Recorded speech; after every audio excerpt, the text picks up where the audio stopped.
They said there was a treasure on the island. Its location, known only to the dead. I could see it in my dreams. How was I supposed to know that in order to find it, I'd have to die too?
Well, I think you're a fool. Everyone on Devil's Rock knows what happened to that house. Over 30 years it stood empty now. Locals won't go near it. I say all it contains now is dust, cobwebs, and bad luck. I don't have time for ghost stories. Then what do you want with it? 33 years ago, the Belmore Trading Company was wound up and absorbed by the state. The owner's dead, the heir nowhere to be found. Money was missing from the company accounts, and it's still unaccounted for. I'm here to find it. So you're a treasure hunter? Not quite. I'm an auditor. An auditor? Records, taxes, all that stuff? Think of me as the adventurer of the accounts book. But on this case, I'm out of office and on location. At 8 a.m. tomorrow morning, the state's claim on that money lapses for good along with my commission. So I've got one night to find it. I'm overdue for a meeting with the parish comptroller to reopen the case. The comptroller you're meeting wouldn't happen to be Theodore Grimes, would it? Yes, I believe it is. Would be hard to convince him, I'd say. Why's that? I'm a good talker. He died about 4 days ago. I'd wager he's waiting to be buried in St. Juniper Cemetery, stiff as a board. Okay, that might be tricky. Talking to the dead isn't quite within my skill set. Remember what I said about that house and bad luck? My bad luck started long before that house. It's a 3-day journey to get here, and it took me 7. And ever since my suitcase got dropped overboard on the steamer, all I have to my name is a pocket watch, a magazine, and $1. Less than $1, actually. You owe me for the taxi ride.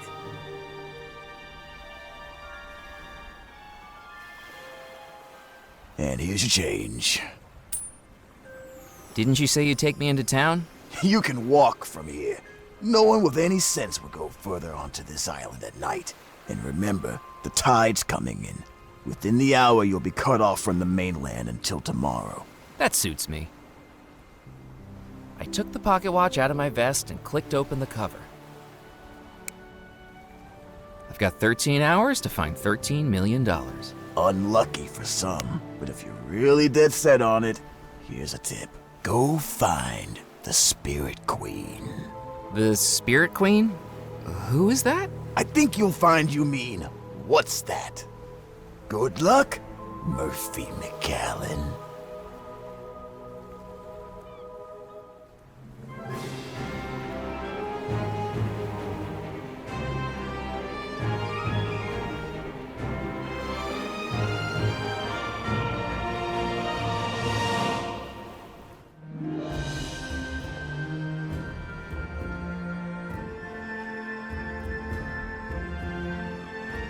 Walking into the port town of Deadnettle, I could sense its history in every stone, brick, and plank.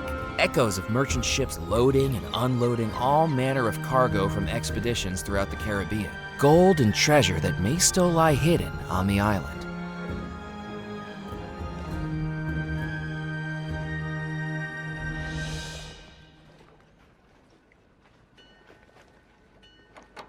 The door was locked with a sign in the window saying, "Closed for private appointment, reopening shortly." I could see two gentlemen inside the store. A spindly man with a wiry mustache had his face pressed against a display cabinet, while a diminutive older gentleman tried desperately to pull him away. I'd seen similar behavior in Laurel and Hardy pictures.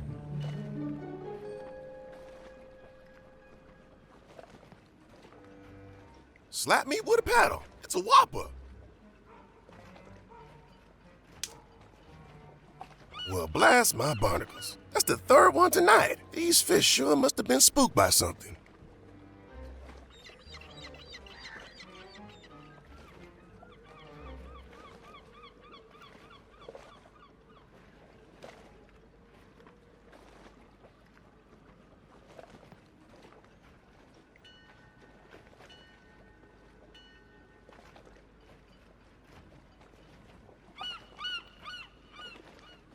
Are the fish biting?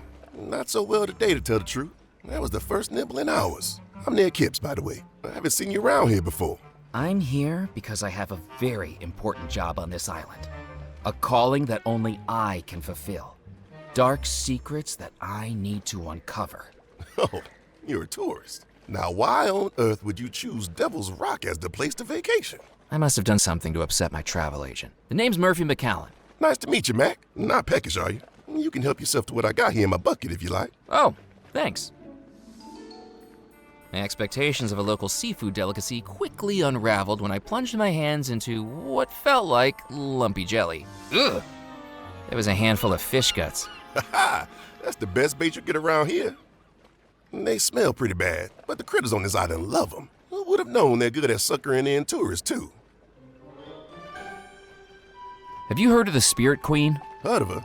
Sure, but I wouldn't be heading out into the bayou at this time of night. If she's out there, that's where I need to go. Murphy, the bayou's dangerous. It's not the kind of place you want to go alone. I'll be careful. Well, if you're set on it, just take the western route out of town, left at Pimlico Rock, then right on into the bayou. Without dark it gets in there, you'll see the lights guiding you the last stretch of the way. Just make sure the gators don't get too attached to you.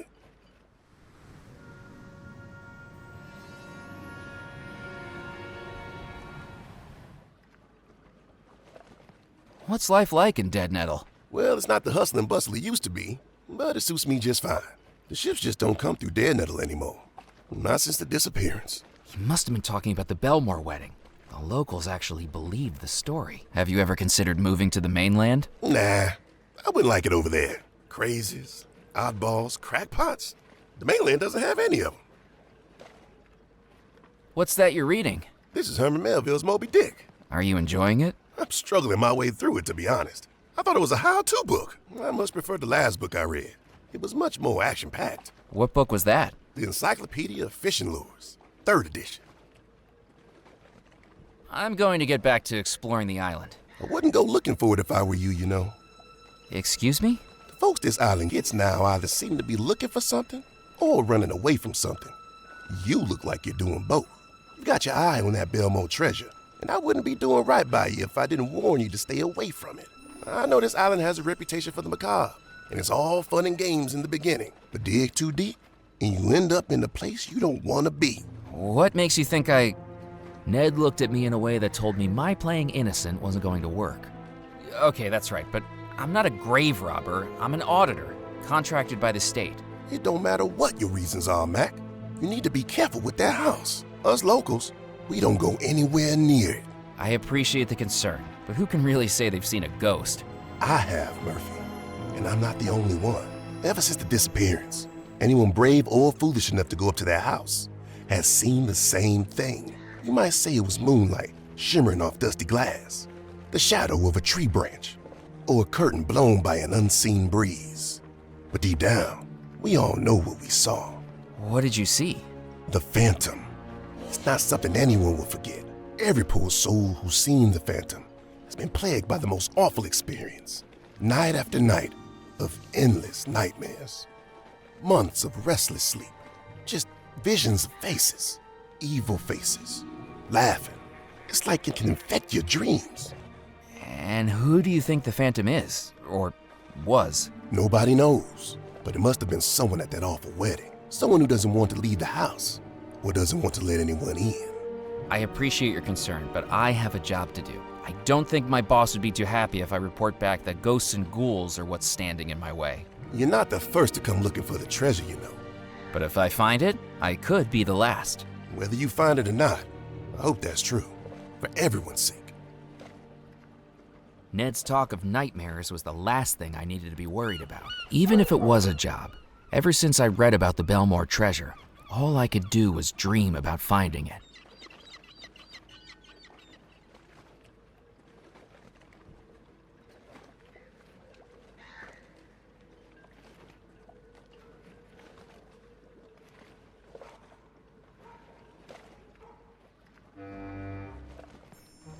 To make use of that, I needed something to weigh.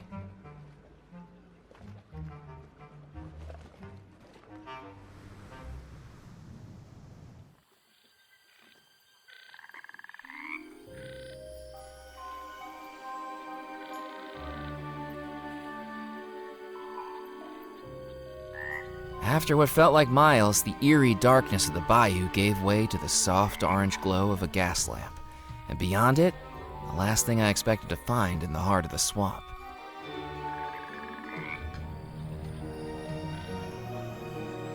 Hand-painted lettering on the side of a paddle wheel revealed the Spirit Queen wasn't a person, it was a riverboat. Its hull sagged, the wood swollen and split from years in the swamp. Peeling paint curled like dead skin, and what remained of its once grand decks now tilted and crooked. It looked like a wedding cake that had been left to rot.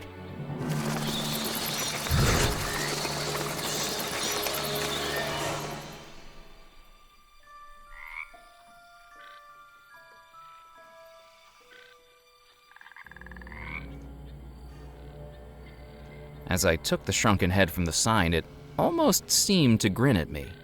Creepy.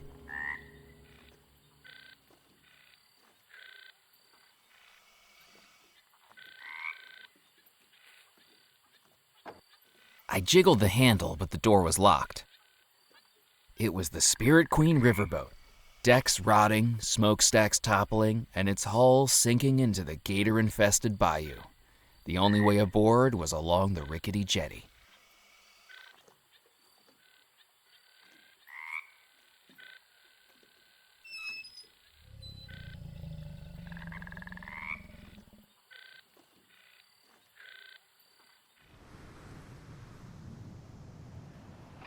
As I returned to the beach, I could see the causeway was now fully flooded over by the rising tide. I was trapped here until dawn. Hello? Little girl? You lost your mommy and daddy? It's late, there could be a lot of strange people around. Yeah, I think I'm talking to one. Maybe I should introduce myself. My name's Murphy McCallan. What's yours? Mallory Wisp, angel on the outside, malevolent force of disparagement, derision, and disorder on the inside. At least, that's what Mrs. Huxley wrote in my school report. Hey, do you know what an enfant terrible is? Do your parents know you're here? Of course they do. This is my happy place. I come here when I need to cheer up. What's got you down? It's my birthday, and I didn't get the present I wanted. Well, happy birthday. Is being out here helping? A little. It's a nice place to plot my revenge. This doesn't sound like an appropriate way for a little girl to spend her time. Little girl? Little girl? What am I supposed to like? Posies and princesses? Tiaras and tea parties? Those are not my thing. How are you planning on getting revenge? I'm not sure. Currently, I'm at the plotting and ruminating stage of my plan. What are you plotting and ruminating about? How things would be different if I was in charge of the world. We had a school project last week. What we want to be when we grow up. Mildred wanted to be a baker. Bobby wanted to be a firefighter. What did you want to be? Queen of the universe. I guess no one can accuse you of lacking ambition. Do you think you could fix the world's problems and make the world a better place if you were in charge? Oh, absolutely not. It would be far worse. My patience is worn so thin with all the idiots around me. I don't know if it would be wise for me to wield that much power. You to the dungeons! You to the torture room! It would be very cathartic for me, though. What present did you want for your birthday? A doll? A doll? What's wrong with wanting a doll? Nothing. I just didn't expect it. It doesn't quite fit with your whole aura. I'm still a little girl. I don't have to defy all your stereotypes. Instead, I get this stupid tin boat. I know Sebastian's got something to do with it, too. He was all over the tin boat when I showed him my toy catalog from Mulligan's. Is he one of your friends? Not in a million years. You can see right through him. Shouldn't you be heading home? I'm in trouble at home. Mrs. Huxley held me back for detention yesterday. Again. What did you do? I convinced 3/4 of the class to sign over their eternal souls to me in exchange for some jelly beans. Third graders are remarkably easy to manipulate with a bag of candy and a little peer pressure. Why did you do that? You've got to speculate to accumulate. Why did you want their souls? What use do you have for them? Just making sure I'm prepared. And that's just step 1. I didn't dare ask what she was preparing for. Have you heard of the Spirit Queen? Look, if Maury put you up to this, you can tell him that I have no intention of going anywhere near his big, boring boat again. And anyway, those skulls look better with a little lipstick on them. I even made some cowrie necklaces for them, but nope. If we have a skeletal uprising, they're just going to have to maraud without being dolled up. And they'll have to take it up with Maury. Who's Moray? Nope, not falling for it. Do you like living on Devil's Rock? This island is cut off from society, an isolated microcosm of the dark and macabre. If I'm honest, it fits me quite nicely. Lots of places to explore, too, when I'm not banned from them. Where are you banned from? Where am I not? The Captain's Club wouldn't let me in after I declared a mutiny. The lady at the newspaper office kicked me out when I tried selling stories about a zombie uprising. The witch doctor in the bayou threatened to hex me if I didn't stop sneaking on board and borrowing his toys. And the gravedigger banned me from the cemetery when I played a teensy little practical joke. What did you do? I convinced him the stiff he'd buried was still alive. People are so antisocial around here. You snuck on board the Spirit Queen? You got past the alligator? Oh yeah, Mephistopheles is a big softie. I think he likes the smell of rotting fish in my hair. My dad works the trawlers. Our entire house stinks like the inside of a humpback whale. If you're not happy with your tin boat, could I have it? I'll tell you what. I'll trade you my boat for your soul. I'm just kidding. Your soul can't be worth diddly squat. But I would like a doll. I better get going. I wouldn't walk across the beach again if I were you. This beach is covered in quicksand. I can hop along the surface, but with your weight, you'll be sucked down like a noodle. Oh no. Really? This beach has quicksand? Nah, I'm just messing with you. Tourists.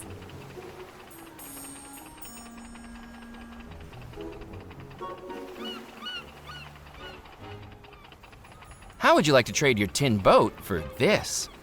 A doll? At least the head of one. Deal! Oh, I'll hug him and kiss him and conquer the world with him. Prepare to weigh anchor.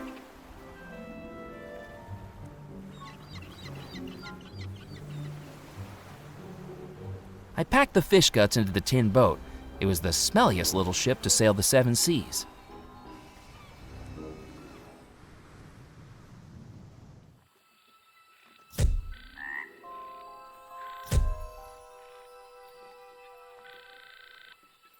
Mr. McAllen,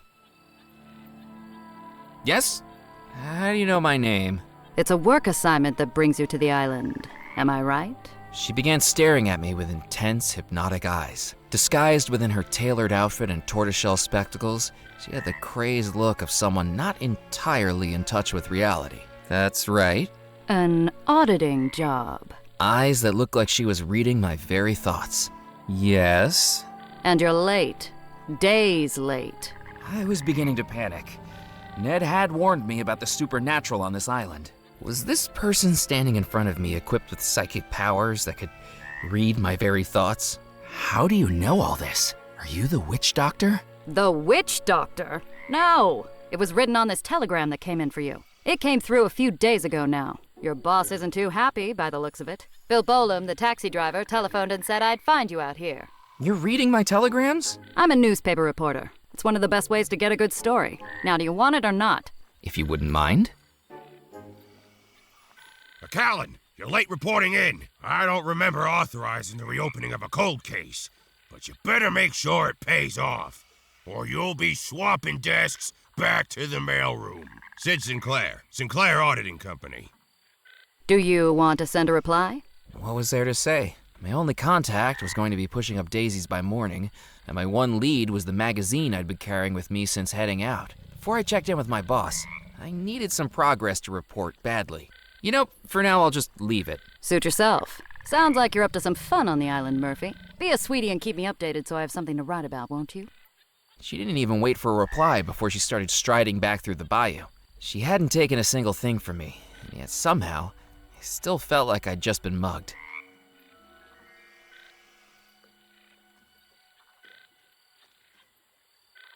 I may have been new to the bayou, but even I knew that plunging my hand into alligator-infested waters wasn't a good idea. Perhaps this would attract the gator's attention. The hulking mass of scales and muscles lumbered to the edge of the jetty and dangled its toothy jaws over the side, its nostrils flickering at each waft of fish guts.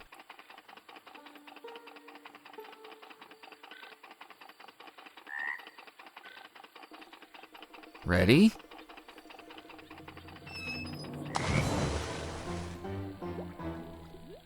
With a splash that would be the envy of any cannonballing kid at a pool party, the irritable reptile disappeared into the murky bayou. I just hoped it didn't hold a grudge.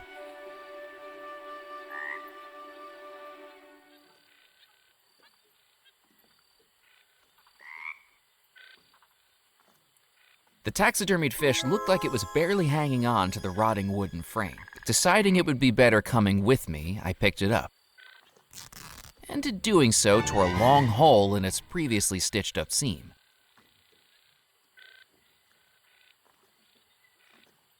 Spirits and specters from realms yet unknown, guide to me the wanderer who searches alone. Welcome, Murphy McAllen. How do you know my name? Have you been reading my telegrams too? I have no need for such trivial paperwork. I have eyes all over this island. Now it's time for me to see you for myself. Come, step into the light. I know a lot about you, Murphy. Unknown parents, a childhood spent in orphanages. I know things about you even you don't know. How do you know all that? My name is Dr. Morey. I am a conjurer, a shadow man, a controller of spirits that balance the line between life and death. And those spirits whisper to me. But for now, it's your time to talk, Murphy. Tell me why you've come to my humble abode. I've been told you could help me. That depends on what you seek. I kept telling myself that the doctor's theatrics didn't convince me. That there must have been a logical reason why he knew what he did. But with how skittish the locals were, humoring him seemed like my only chance of learning more. I'm looking for the $13 million that went missing from the Belmore accounts. I'm an auditor in the company I work for. Murphy, do you take me for a fool? I know what your mind sees when your eyes are closed. Tell me, Murphy, what do you dream of?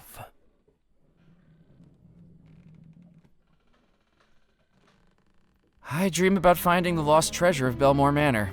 I see that spirit within you, hungering for more than an auditor's life. And I know you've dreamed about that treasure every night since you first read the story. Tell me I'm not right. It's like the treasure is calling out for me to find it. Many have sought the lost treasure of Belmore Manor. All have failed. Some, it is said, have perished in the process. Do you know what happened at Belmore Manor all those years ago? The ghost story? I've read it, but I don't know how much of it is really true. All of it. Dark magic runs throughout Belmore Manor. The house was built by the Belmore brothers, 3 merchants from England who made their fortune trading across the Caribbean. Xavier Belmore, an explorer, Yardley Belmore, an actor, and Cecil Belmore, a scientist. Their parents dead for many years, they each loved and cared for their young sister, Abigail. Abigail met a young sailor who worked aboard her brother's ships, and in less than a year, he proposed. The engagement was a scandal. Despite having the pick of any eligible bachelor in high society, her hand and her share of the Belmore fortune was to go to a commoner. Because of their unconditional love for their young sister, the Belmore brothers sanctioned the union. But people began to wonder if Abigail was being locked into marriage, whether by blackmail or black magic.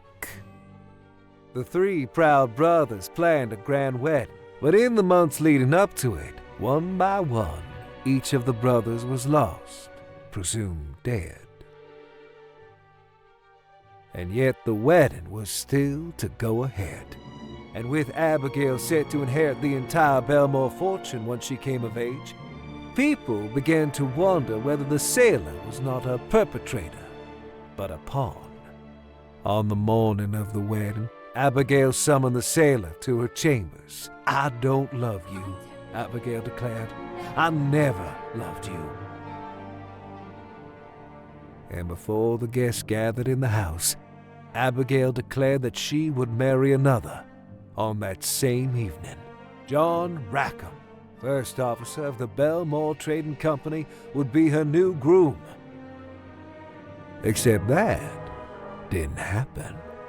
That night, everyone in the house suddenly and mysteriously vanished. Perhaps it was the last revenge of the scorned sailor.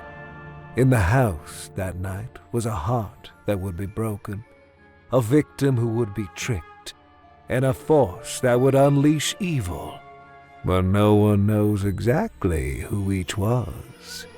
If you want to find the treasure, Murphy, you'll have to find out.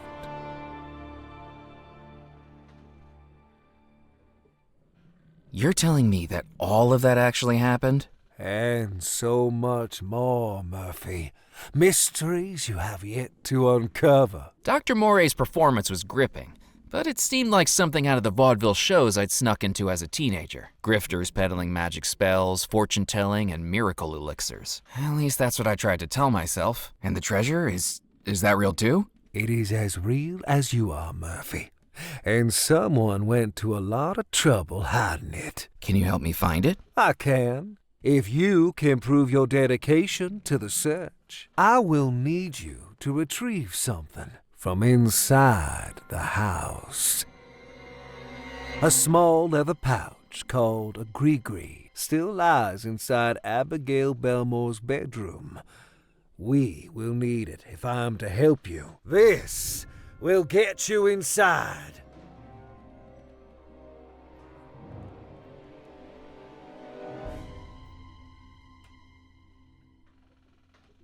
You're not gonna pull a rabbit out of your hat for your next trick, are you? I do not do tricks, Murphy McCallan. You'll soon learn this. The Belmore estate lies at the end of the northeastern peninsula of Devil's Rock. Find that gree-gree and bring it back to me.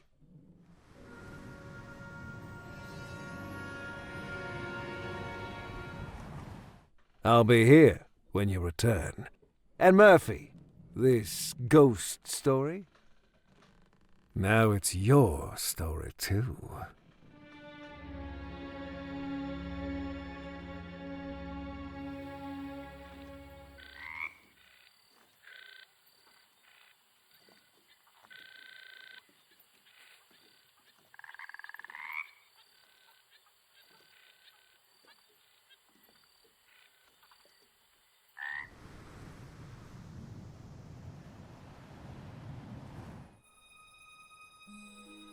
Framed by trees and lit by moonlight, Belmore Manor stood imposingly in the still night air. Even without any lights on, it felt like something inside the house was calling me, or warning me. From the outside, I couldn't spot any clues to the location of the Belmore treasure.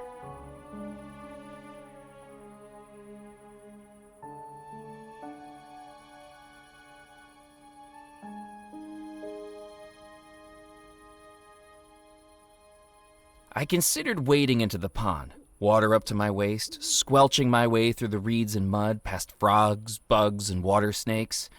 Then I realized I had absolutely no reason to do that.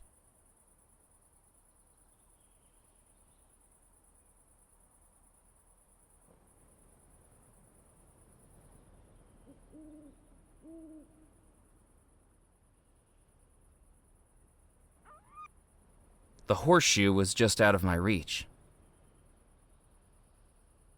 From the patina of rust, it was clear the patio set hadn't been used in decades. Ouch! So much for good luck. I picked up the horseshoe that had assaulted me. It was heavy, as the bump on my head attested. With the ripped seam as an opening, I placed the horseshoe inside the taxidermy fish. Now it was heavy.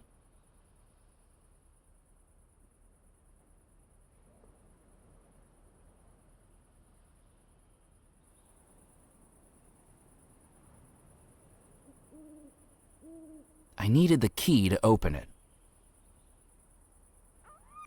With a deep breath, I placed the key into the lock of the house I'd been thinking about for weeks and turned it.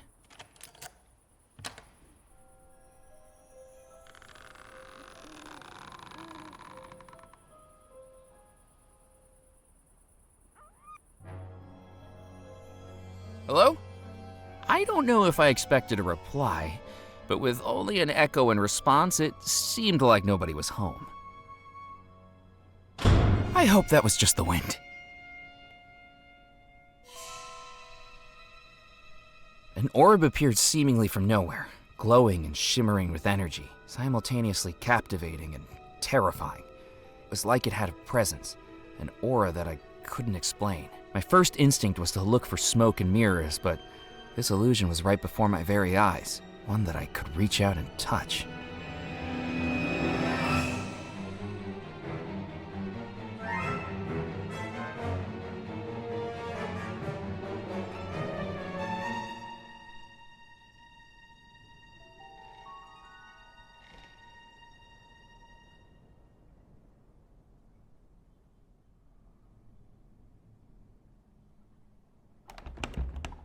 The door didn't have a visible lock, but as much as I tried, it wouldn't open.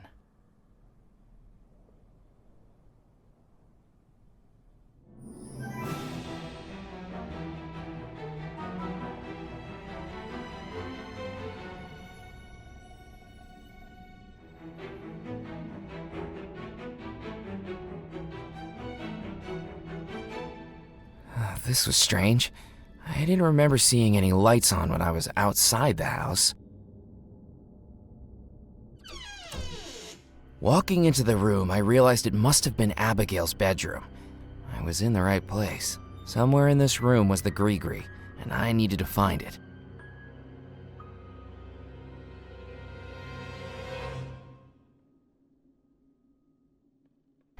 I tried to lift the ashpan grate, but decades without use had rusted it in place. I took the poker from the hook. Get out. I hope that was my imagination.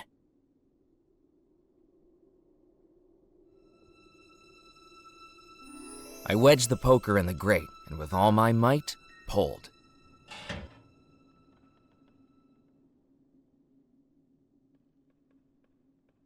I picked up the object that had been glinting in the fireplace and discovered it was a jeweled brooch.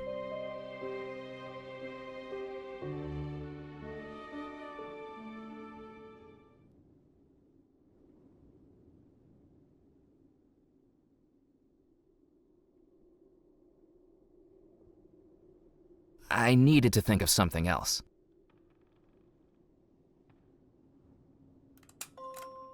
The brooch fitted snugly into the indentation in the music box. With a small click, the music box opened and revealed the contents it had held untouched for more than 30 years.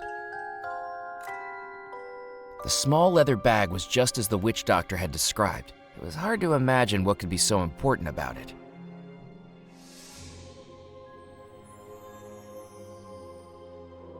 You should not be here! Wait, I can explain. You don't belong here! I don't mean any harm. Get out! Get out!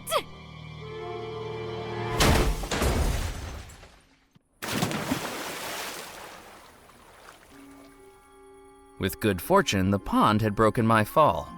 It was a strange juxtaposition, wiggling goldfish out of my underwear as I tried to process the fact that I'd just been the victim of an attempted murder by a ghost bride. The stories were true, so that meant the treasure might be real as well. And now I had the Gree-Gree. It was time to return to the Spirit Queen. Murphy, did you find it? I saw her. I saw the bride. She tried to kill me. I told you it was true. Now, do you have the Gree-Gree? Yes, I found it. Good. Good. Now, do you believe what I've been telling you? I'm starting to. Why did she try to kill me? There are some spirits that, even in death, do not wish to give up what they amassed in life. The question is, are you strong enough to persuade them? I would be if they'd give me a chance to ask them. Precisely. That will be our next step.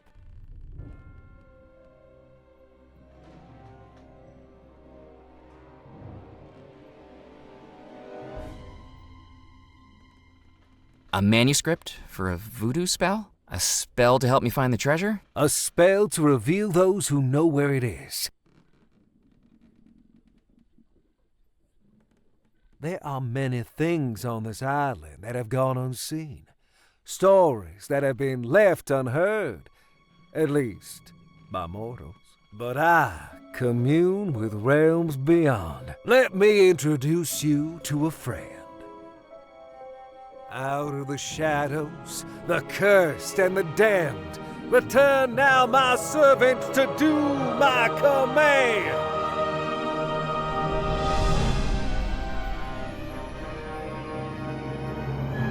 I have returned to you, Master. Loa, this gentleman wishes to find the lost treasure of Belmore Manor. Tell him how this can be done.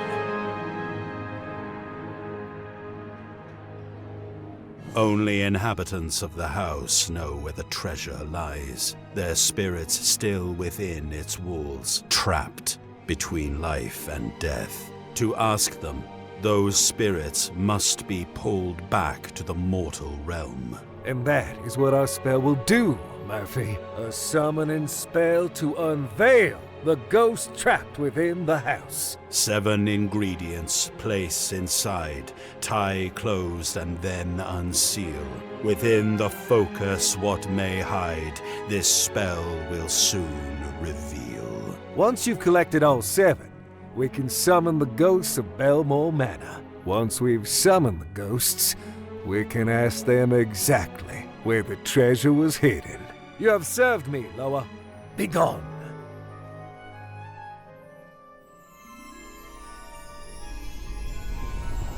That, Murphy, is your goal. Find the 7 ingredients named in the voodoo manuscript, place them in the Gree-Gree, and return to the Spirit Queen. Are you up to the task? I think so. Excellent. Then there's just one thing left to do. The Gree-Gree that you carry is not yours. It was stolen from the spirits.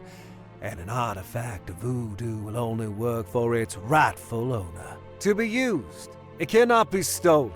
It can only be bought, or traded, or inherited. Fortunately for you, the spirits and I are willing to make a trade for something symbolic of your spirit. The spirit that yearns to escape its humdrum life. If you want the Gree to be rightfully yours, what do you have to offer in exchange for it?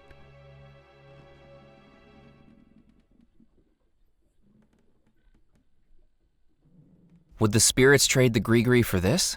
I know far more about the house than what is on that fish wrap, Murphy McCallan.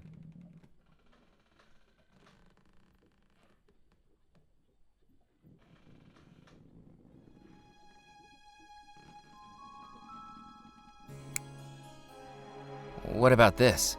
A pocket watch, a symbol of the life that doesn't satisfy you, a symbol of lost time. Dare you give it up? I think I can do without it. Then cast it into the spirit pool.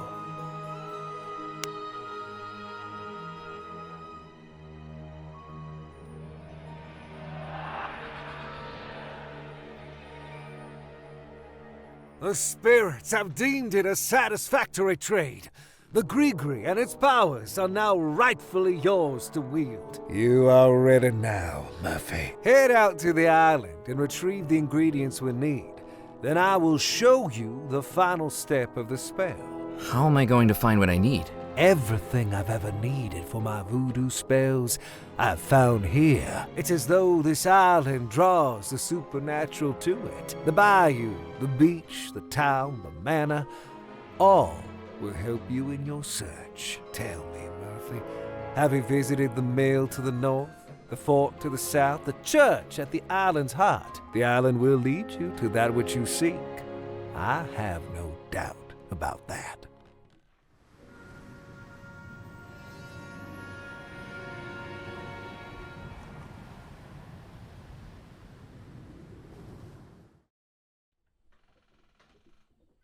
How are the ghosts trapped within Belmore Manor? The explosion is what sealed their fate. They exist now only as spirits, the form they should take in the spirit realm, and yet they remain here in the mortal realm. The ghosts are trapped in that house, unseen, unheard, and unable to interact with the world around them. This spell will change that. How is the bride able to attack me when she's supposedly unseen and unheard? Voodoo works best when attuned to emotion, and the strongest of those emotions can sometimes push beyond the known limits.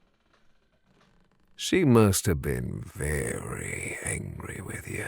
If I summon the spirits of the house, won't I also summon the bride again? Very true, Murphy. Best be a little more persuasive this time.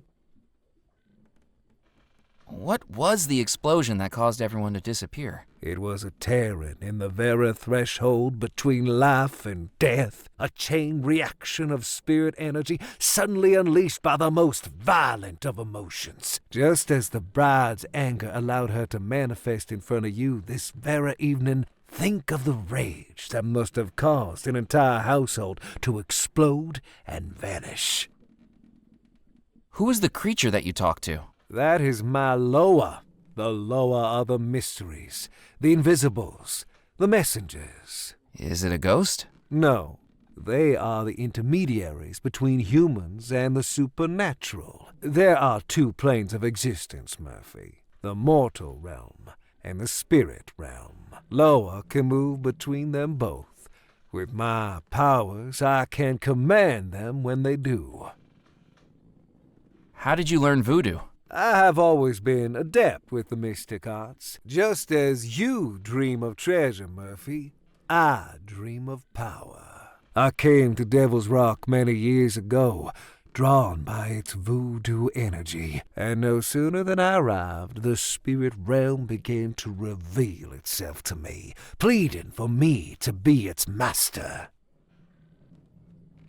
Why is this island such a focus of voodoo energy? I suspect the answer to that question already lies in what you're seeking. What's this riverboat we're aboard? This is the Spirit Queen.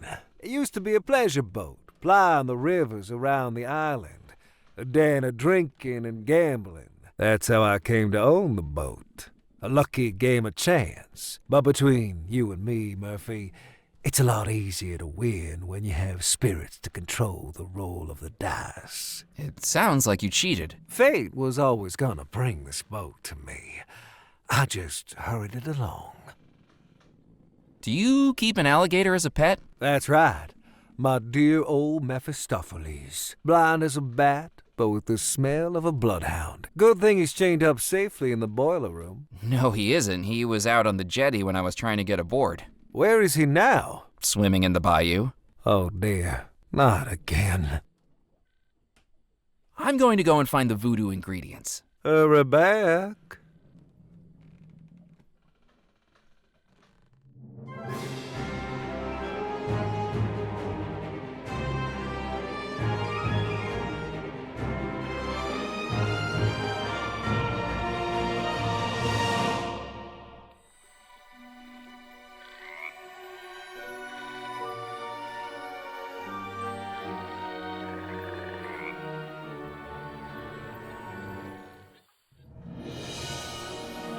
You've returned. Have you found all the ingredients and placed them in the gree-gree? Not yet, but I'm working on it. I'm going to go and find the voodoo ingredients. Hurry back.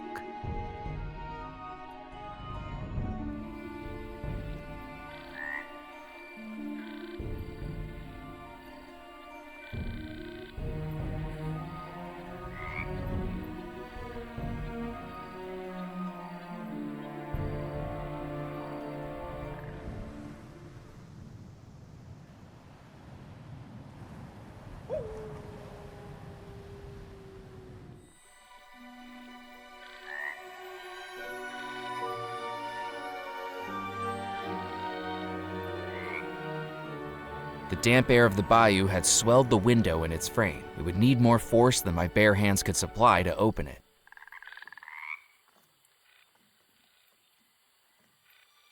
With a bit of elbow grease, I levered up the window frame.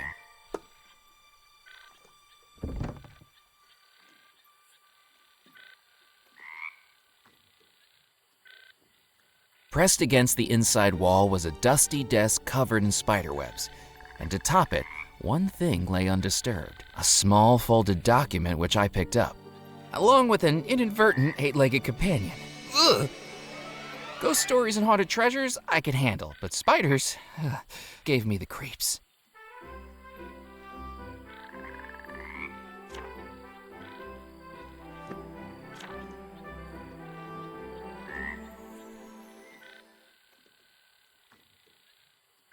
With the gator disposed of, I turned my attention to the sack hanging from the crane. There was no apparent way to open it, but by the feel of it, it seemed to be filled with some kind of grain.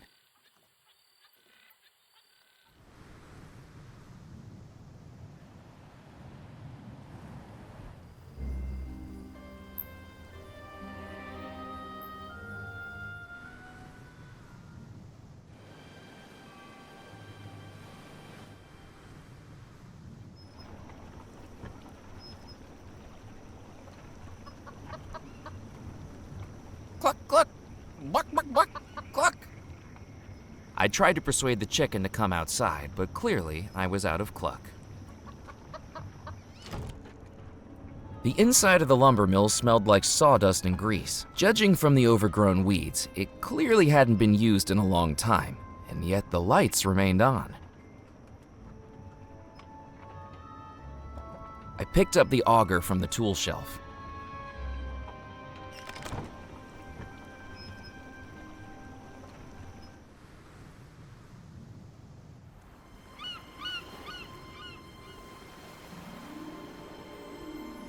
As I picked up the bottle, I anticipated what could be inside. A brine-stained treasure map, perhaps, or a scribbled plea from a castaway desperately awaiting rescue. Looking inside, I found it was empty. The only writing on it was the embossed glass letters of the Orangello Soda Company.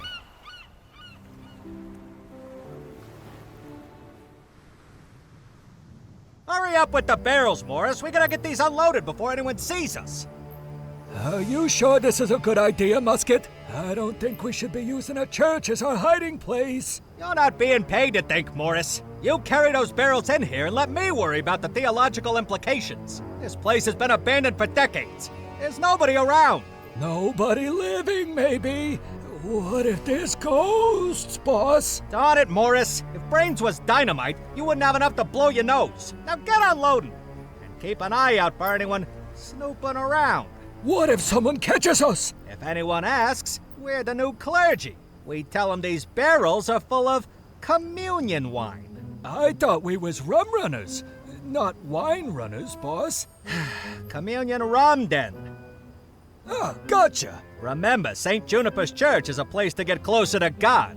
And if anyone questions our alibi, we make sure that happens. The pair of rum runners looked like the human personifications of the dish and the spoon from Hey Diddle Diddle. The gangly spoon bossing around the rotund dish as it carried barrels effortlessly from the jalopy and into the church. As it turned out, nursery rhyme characters become a lot more intimidating once they have revolvers.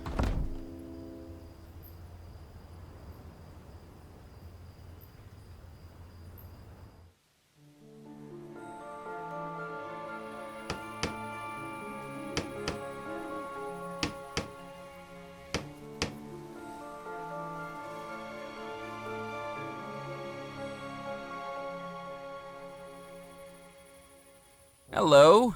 Yeah! God darn it! Don't sneak up on people like that! You frighten the dying daylights out of me. He looked at me like he'd seen a ghost. Sorry, you seem a little jumpy. I thought you were that pesky little girl again. A little girl? That doesn't seem like a reason to be scared. She's a terror! One of these days she's gonna give me a heart attack. Last week, she showed up with a doctor's note she'd forged, saying a man I'd buried that day was just a very deep sleeper. 7 hours I was out here digging him back up, at my age. And was he sleeping? Dead as a dodo. Just like that little girl will be if I get my hands on her. Who are you, anyway? My name's Murphy McCallan. I've just arrived on the island. Well, welcome, Mr. Murphy. I'm Edgar Kettle. Gravedigger, undertaker, coffin maker, and anything else that needs doing to keep this cemetery running. I'm looking for the treasure of Belmore Manor. Oh, a treasure hunter. Well, let me tell you something, young man. Don't even think about digging up my graveyard. There's no treasure buried here, and I'm already busy enough filling in the holes that are supposed to be here. Do you know anything about the disappearance at Belmore Manor? I think it's important to let the dead rest in peace. But what if they're not in peace? Well, you got me there. Listen, I think there's more to that story than meets the eye. You know the 3 brothers went missing, right? Well, if you ask me, I think Abigail Belmore was behind it. She was engaged to a sailor, but nobody like her would go for a commoner. She might have loved him. She could have loved somebody with a big bank account, too. I think she must have been using him, pretending to love him so he'd do her dirty work for her, bumping off her brothers. Then afterwards, she drops him and goes to marry the officer of the company. Fiendish. Do you have any proof? Yeah, just a feeling, that's all. But when you work with cadavers, you kinda get a sixth sense about things. What do you think was behind the disappearance? Well, the sailor must have found out he was being manipulated, right? Done something to get his revenge. What do you think he did? Nobody knows. He could have been working his way through those bodies like a madman. All we know is that everyone in that house disappeared. To tell you the truth, I'm quite relieved they did. Why's that? Because if they hadn't disappeared, it would have been this old fool who had to bury him. Saved me a lot of work. Did you make this coffin? I sure did. But this is no more than a pauper's coffin by anyone's standards. The finest a parish pension can buy. Lock them in lumber, leave them to slumber, that's what I say. This'll end up 5 feet under by the end of the night. I thought it was supposed to be 6 feet. You're not the one doing the digging. 5 feet means I get a tea break. Have you got any spare coffin nails? No, I don't have any to spare. I've got a backlog of bodies begging for burial. But does the parish increase my funding? Nope. The roof's leaking, my table's broken. I've used floorboards to build some of the coffins. Take my advice. Don't go into this line of work. Undertaking is a dying business.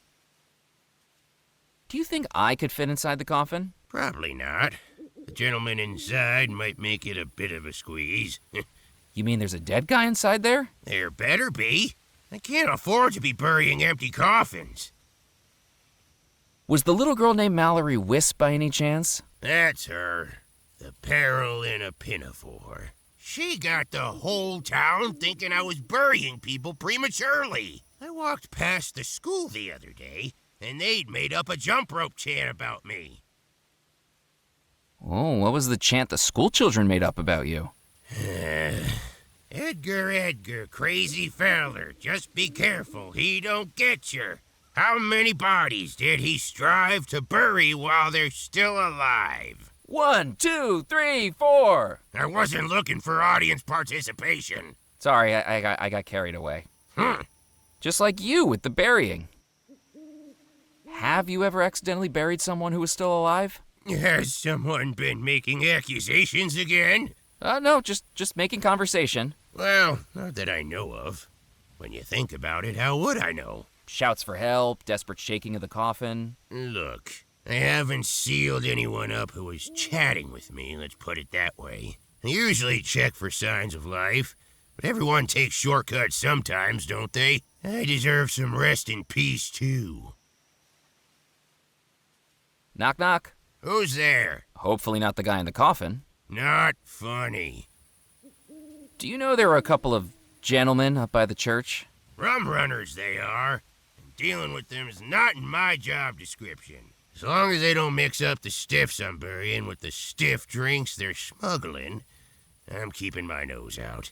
Curiosity killed the cat, you know, and I really miss Mittens. I best be running along. Don't drop dead. I don't want anything else on my to-do list.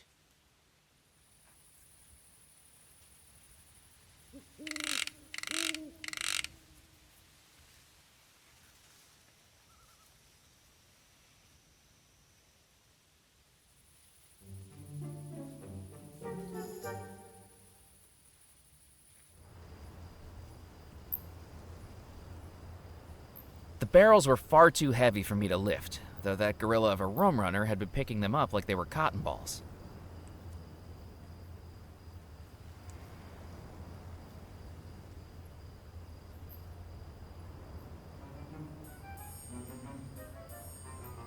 Using the auger, I drilled a small hole in the barrel, and out poured rum.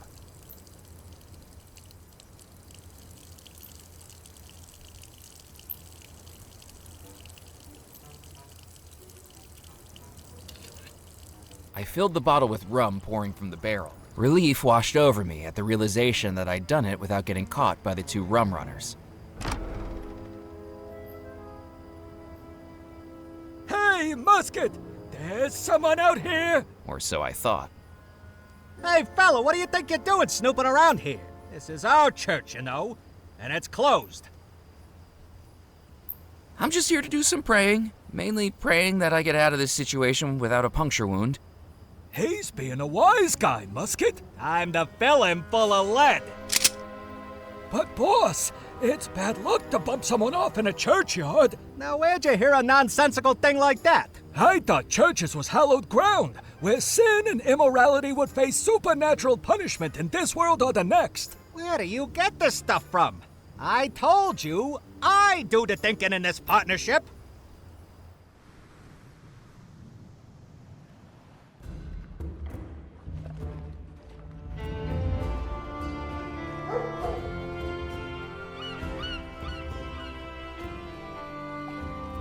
I poured the rum into the gree-gree.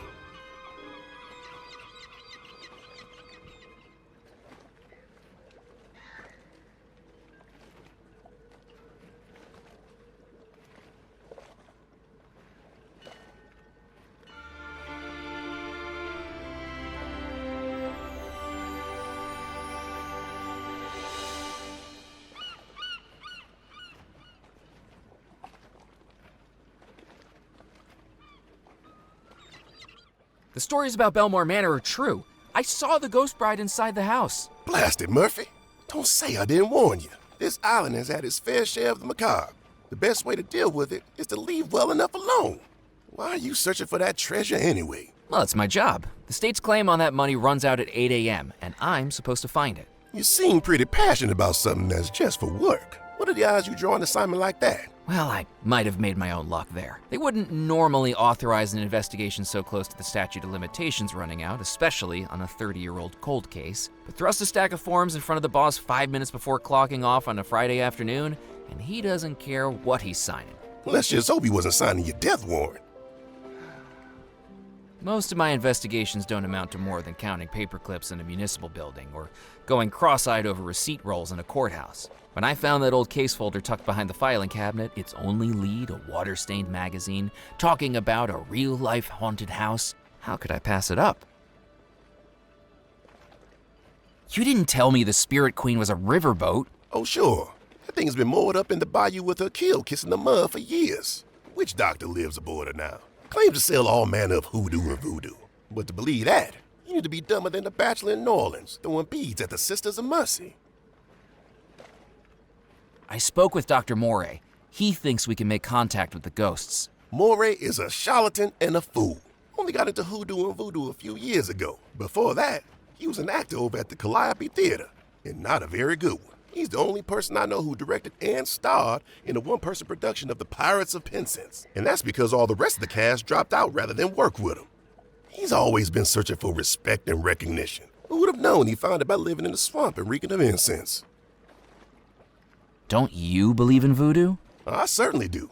I just don't think Moray's got any more control of it than the rooster has control of the sunrise. His understanding of voodoo amounts to whatever he's gleaned from one of those horror pictures Ventura Studios puts out at the movie palace. My mama used to know all about it. God rest her soul. Voodoo isn't some made-up Hollywood magic, Mac. Voodoo's a real religion. It's about community, about belonging, and about searching for something more than flesh and blood. It's not the snake oil he peddles. What do you think happened at Belmore Manor? Now there's a tale I don't like to tell. Can I persuade you to tell it anyway? I have a feeling I ain't gonna get any rest until I do. You know about Miss Belmore, the bride, engaged to the sailor? Nah, the way I hear, Mr. Rackham was over the moon with her. Such an upstanding fellow. I won't have a bad word said against him. Now he realized that the sailor was going through terrible lengths to ensnare his bride, and Mr. Rackham tried to save her. I heard that the sailor cottoned on to this and tricked Rackham into giving the lady a gift. That's what made everything go topsy-turvy. What was the gift? There are places in the Caribbean that trade things more elusive than gold. Ungodly things. Do you think the disappearance was caused by voodoo? And that's what my mama used to say. If you're not careful, that stuff can go to your head. No luck fishing? Not a bite, Mac. The Pencosa fish just ain't snapping for me today. Shame, too, because I'm planning on firing up my grill later. And the tastiest catch in these waters. How do you catch a Pencosa fish? With hours of patience and decades of practice. You ever wrestled the rod before? Just the once. I went fishing on Lake Erie, but the only thing I caught was a cold. What do you do with the fish you catch? A couple I save for myself, and the rest I sell to the captain's club. They fancy them up with lemon lobsters, slawfish, something or other. But everyone knows the best way to cook them is to grill them. Why won't you hear a word against Mr. Rackham? He gave me my first work on his island, right here on these docks. And I'm still here to this day. He may have worn a scowl, but he don't judge a banana by its peel with people like him, Mac. When I looked into his eyes, all I saw was ambition. What work did you do? Loading and unloading the ships that came in. Of course, they just don't do that anymore. Dead Nettle's a forgotten town. Maybe that's for the best. Catch you later, Ned. See you around, Mac. What do you think of my fish? That's a whopper. Hang it on the scale and let's see what it weighs. Doubt it'll be Squibb's record, though.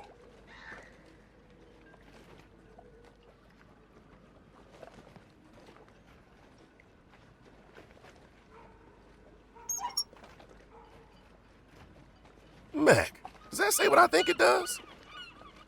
You been holding back on me. That breaks Squibb's record. Squibb? Jebediah Squibb, the Cajun catcher he calls himself. Last week at the Dead Nettle Docks, Squibb caught the heaviest Pencosa on record. Got his photograph on the front page of the newspaper and everything. McAllen! How does it feel to have decimated the town record in your first few hours on the island? How did you hear about this so fast? It's my job to know about things fast. Now, I'm asking the questions here. Where'd you get the fish, McAllen? Well, it was a mighty battle on the southern coast. Its fins strong as a motor, its mouth as fierce as a tiger's. I paused dramatically to allow my fishing prowess to wash over them. What rod did you use? Wooden one? I mean, what make? You know, I didn't use a rod. You caught the fish without a rod? It was more one-on-one. Mono, fisho. You wrestled a fish? And I won.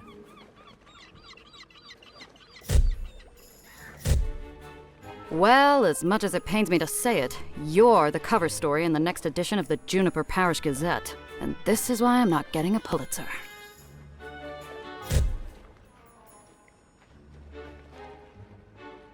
I've got to hand it to you, Mac. That fish is a whopper. I don't know how you got it, but as long as it keeps Squib quiet at the porch party tomorrow, I ain't complaining. Hey, Ned, do you mind if I borrow your knife? If you need it, Mac, just bring it back to me later tonight, would you? If I'm lucky with my catch, I'll be firing up the grill. You're invited to join me, of course.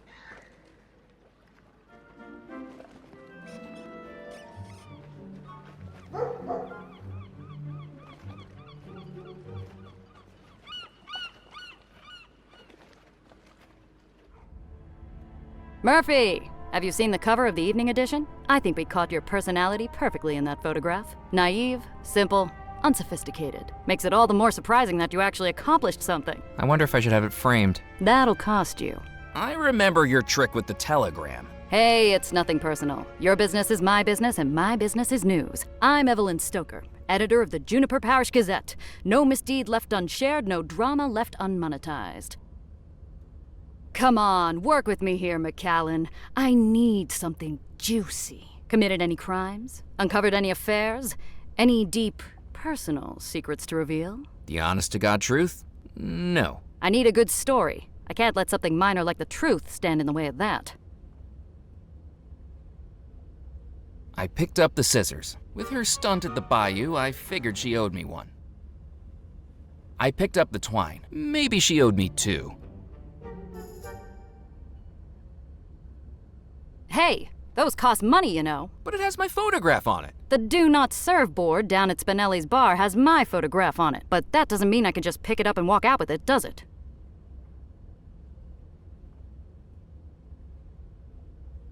I'd like to buy a newspaper. Finally, I get something out of you loitering in here. That'll be 1 cent, please. I picked up the newspaper. The fewer people that saw it, the better. The headline read, "Island Newcomer Breaks Fishing Record," with my photograph printed in black and white. The headline read, The headline read, The headline read,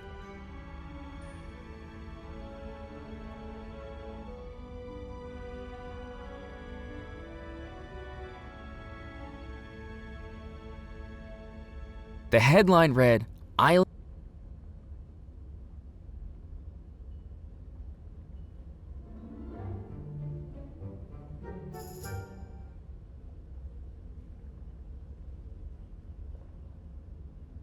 I placed the dime into the gree-gree. That would work as the silver coin. Yes? Hi.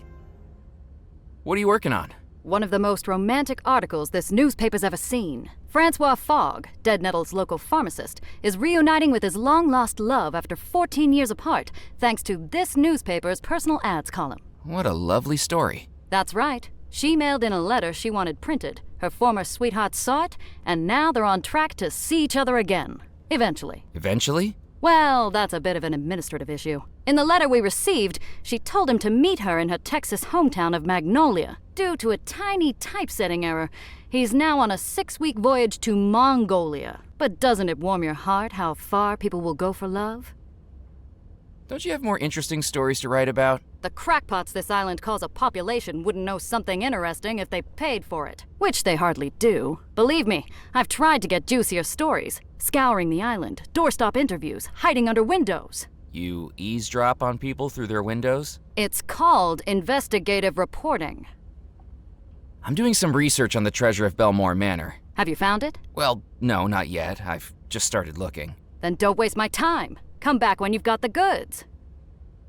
You might not believe this, but I saw a ghost inside Belmore Manor. You know what? You're right, McAllen. I don't believe it. Really? You've been on this island how long? And you're already starting to sound as loopy as a local. Have you ever written an article on the disappearance at Belmore Manor? What a waste of column inches. Leave it. That's my advice. There's no story in it. No story? Not one that anyone would believe. And I've got advertisers breathing down my neck. What do you think went on? Practically everyone on this island thinks there was some kind of sorcery involved. No one is looking at the reality. If I write up my research, no one on the island will believe me. If I write their wackadoodle theories, I'll be laughed out of the industry. You can tell me what you've uncovered about Belmore Manor. Trust me, at this point, few things would surprise me. I heard the Belmore Trading Company was losing revenue. Its profits eaten up by who knows what ventures those brothers had going on. I've seen the records. The company was privately owned, sure, but when you've got pressure building and the sharks are circling, you've got to shore up your defenses. I think that's why the Belmores persuaded Abigail to marry John Rackham. Marry someone she didn't love? But he didn't love her either. He was just after the company, so he hires the sailor to seduce her, convince her there's more to life than Devil's Rock. And as soon as she marries Rackham, they split, never to see each other again. He inherits the lot, and she disappears with her lover boy sailor to who knows where. But why do you think all the guests disappeared? They bumped them off to cover their tracks. Either one of them could have been sunning it up in Sarasota ever since. But imagine me writing that into a piece of serious journalism. Did you know Comptroller Grimes? How could I forget him? The guy was a walking, talking migraine generator. Surely you shouldn't speak at the dead like that. Why not? I spoke plenty worse about him when he was alive. Anyway, I'm sure everything happens for a reason. And hopefully that reason is to increase my circulation numbers. Everything's connected, you know. Have you ever heard of the butterfly effect? I suspect it works for moths, too, because I can never get the damn things out of here. Some people say that if a man breaks wind in Alabama, it can cause a hurricane in Fiji. I think I shared a train car with that guy on my way here. I think I better be going. Keep your eyes peeled for a story, McAllen. There are secrets on the island, and it's my job to run advertisements next to them. Carefully, I cut my photograph out of the newspaper. Yes? Hi. I've got a story for you. A big one. There are rum runners at the old church. Keep your voice down, Motormouth. Do you want us to end up in the obituaries? I thought you wanted a real scoop for the Gazette. I do, just not one that gets me on the wrong side of the mob in the process. Pigeon elected mayor, cow does the high jump. Those are the types of stories that get eyes on the front pages. But I thought journalists had a duty towards truth, justice, and society. Where'd you get that poppycock idea? My duty is towards the circulation numbers. And while I'd love a shocker of a story, I'd rather not become the story, if you catch my drift. I think I better be going. I've got my eye on you, McAllen.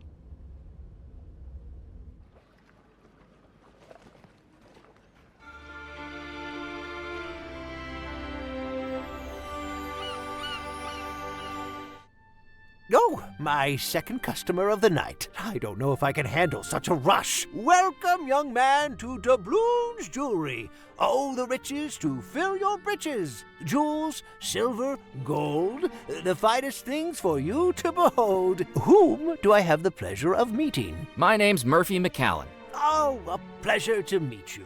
My name's Jasper Crumb, owner and proprietor. Are you looking for something valuable while you're here on the island? Funnily enough, I am. Is there a special someone in your life? Looking for an apology gift, perhaps? I've sold more missed anniversary necklaces and drunken fumble earrings than I can count. No, I don't need anything like that. Then how about something for yourself? You look like a working man.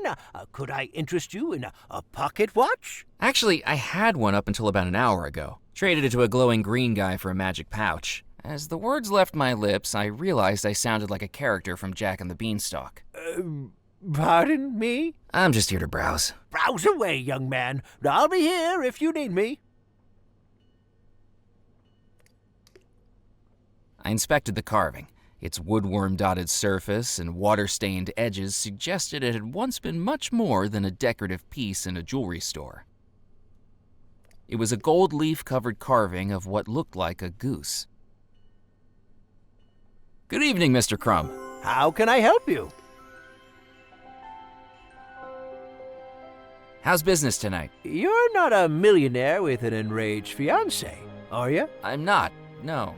I didn't think so. Then business tonight is about as lively as a snail drinking decaf. The only other customer I had in here tonight was more interested in the provenance of fossils than the shiny stuff. Booked a private viewing, and then didn't buy anything. Can you believe it?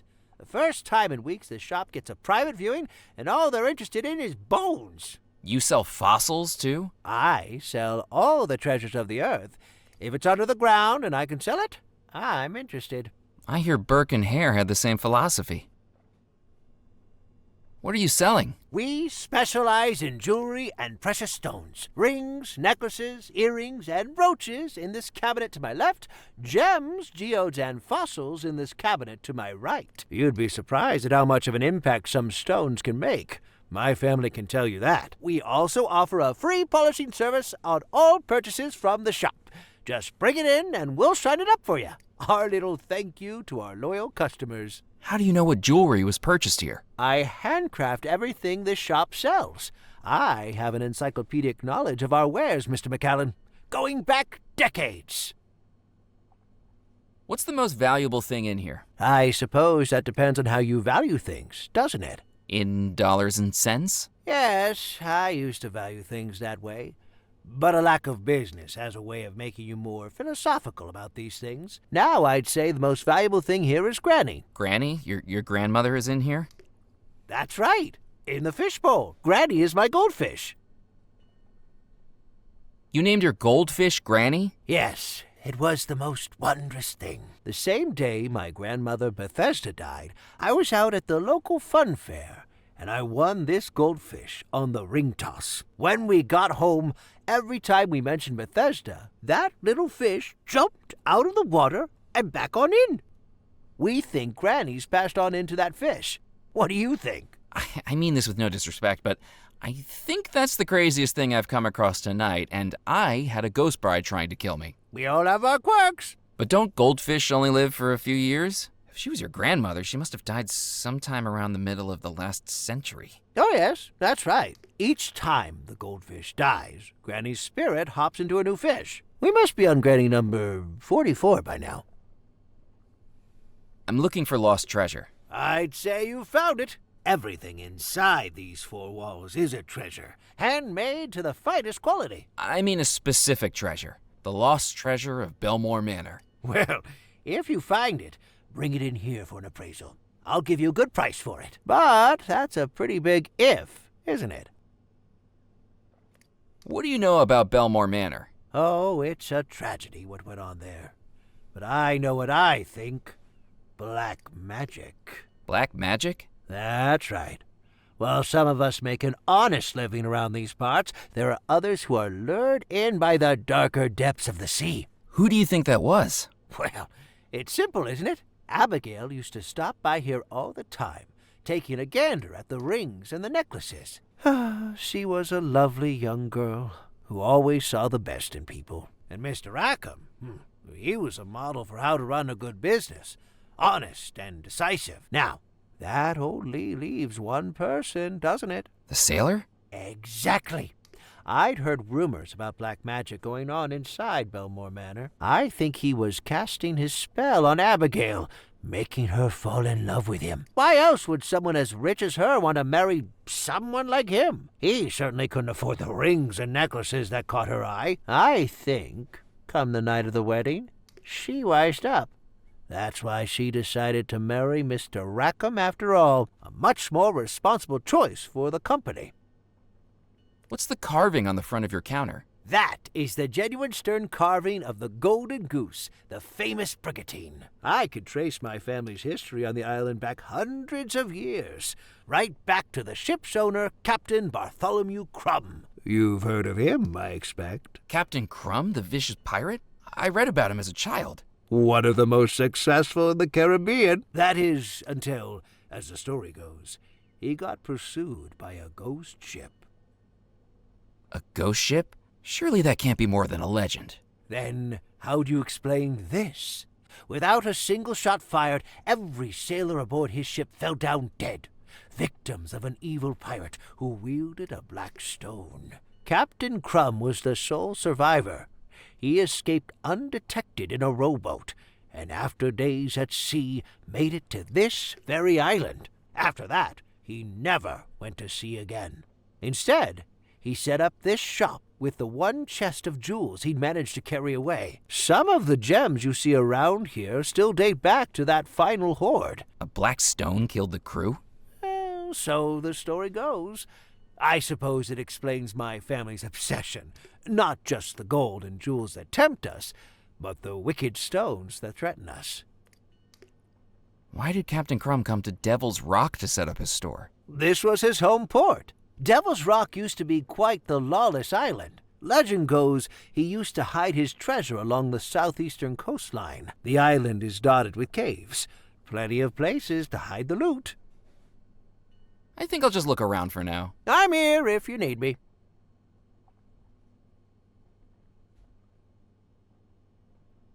Excuse me, would you be able to polish a brooch for me? Let me take a look.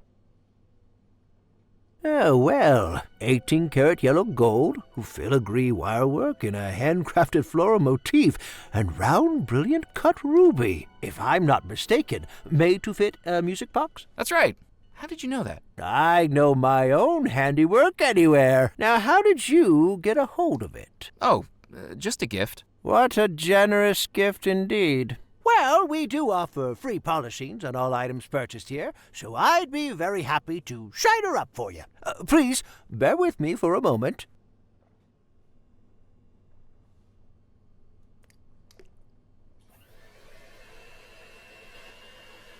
There is no way I could carry a fishbowl full.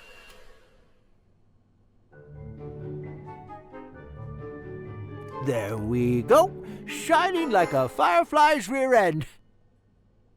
I'm afraid the clasp on the back has broken off. You weren't planning on wearing it soon, were you? I wasn't planning on wearing it at all. There's no shame in indulging yourself every once in a while. Lord knows I can appreciate the comfort and empowerment a pair of hosiery can bring. Anyway, we don't have any replacement clasps in stock, but I can put in an order. In the meantime, here's a button magnet that should hold it in place, as long as you're not too vigorous with it. Thank you. I had nothing else to ask him. What a nice young man. Isn't he, Granny? I couldn't have put it better myself.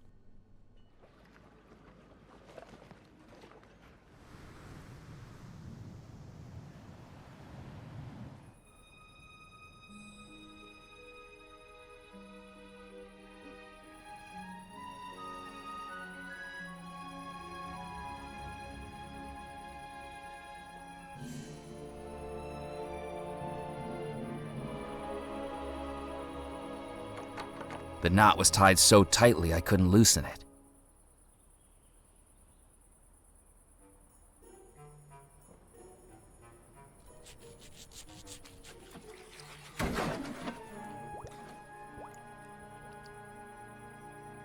The cow skull was out of reach, high up on the gable. I wasn't going to touch the molasses with my bare hands. With the items I was borrowing across the island, some may have said I had sticky fingers, but this would have made it a little bit too literal.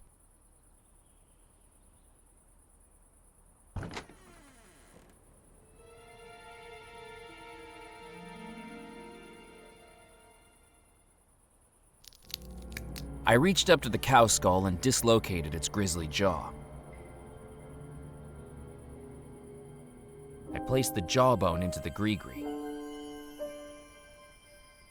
I wasn't going to touch the molasses with my bare hands. With the items I was borrowing across the island, some may have said I had sticky fingers, but this would have made it a little bit too literal.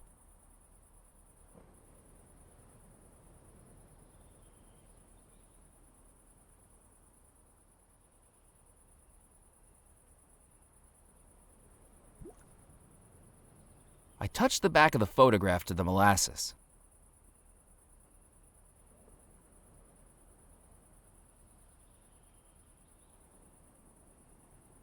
Thanks to the stickiness of the molasses, the photograph adhered nicely to the captain's license.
Anything to report? I'm keeping my eyes open.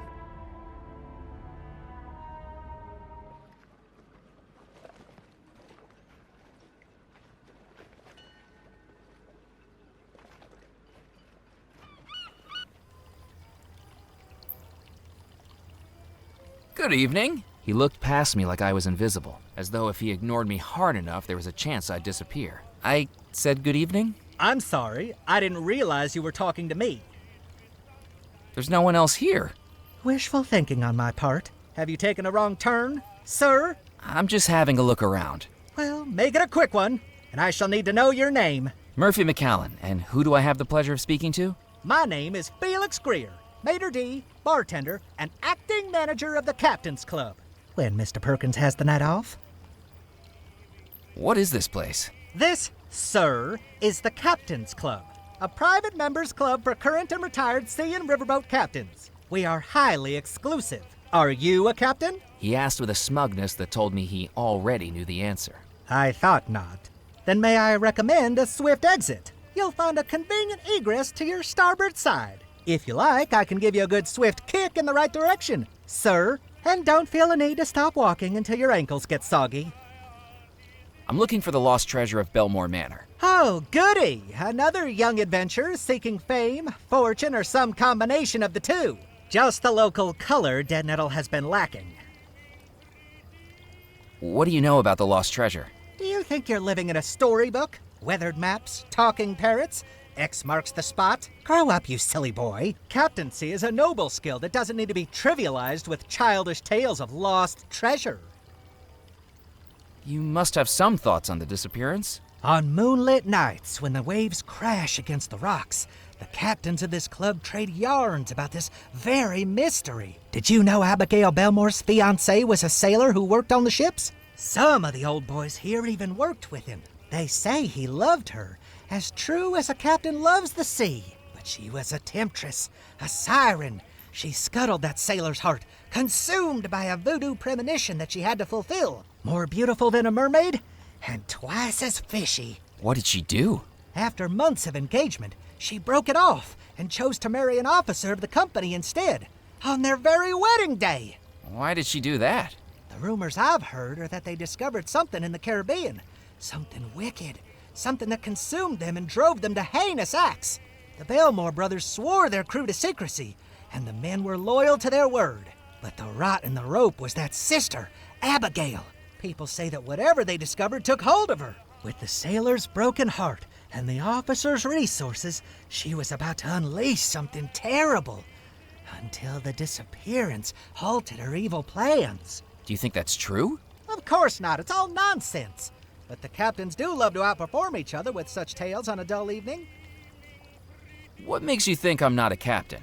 For one thing, you lack the grizzle, the crustiness, the essential R of a captain. How do I get those? Years of exposure to saltwater and a sullen, uncooperative crew, I should think. Do you even have a boat? Actually, I did have one earlier this evening, but an alligator fell on it. Admittedly, it was only 3 inches long.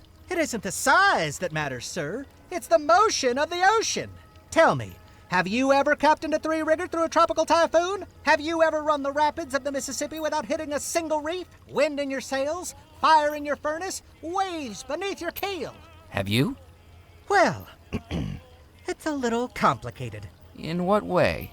I get seasick. Is there any way to prove I'm a captain? You might show me your captain's license. As I'm sure you know, the state of Louisiana requires all captains of both river and sea to carry one. But don't try to foist off a fake on me. Last week, we had someone present a license with a photograph distinctly unlike their contemporary appearance. The photograph was clearly of someone a good deal older than them, with more facial hair, and most importantly, one less eye. You know, I quite like being out at sea. Oh, really, sir? Bobbing along the ocean waves, up and down, like one of those roller coasters at Lunaland. Up and down and up and down. If sir would please be quiet. Else I expect there'll be a few waves of something coming out of my mouth any moment. Ned told me he sells fish to you. What do you serve here? Captains. Right, yes, I mean by way of food. The Captain's Club serves a dazzling array of sea-sourced dishes, from our house special jambalaya to my personal favorite, Devil's Rock Pancoza, pan-seared with lobster slaw and citrus crawfish beer blanc. In all honesty, it's not very popular. Most of the clientele are absolutely sick of seafood by the time they get ashore. Just the sight of it makes them queasy. What about drinks? Listen, if you're from the Prohibition Bureau, we've cleared all of that up with Officer Moe. Fines were paid, items changed hands, and now we're clear. I'm not from any Prohibition Bureau. Then forget I said anything.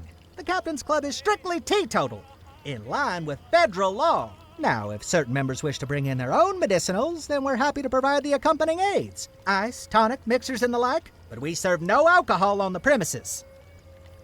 Is the club busy tonight? Well, we haven't opened yet, but if it's like last week, it'll be quite the lively soiree. I could barely keep up. The members here like to have a good time? That's right, sir. Both of them. This town sure isn't what it used to be. What's happened to Dead Nettle? Do you think you've wandered into the Tourist Information Center? I can assure you, you'll never meet a tourism official who dresses with this much panache. Stuart Lepew, head of the Devil's Rock Historical Society, looks like a thrift store had a crisis of conscience and threw up on him. I was just hoping to talk to someone so obviously knowledgeable about the area. Well, yes, that is true. I am plagued with an encyclopedic knowledge of the locality. My concierge duties require it. I have a spiel. Felix pushed out his chest like this was his moment in the limelight, his eyelids half closing as he performed before imagined crowds. Welcome, hardy traveler, to our quaint port town of Dead Nettle. Once this town you see around you was a hub of commerce, a beacon for ships bravely navigating between America, Europe, and the Caribbean. With the unfortunate dissolution of the Belmore Trading Company, our town has settled into a quieter life, perfect for the sailor ready to hang up their cap. We hope that you enjoy your time in our cozy town and perhaps explore some of the local sites here in Dead Nettle. Well, Excuse me? I was expecting applause. I best be casting off. Don't feel the need to rush back, sir. My credentials.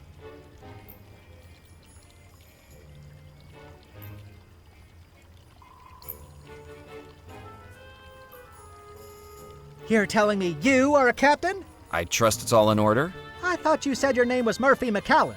That's right. Then why does this say Captain Knott? It's a pseudonym for marketing purposes. You've got to stand out nowadays. A cool name's a good way to do that. You didn't think Captain Hook was called Hook before the hand incident, did you? What would the odds of that have been? Look, Sonny, the bylaws of this club only allow the club manager to verify a captain's license. And Mr. Perkins is enjoying his backgammon soiree with Mrs. Perkins and the ladies this evening, with strict instructions not to be disturbed. So I'll accept this for tonight, but try this again tomorrow night and it'll be another story. Now, with that said, a warm and hearty welcome to the Captain's Club. We sincerely hope you make use of and enjoy our facilities, and do please let me know if I can be of any assistance at all. We don't open for another hour, but if you'd like, you can head up now to acquaint yourself.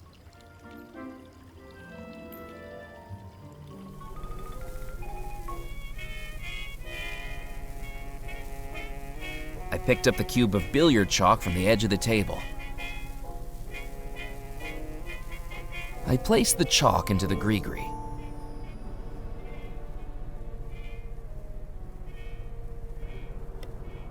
The switch seemed to control the ceiling fans. The door was locked. While I was trapped on Devil's Rock, a map of the world wasn't going to be much use to me. The cabinet was locked.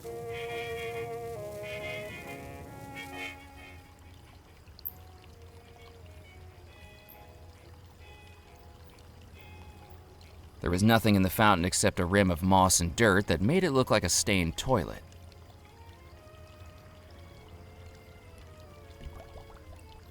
I filled the bottle with water from the fountain.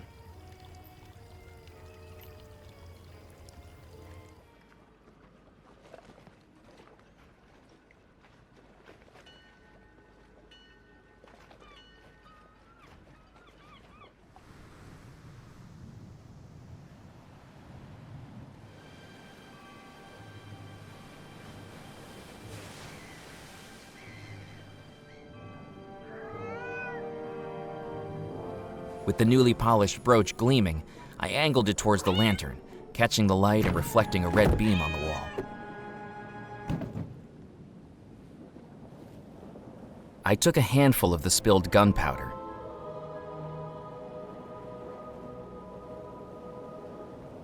I placed the gunpowder into the gree-gree.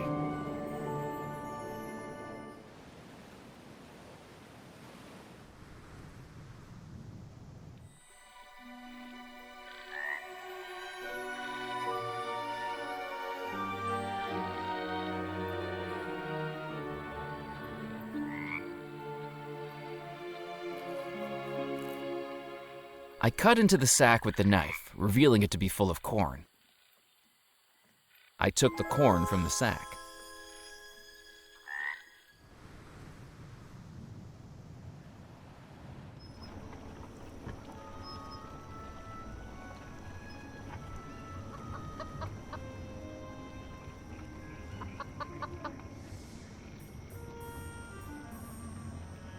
I scattered the corn on the path.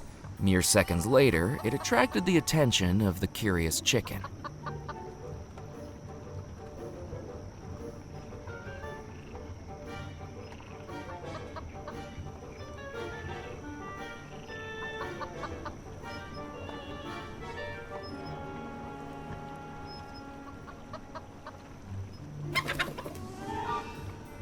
I was glad nobody had seen that.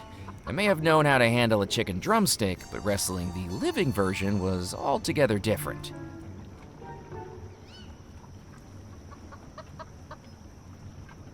If the chicken didn't want me to touch it, perhaps a blast of air could do the trick.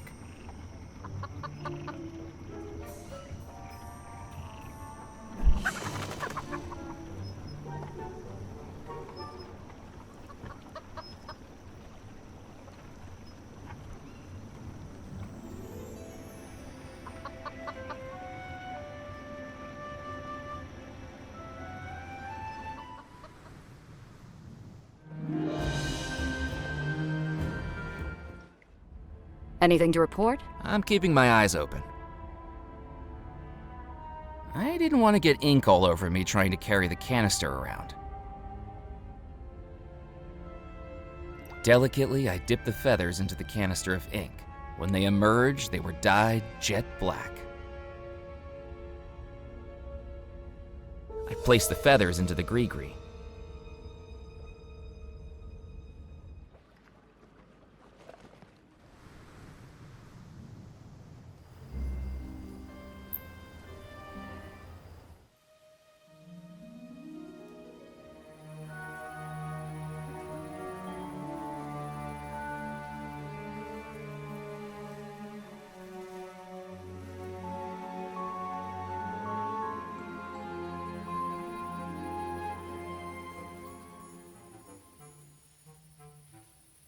I tied the twine to the uneven table and took up a hiding spot behind a nearby wall. It was time to wake the dead. Hello? Hello? Why is it so dark in here? Huh? Who's that? I'm stuck! Help! Help! Mallory, if that's you again. Get me out of this thing! Oh no, not again.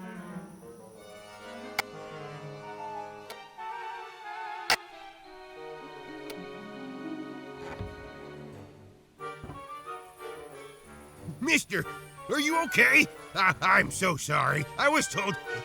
Mister? Oh, God darn it! Next time I see that girl, I'm gonna have a peewee-sized coffin all ready for her. A few hours locked in one of those should adjust her sense of humor.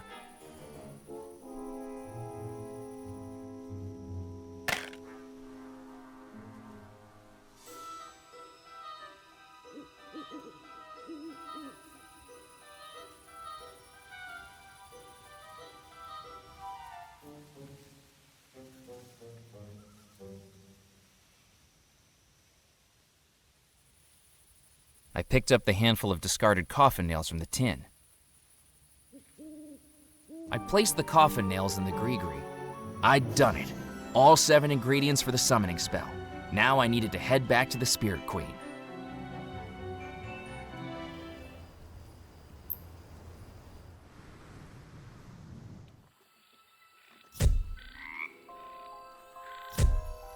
I thought I'd find you out here, McAllen. Evelyn, lovely to see you out in the bayou again. This will be the last time, McAllen. I'm not your secretary. I don't know what you're up to out here, but I'll figure it out soon enough. But for now, let's hurry it up. These shoes are alligator skin, and I don't want the local fauna recognizing an old friend. Another telegram came through for you, marked urgent. Kip said you might be out here. My boss again? Got it in one. McAllen, report back immediately. Received word Grimes is deceased. Lack of resources has made this a waste of time. And I've cottoned onto your little stunt with the Friday signatures. When you get back here, sorting mail is gonna be the least of your worries. Sid Sinclair Auditing Company. I couldn't believe what I was hearing. On a night when I'd just seen a ghost, this telegram was almost more unbelievable. There was more to the Belmore story than I could have ever imagined. Now I was being pulled away to a job I didn't want to work, a life I didn't want to live. Maybe it was time to do something a little foolish. Do I still have that prepaid reply? Sure do. What do you want it to say?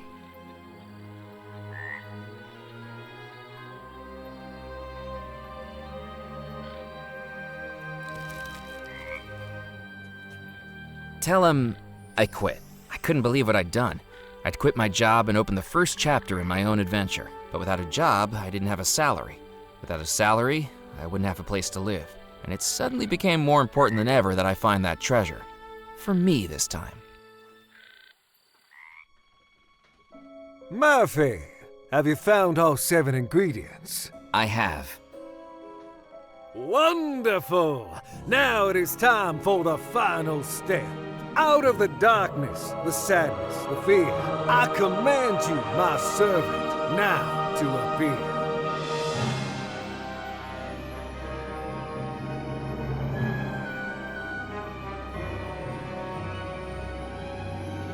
I have returned, Master. What is your desire? The ingredients have been gathered. The final step of the spell is ready. The focus. The focus of the spell is whatever you are casting it upon. Belmore Manor is where the ghosts reside. An image of Belmore Manor is what you must use to direct the spell. Murphy, do you have an image of Belmore Manor we can use?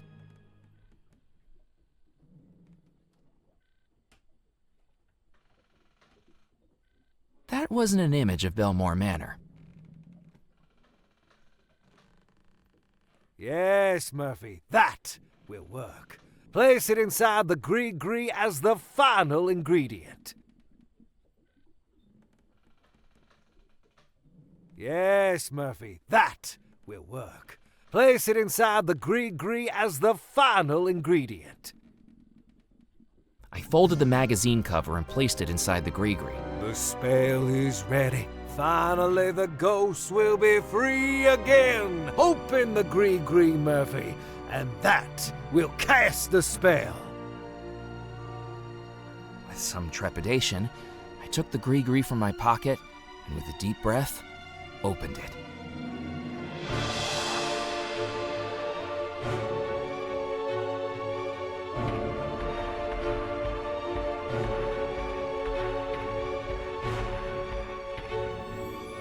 last, I am free. Servant, what's happening? I was never your servant. I am your master.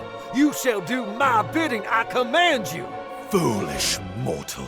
You have served your purpose. No longer do I need to manifest as an ephemeral specter. Now my true spirit form is freed. Loa, do as I say. You are of no more use to me.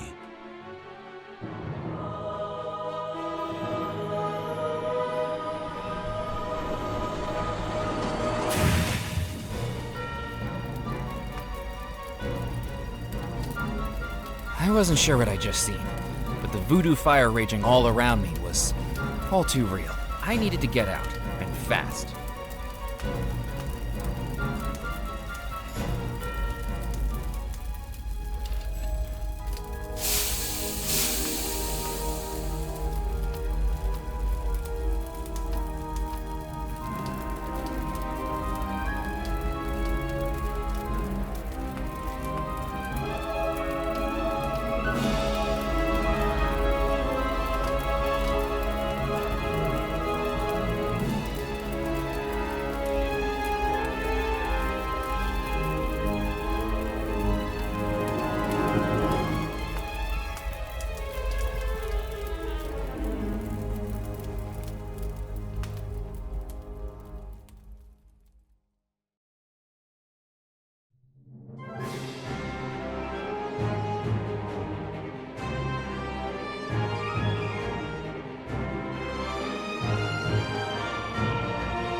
As I opened my eyes, I realized I had no idea where I was. Hello? Hello? This wasn't good. I checked my hands and still seemed to be flesh and blood. What's happening? Where am I?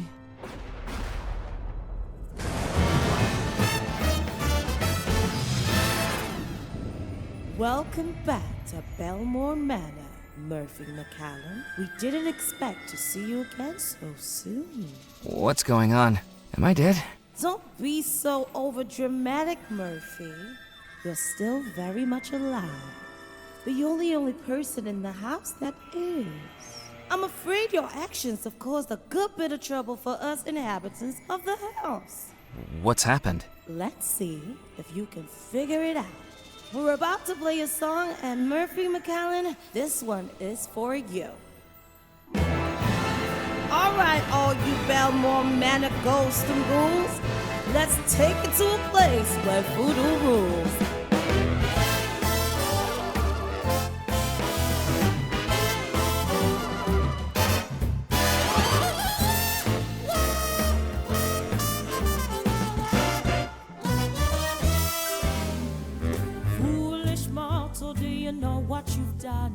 A house of spirits, but we know of one with evil intentions, and now no preventions to all that evil scheme.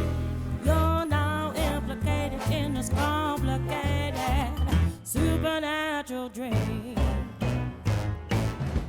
You cast the spell, now the deed is done. Evil's free, the plan has just begun. Without your detection, we'll have no protection from the Machiavellian game. You set them loose, so you have to deduce who is ill and who is to blame. And self-detested, we'll ask you questions 3.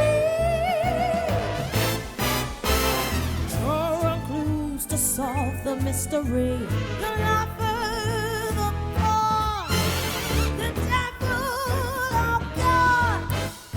Questions surrounded in doubt. The officer bride, the sailor or guide, Murphy. Can you figure it out? Can you figure it out? The broken heart stolen by another. Tell us now who is the lover.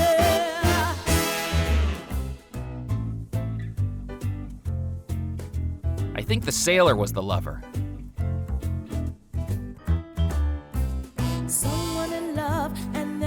is true. Is it return? What is there to do? They're caught in the middle of baffling riddles. Is love what can carry them through? Sunset life, no chance for dawn. Tell us now, who is the pawn? I think the bride was the pawn. A bride in love, but in some evil curse, immersed in voodoo and things perverse. She cannot protest, and her mind's not possessed of things that'll only get worse. Wicked spirits in evil rebel, tell us now, who is the devil? I think the officer was the devil.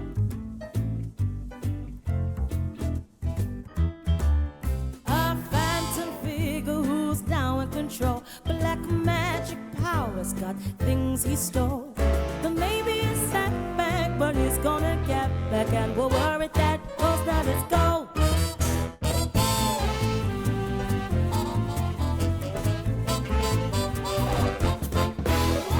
Maybe you listened and now you've done it.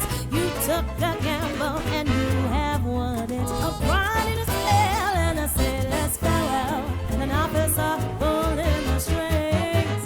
A hostage filled with voodoo, and yes, we know like you do. To fix it, we'll take some strange things. To test it, we asked you questions 3. You drew a clues and solved the mystery. The officer, bride, and the sailor all died. Questions surrounded in doubt. Love with the pawn, the devil are gone. Murphy, you figured it out. And yes, you must. The fool is false. Find treasures trapped in hidden vaults. You may think you are done, but it's all just begun. It's time for a ghostly debut. So say trick or treat, 'cause there's a goal to defeat. And Murphy, we hope that you do. Or guess what? You'll have to die too.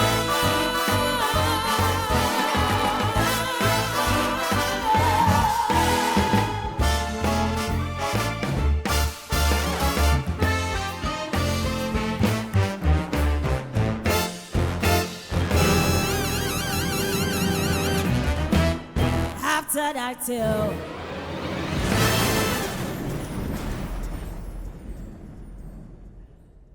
I was back in Belmore Manor, and although it was better than being dead, I didn't know what was awaiting me.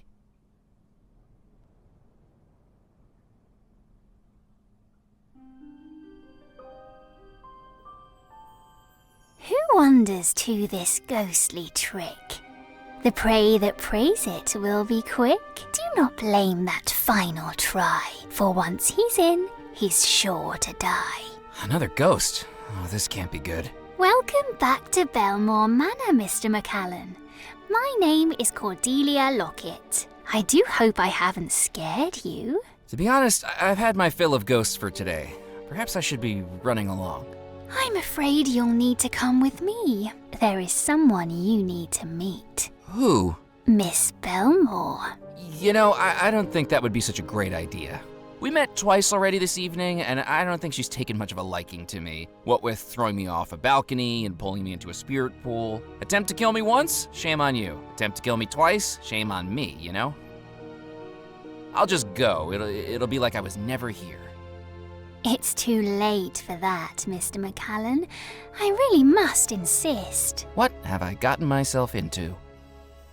Miss Belmore, Mr. McCallan is here to see you. I don't see anyone.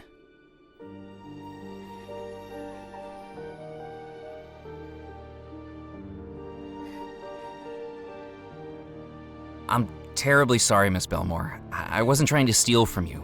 I didn't know anybody was still here. And then I've gotten deeper into things than I expected, and Miss Belmore? Why isn't she saying anything? Why is she crying? This is all terribly exciting, isn't it? I'm afraid there's much more to this than you realize, Mr. McCallan. Can she even hear me? think so, but keep trying to talk to her anyway. What happened to her? I can tell you all that I know, if you're brave enough to hear it. I hope I am.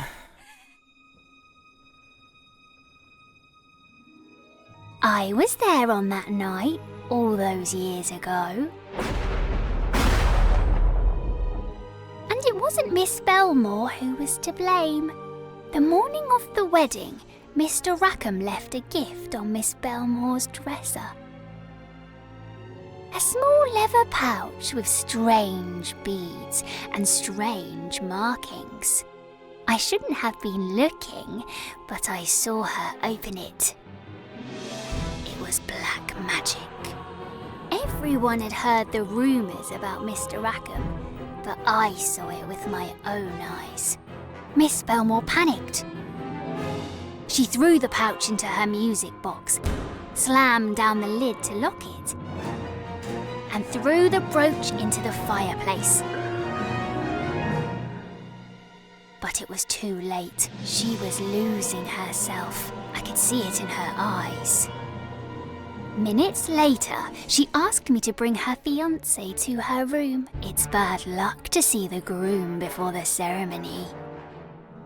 She told him she didn't love him, but I don't think it was her speaking. He begged, he pleaded, his heart broke in two. He was devastated. I saw him head up the staircase to the balcony overlooking the garden. But oh dear, I didn't know what he was going to do.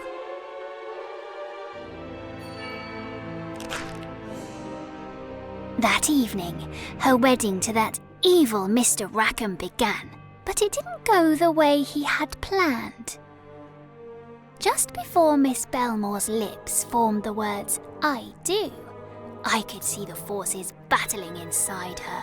The real love within her resisting the forged compulsion of Mr. Rackham's curse, staring into eyes that were not those of her true love. And that battle of good and evil exploded.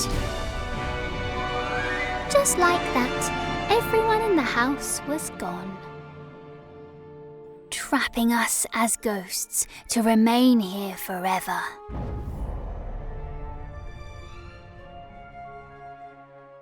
For more than 30 years she's been like this, her mind trapped in an eternal battle between the true love in her heart and the evil magic trying to control her. More than 30 years of never-ending heartbreak. And while Miss Belmore is trapped in torment, do you realise what you've done? You've summoned all the ghosts in the house, including Mr. Rackham, that manipulator, that occultist, that devil, the cause of Miss Belmore's suffering. He's once again free to pursue his evil deeds, because you released him. If Abigail is under a spell, how is she able to attempt to kill me twice? Well, it's never happened before. Maybe she's losing the fight against Mr. Rackham's curse, and the evil inside her is growing more powerful.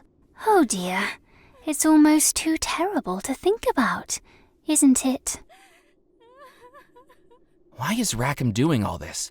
What does he want? He's after the same thing you are, the Belmore treasure. But he's willing to do a lot more to get it, and he doesn't care who gets hurt in the process. I'd say he's a lot more committed than you are. I have to do something. How can we stop him? I'm afraid I don't rightly know, but Miss Belmore might.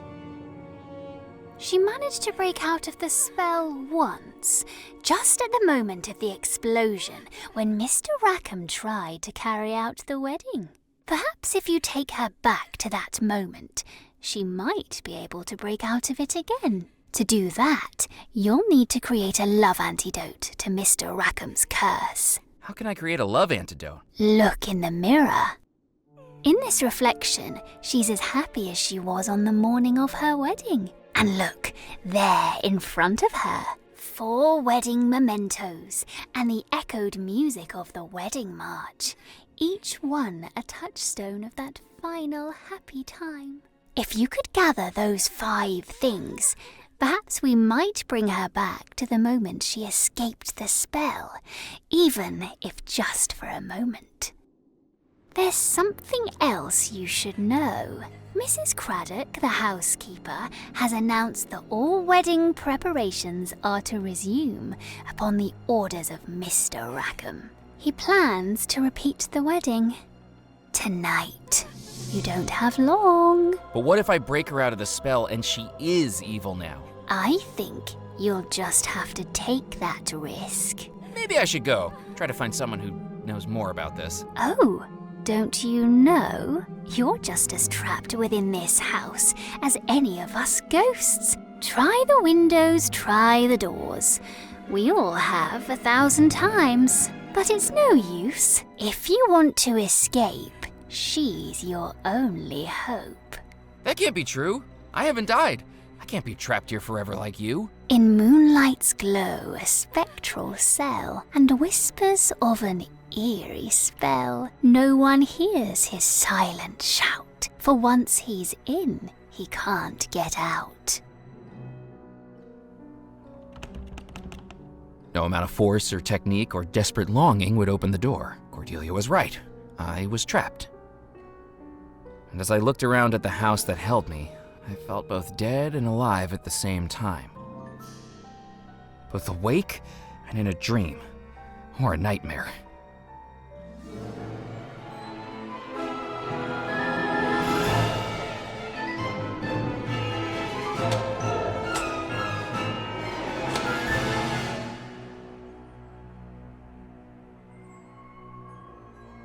The only way I could possibly free myself was to gather the 5 items to awaken the Ghost Bride, perhaps giving her a third and final opportunity to kill me.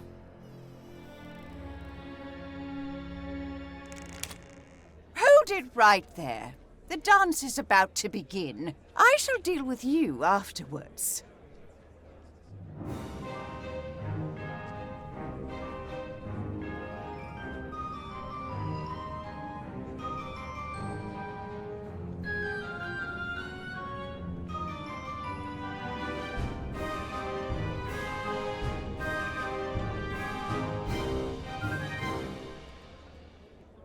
The skill, the movement, the passion.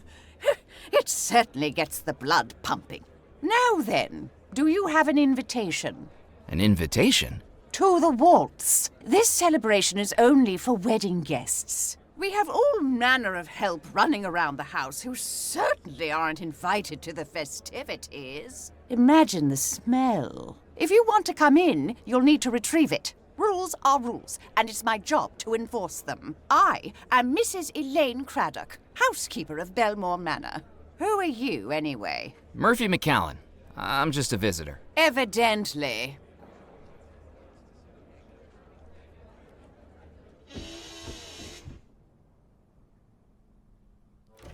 You, boy! Are you one of the staff? Is the wedding ready to begin? Ready to begin? Goodness gracious, but I haven't found my Bible. Sorry, I'm just a guest too. I don't think the wedding's happening until later tonight. Or not at all, if everything went to plan. Just enough time for another drink, then.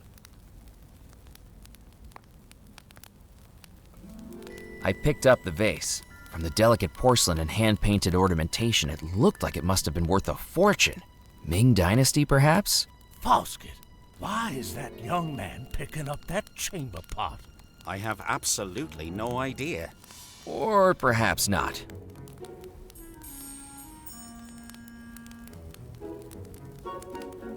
Good evening. Good evening, my boy. I'm afraid you'll have to speak up. Old army injury, you see. Care to join me for a drink? Colonel Bloom, how many times must I warn you about your predilection for hard drinking? It's not hard drinking. It's very easy. What do you say, my boy? You care for a nip? I probably shouldn't. I'm a little preoccupied at the moment. Well, don't go saving it for the toast. You'll be waiting decades. See? This is what I was talking about. This is the kind of ungracious, ungentlemanly behavior that will spell your doom, Colonel. Stop trying to threaten me with eternal damnation, Foskett. If it was going to happen, it would have happened by now. I'm pretty sure I'm dead at this moment, and I don't see any evidence of women playing harps. Just you harping on at me. Did you see much action in the army? I killed 4 men. From food poisoning, Colonel Bloom's title is an honorary one for services to catering. The Cattle King is what they called me. I owned farms from New Orleans to Tallahassee. Beef, leather, dairy. It was a roaring trade. Or at least a mooing one. Those cows, they were my army. I tell you, everything a man needs can be provided by a good troop of cows. Herd of cows. Of course I've heard of cows. I was just talking about them. What are you drinking, Colonel? Good hearty rum. It'll put fire on your chest and hair in your belly. Wait. And perhaps it is time to consider whether you have drunk too much of it, Colonel. Or perhaps give it up altogether.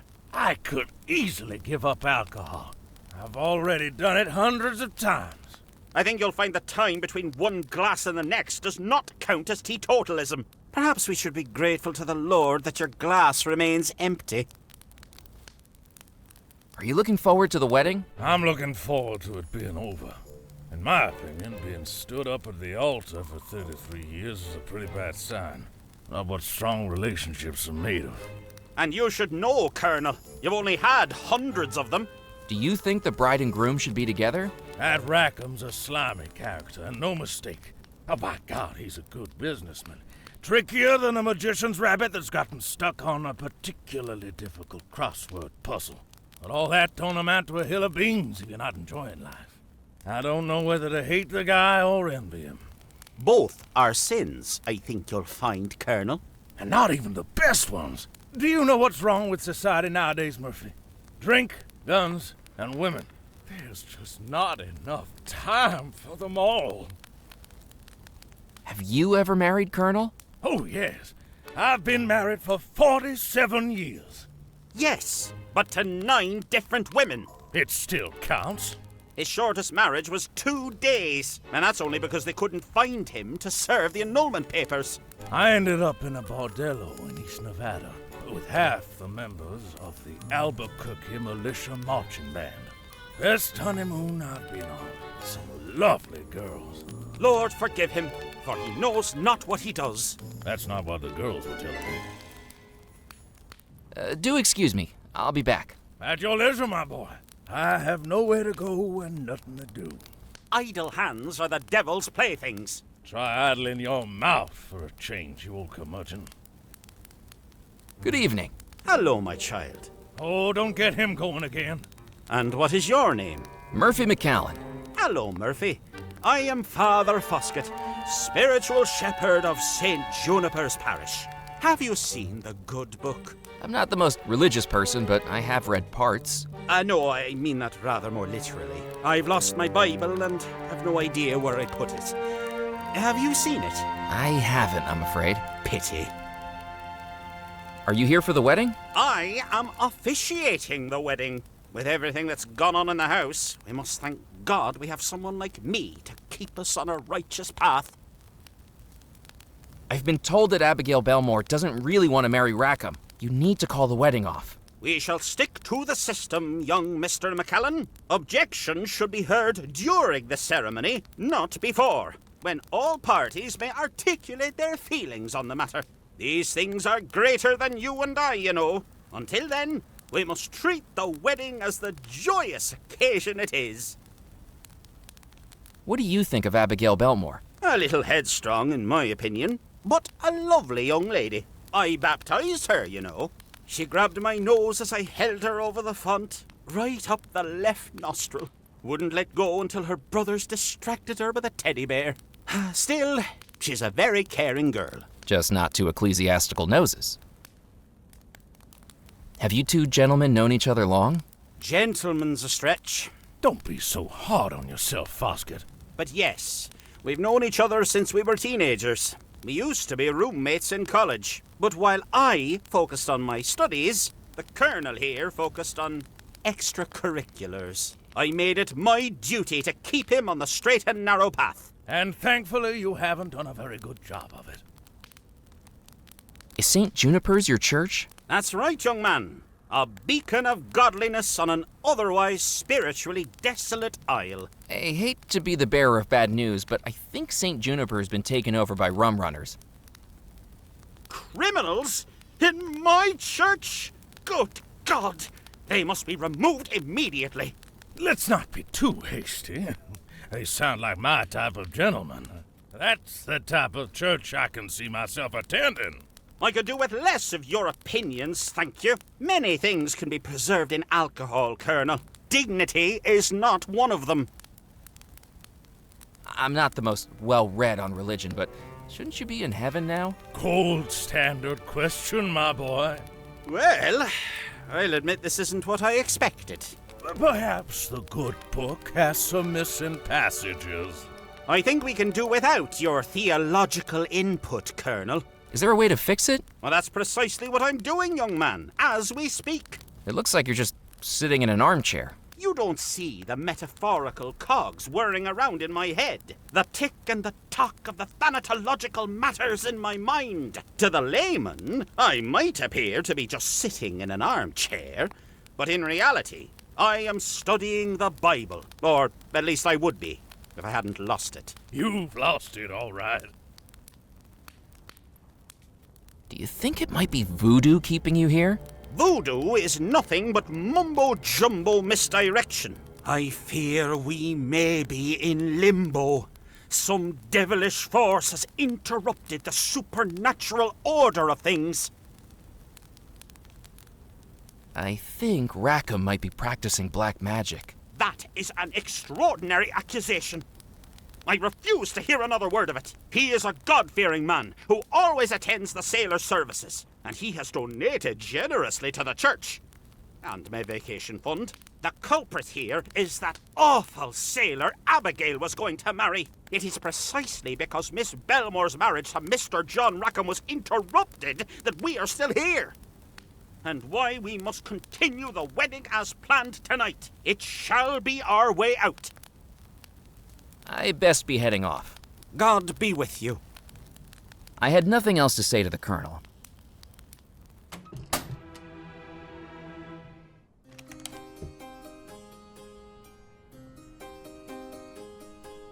Without knowing what it was, I didn't want to break it. I wondered if the pianist knew more about it. Good evening. My name is Murphy McCallan. Pleased to make your acquaintance. Ezra Hughes is the name. Pianist for hire is the game. Got any events coming up that you can use a pianist at? I do weddings, christenings, bar mitzvahs, funerals. You're still hustling for work? Isn't being a ghost an impediment? Hey, when you're self-employed, you've got to keep that next paycheck coming in. But you're trapped in the house. Well, I admit I'm not normally based here, but Belmore Manor makes a lovely venue. How's the gig? It's the gig of a lifetime. Quite literally. I just didn't realize how short that lifetime would be. Still, I should be making out like a bandit at the end of it. Why's that? My contract says I charge overtime at time and a half. So far, we're 30-something years past my original end time. Is there much to spend your money on when you're dead? They say you can't take it with you. But I don't seem to be going anywhere at the moment, so why not find out? You don't seem to have much of an audience. Most have gone through to the ballroom for the waltz. Still, at least it means I don't have the Southern Belle from hell hovering over me. Who's that? You'll know when you see her. Are you local to Devil's Rock? No, New Orleans born and bred. Hard to grow up in the Big Easy and not fall in love with this music. Street performers in the French Quarter, brass bands on the balconies, parades at Mardi Gras. It's in the air down there. So what brought you here? Work. Figured I'd play a few gigs, make some cash. Next thing I know, I'm caught up in more drama than a Gilbert and Sullivan operetta. Where did you find musical work here on Devil's Rock? I got a full season contract down at the Calliope Theater. It was pure luck, really. The original pianist broke his arm. How? Before the renovation, that place was falling apart. 14 people in the audience watched as the stage gave out right in the middle of Claire de Lune. Pianist and piano falling straight to the floor into the basement. Ouch. Physically, he was fine. Emotionally, devastated for months. Sounds like he went through a bad stage. Yardley Belmore was a performer too, wasn't he? And more. Writer, director, producer, philanthropist. He's the one that bought the Calliope, fixed her up, and hired me. Once he came on board, that place got put on real shows. Real shows? Yeah, before Yardley put up the funds, they were so broke they had to rely on sponsorships. The final year, Bon Tom Bakery funded everything. With conditions. Conditions? The shows had to be on brand. Before Yardley put a stop to it, we were looking at 3 Shakespeare plays that season. Romeo and Baguette, A Midsummer Night's Cream Cake, and Much Ado About Muffins. Do you know what happened to Yardley Belmore? I haven't a clue. But you know what? I think I was one of the final people to see him alive. Oh, really? He came down to the Calliope to offer me this gig for the wedding, and I overheard him talking to someone backstage after I had finished rehearsing. What were they talking about? Well, after Yardley scrapped the baked goods from Romeo and Juliet, he was after ideas to bring something new to the story. This fella was telling him about a place he'd found, an actual crypt. Such a missed opportunity, really. Can you imagine? Romeo and Juliet's tragic finale, played out in the Capulet tomb, the star-crossed lovers' final doomed moments in a real-life, honest-to-God crypt. The last thing I heard was them setting a date to check it out. And then, well, after that, no one ever saw him again. Do you know who the man he was talking to was? Rackham, I think you call him. Don't know where his interest in the theater came from all of a sudden. I'd never seen him in any performances. Do you know where I could get some wedding music? I take request. It's part of my contract for the wedding. What are you after? I need some wedding music to play to Abigail Belmore, upstairs in her bedroom. I might be able to move people with my music, Murphy, but there's no chance I can move this piano up to the 2nd floor. What's the machine next to your piano? That's my ticket out of hustling, a phonograph recorder. I'm going to compose and record a hit song, something that'll sweep the nation like those guys on Tin Pan Alley. I can record and release a song all across the country, and people will be able to hear me live in their living room. But you're not live, or living. That'll be how I market myself. Anthems by apparitions, hymns by haunts. The magazines won't give you the time of day if you don't have some way of standing out. If I'm dead, it's better to be composing than decomposing. How does the machine work? You just put in a blank record and press record. There's an old one still in there if you want it. It's too worn for me to use anymore. The records have a thin layer of black wax on the outside, and the machine records the sound as grooves in the wax. Keep an ear out for me in a year's time. I should get going. See you around, Murphy.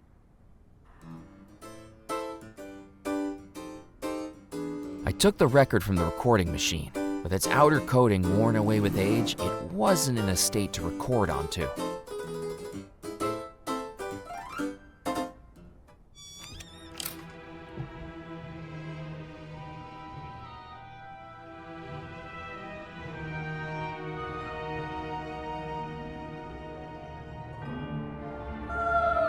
The door was locked.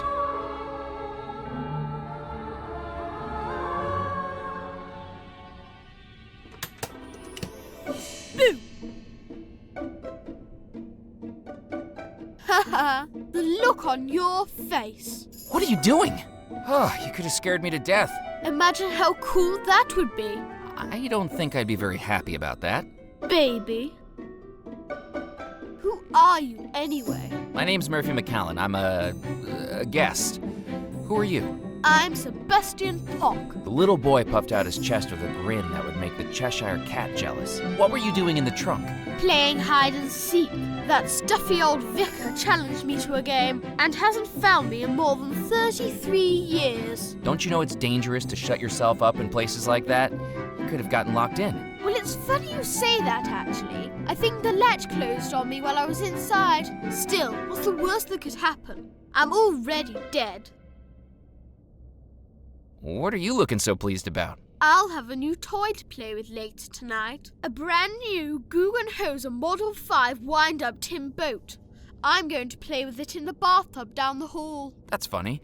I know a little girl who accidentally got one of those for her birthday today. Yeah, funny that. The boy pulled an expression that made him look slicker than a politician in an oil spill. You've been in that chest for 33 years? On and off. That's got to make me a hide-and-seek champion. This house is amazing for it. Before I climbed in the chest, I must have explored every room in the house. The ones that aren't locked, at least. You haven't seen the Belmore treasure while you've been exploring, have you? There's a treasure here, like pirate treasure. That's what the stories say. And you believe them? I thought kids were supposed to be the gullible ones. I don't think it exists. Why not? Because if it did, I would have found it by now. This is a long shot, but do you know Mallory Wisp? Sure, I know Princess Stink. She was getting a tin boat too. I know. I swapped over the pages in the toy catalogue, so she ordered the wrong thing. She'll get fed up with it, and I'll get to play with it instead. Well, that wasn't a nice thing to do. Nice guys finish last. That's what my father says.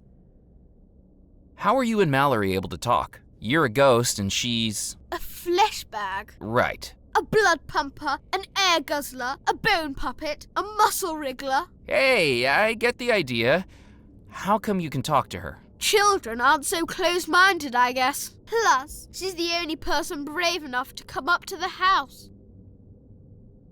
Are you here for the wedding? Do you think I dress like this for fun? I look ridiculous. I thought you might be the mayor of Munchkinland. My mum made me dress like this. What's your excuse? Do you know the man in the portrait behind you? I don't want to look at it. Gives me the creeps. It's John Rackham, isn't it? Shh! Mum says we're not allowed to say his name. What do you know about Rackham? I don't want to talk about it. You know something, don't you? I can't tell you. I'd get in trouble. I won't say a word. Cross your heart and hope to die? That's ironic, given the circumstances, but sure. We came to the house a few months before the wedding was supposed to happen. My dad's a lawyer for the Belmore Trading Company. A real important one. But oh boy, is that stuff boring. I was sneaking around, you know, just exploring the house. And I saw him, that man. He was talking to one of the Mr. Belmores. The one that wore the white coat. Cecil Belmore, the scientist? Yeah, he said he was going to his laboratory, but where it was hidden was a secret. I thought I could follow him. Did you have any luck? Not really, because I wasn't the first. That man, he was following him too, in secret. I kind of got too scared to keep going once I saw him. What scared you? I saw something. I saw something the scary man was carrying. What was he carrying? A dagger. See you around, kid. Bye. The door was locked. The door was locked.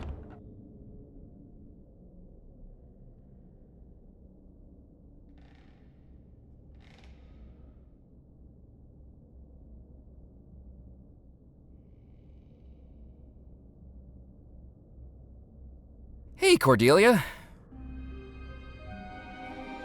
Oh, hello again, Mr. McCallan. Have you made the love antidote yet? I'm working on it, even though I'm still not sure it's a good idea.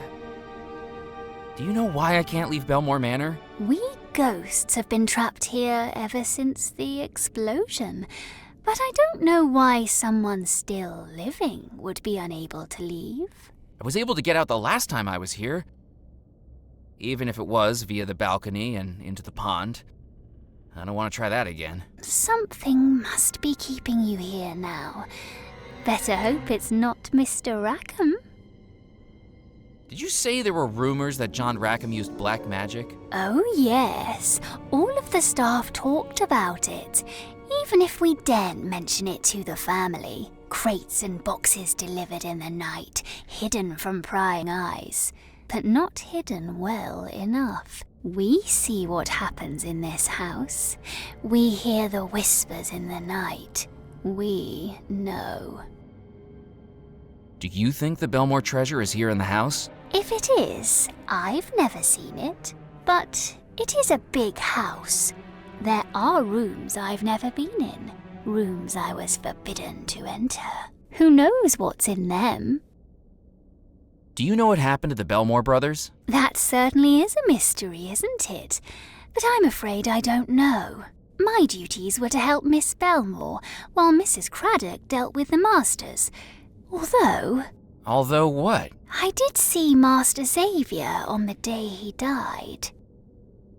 What was Xavier doing on the day he died? Preparing for an expedition. He'd been given a birthday present not long before, an old pirate map of Devil's Rock that he'd hung over the fireplace in his bedroom. And on the map, marked in red, an X marks the spot. Pirate treasure?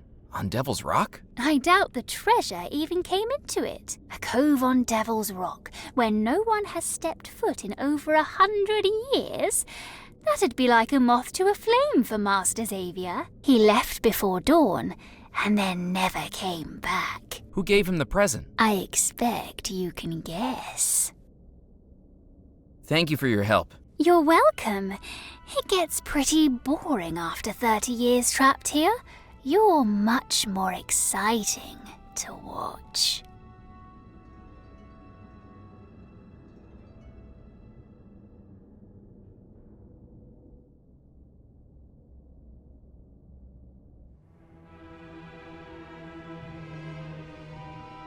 The two sea deities stared at me with disapproving eyes. I didn't know what I could have done to disappoint a statue.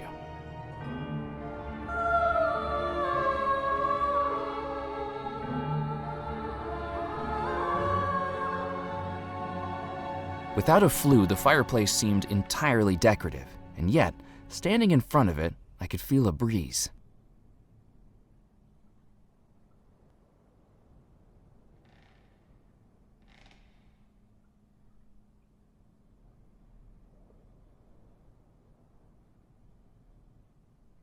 No amount of force is going to open the door. I was definitely trapped here.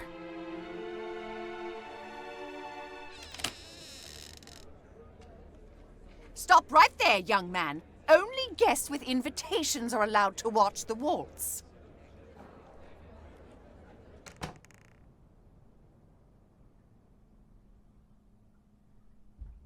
No amount of force is going to open the door. I was definitely trapped here.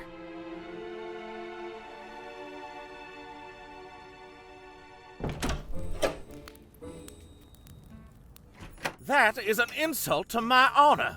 I didn't know you had any honor left to insult. Boys, you don't want to be fighting over little old me. Tallulah, this man is nothing but a scoundrel. Then you, brother, are a no-good fraud.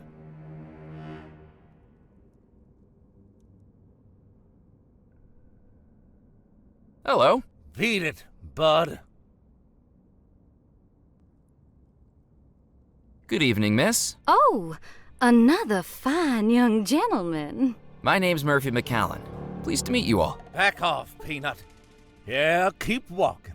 We were talking to the lady first. Now, boys, we must be welcoming to our new friend. My name is Tallulah LaRue. I expect you've heard of me. My daddy owns the LaRue Oil Exchange. We're the richest family this side of the Mississippi. But don't be getting any ideas. Tallulah, don't you think this gentleman is a little beneath you? He looks so poor, he probably waves a popsicle around and calls it air conditioning. Let's not be rude to him just because he's less fortunate. You boys be welcoming and introduce yourselves. If we must. I am Humphrey Tallulah. And I am Orville Tallulah of the Tallulah Textiles Company. I think you made the pants I'm wearing. What's that in your hand, Miss LaRue? This is my invitation to the wedding. It allows me to bring one guest with me, but I seem to have made a teensy tiny mistake.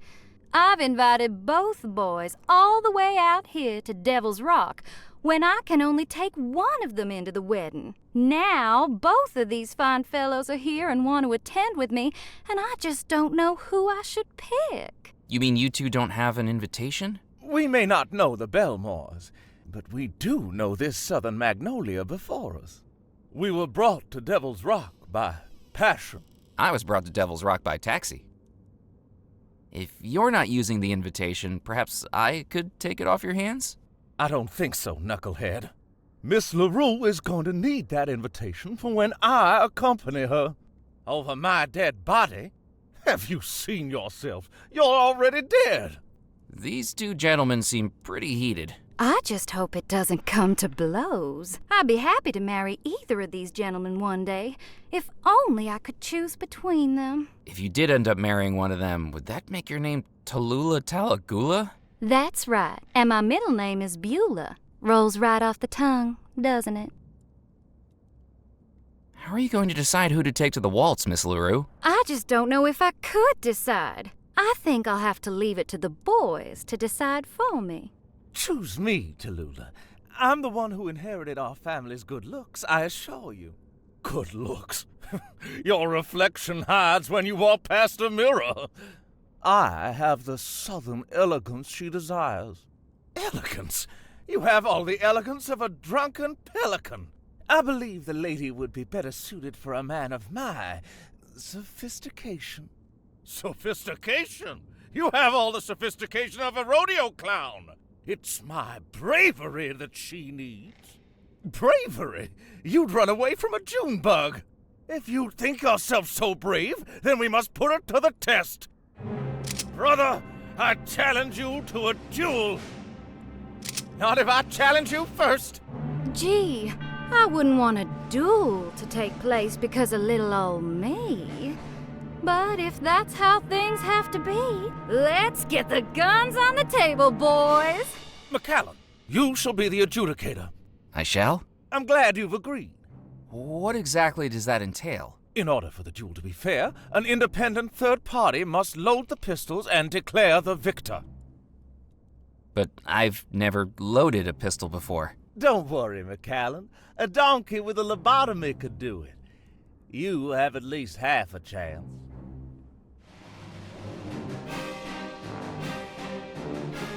Could you excuse me for a moment? Don't be firing prematurely.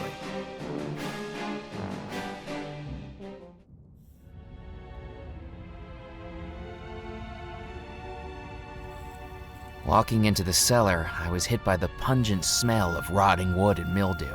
3 decades without upkeep hadn't been kind to this section of the house, and it was now knee-deep in floodwater.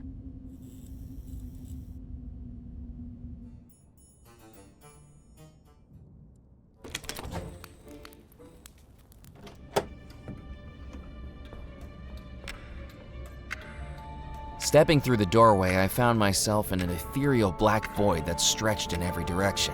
Draped in green fog, all I could see were staircases floating in all directions, and in the center, an eternally ticking clock.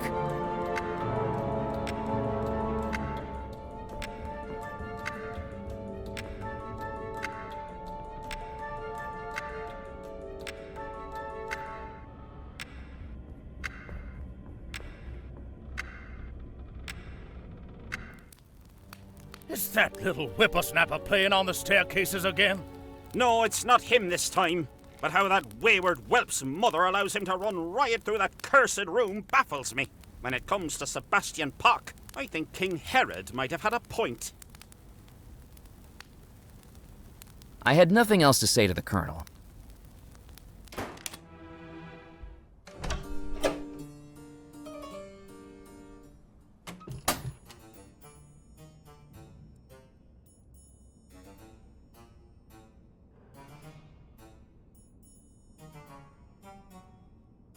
I wondered if the shelves held any books on battling ghostly curses, but that seemed a little too niche.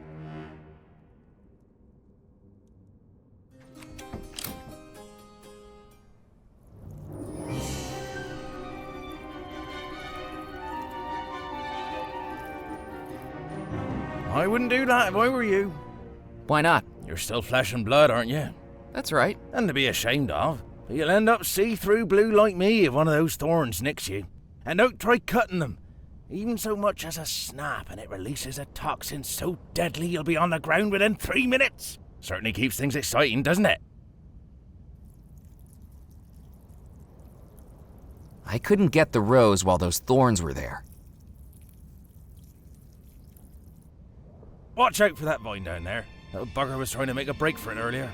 Oh, Okay, will do. I didn't have the slightest idea what the gardener was warning me about. Like a snake coiling around its prey, it soon became apparent. Help! Help! What's all the fuss about?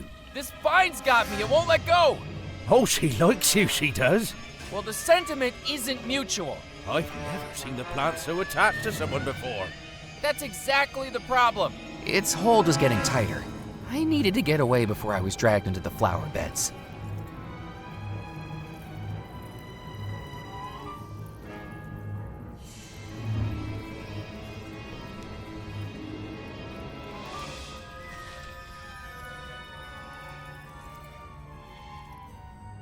Well, you didn't need to do that. I wasn't planning on doing the pruning till tomorrow. What was that? Just a Devil's Rock creeper. Oh, they do seem to have gotten a lot more active since I was last tending the garden, though. First, the animals on this island had tried to eat me. Now, I was finding out the plants wanted a nibble too.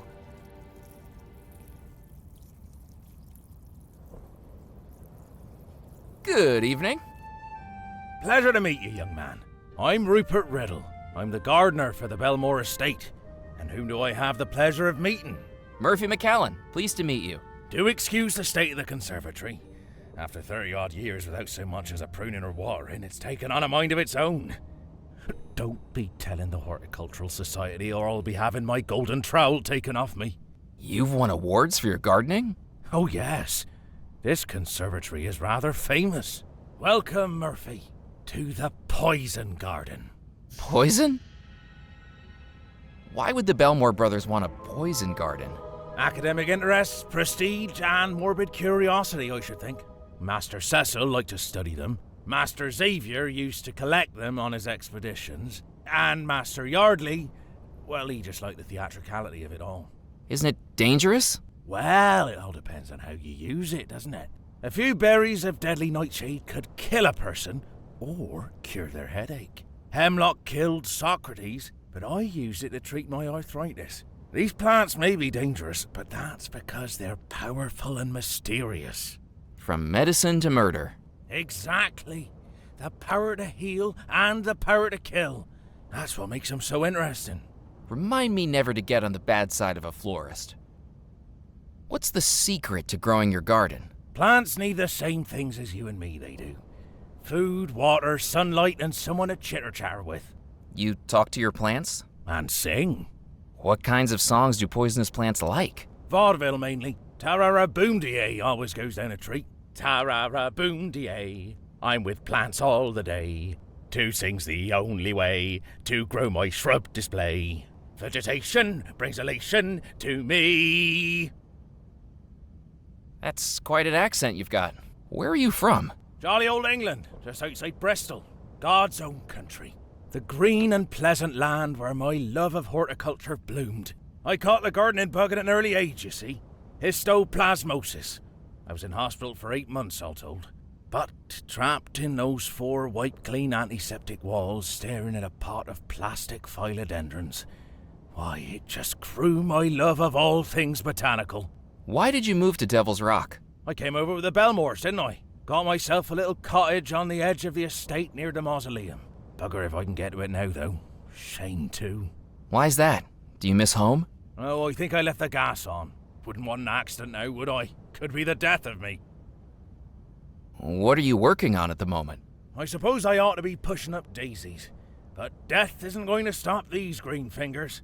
So I'm getting right back into it where I left off, tending to these plants. It's not quite the same as it used to be, I must admit.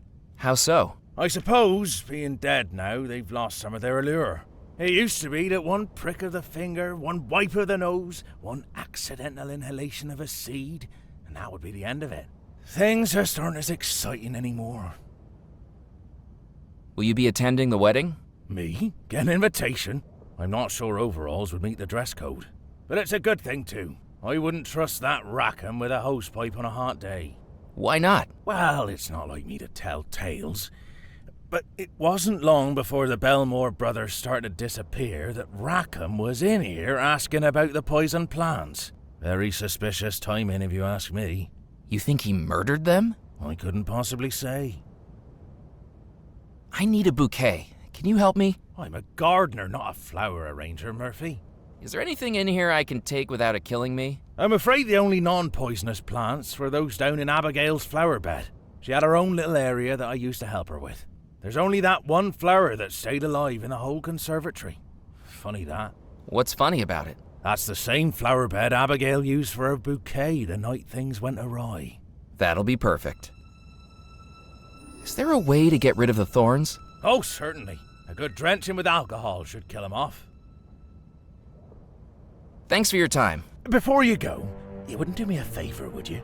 What kind of favor? Well, I was just wondering how that flesh and blood thing is working out for you. Excuse me? It's just, and I don't mean to impose, but my eternal frustration is that I have 187 different ways to die in this conservatory, but I was never able to test any of them out. Now that we've all discovered death isn't quite so conclusive, I was wondering if you'd want to help out. Help out how? Well, we could test out some of the plants on you. They'd kill me! Fingers crossed. The dainty old man's eyes glowed with unrestrained excitement at the mention of murder. His dottery demeanor offered a complete contrast to his apparently homicidal tendencies. He was like a tortoise holding a machine gun. Now, don't make such a drama out of it. We could put it in a nice pie, and maybe some herbal tea. I know the recipe for a lovely cobbler. Definitely not. Let's cross that possibility out right now. I was only asking. Maybe let me know if you change your mind.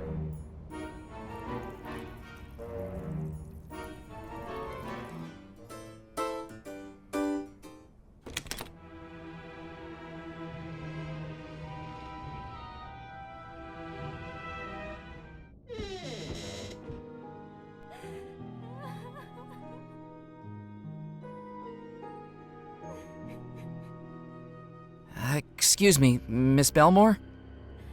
It was no use. She was in such a deep trance I doubted if she knew I was standing only feet away from her.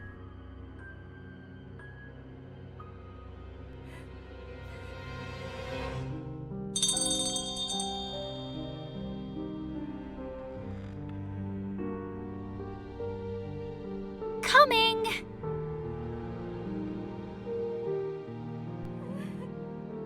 Miss Belmore, did you ring for me?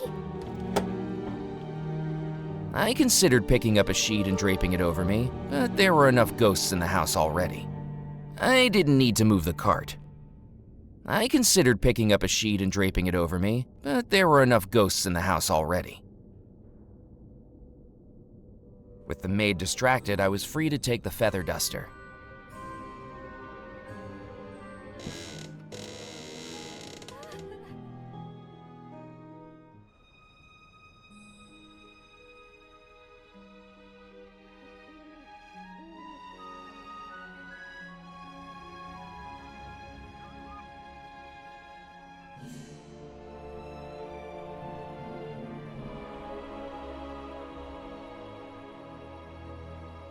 Whoa! As I rounded the corner of the balcony, I saw that the walkway had dropped away, the mortar crumbling after decades of neglect. The ground was a long way down.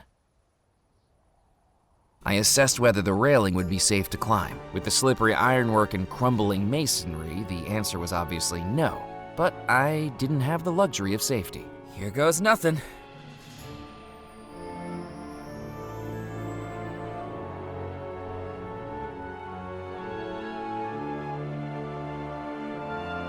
Hauling myself onto the roof from the ornamental railings, I realized there was no easy path to get higher. The roof tiles ranged from loose and dangerous to soggy and dangerous. Either way, I wasn't going to be able to climb them. As I approached the lightning rod, I started to feel the hair on the back of my neck standing up. That was a close one. Fortunately, the lightning bolt had hit the lightning rod instead of me, breaking it from its socket and sending the rod tumbling to the ground below. It looked like someone had already intended to start fixing the roof. I looked inside the toolbox and took the only thing it held, a rusty old pair of pliers.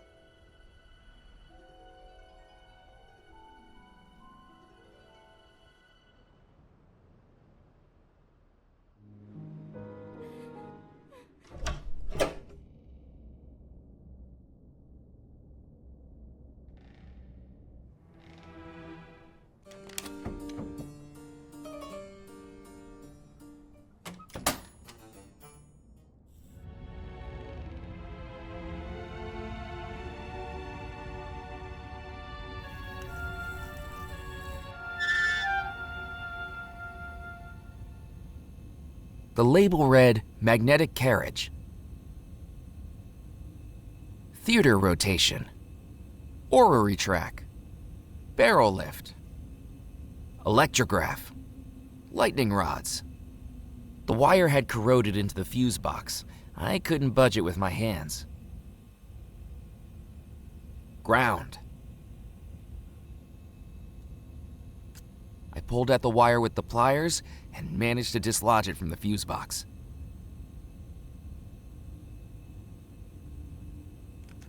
I hooked up the lightning rod wire to the socket, but with the lightning rod broken, I wasn't going to get any power.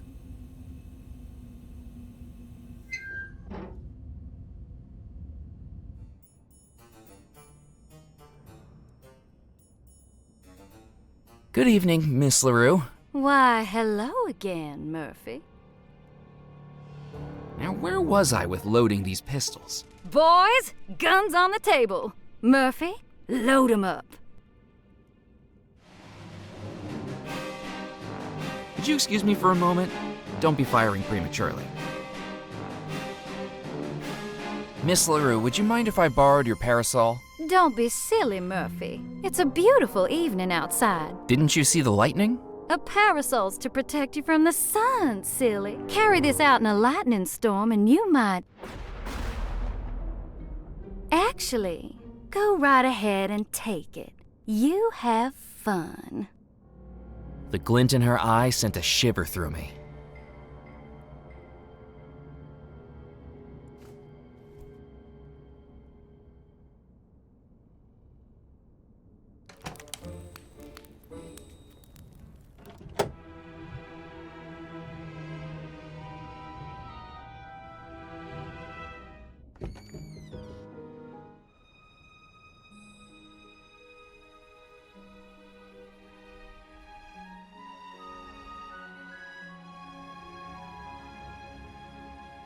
Nope.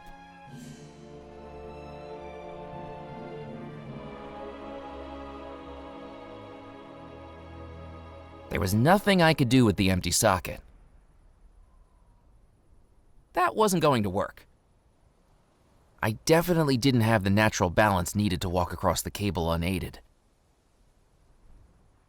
As a child, I'd once watched a traveling circus act calling himself the Great Balancerio amble his way across a high wire with only a parasol to keep him steady. With absolutely zero practice and infinitely more chance of death, it was now my turn to try it. Oh well, here goes.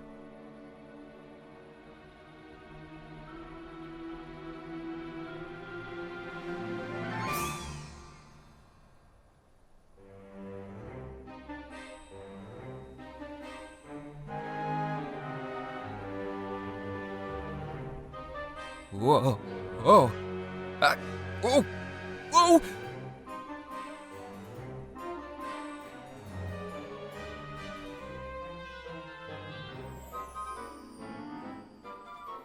Oh, that was a close one. While I may have lost the parasol, I did have one thing on Balancerio. I accomplished my stunt without having to wear a leotard.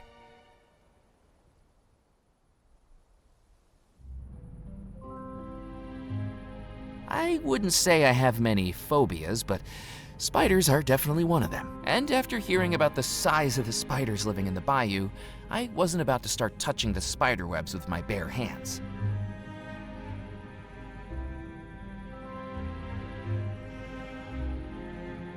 Using the feather duster, I began sweeping away the spiders and their webs from a relatively safe distance.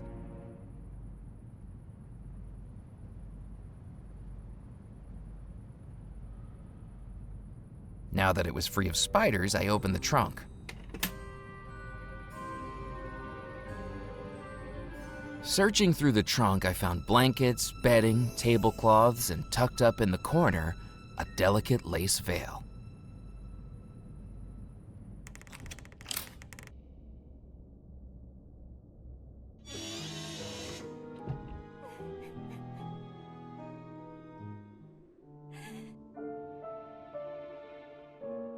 I placed the veil on the dresser. There were 4 items left.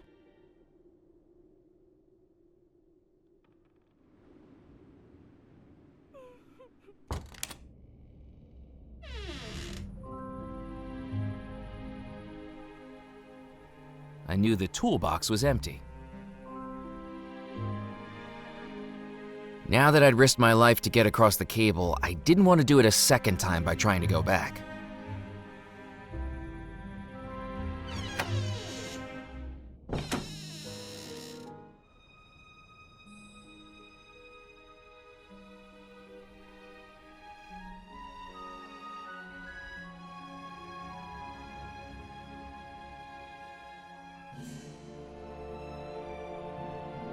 With a spark of inspiration that worried even me, I decided to test whether I could improvise a replacement for the lightning rod, breaking all manner of building codes in the process.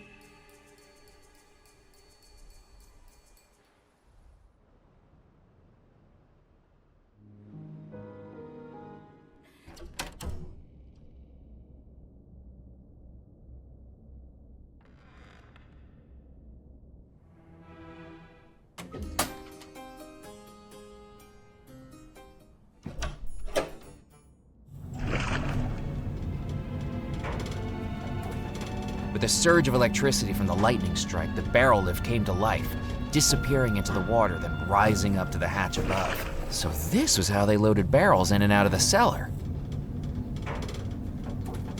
I needed to use the switch to operate the barrel lift.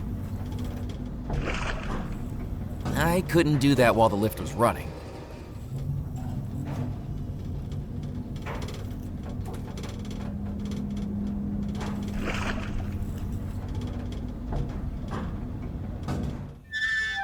Knowing the erratic surges of electricity that must have been flowing through the wire into the barrel lift, I decided it was wiser not to do any more rewiring. I needed to use the switch to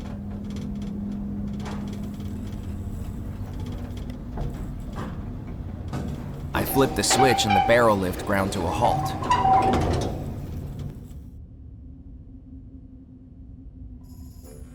With extraordinary fortune, the porcelain chamber pot fitted neatly into the decorative ironwork of the barrel lift.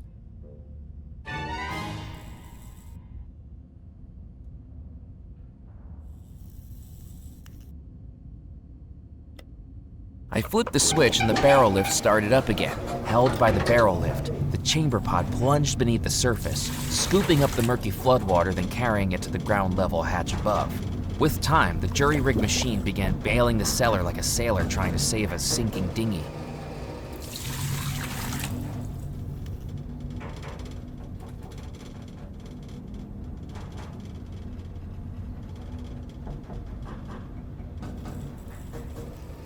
There was nothing large that I needed to move.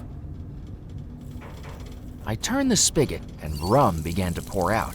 If I wanted some, I needed something to carry it in.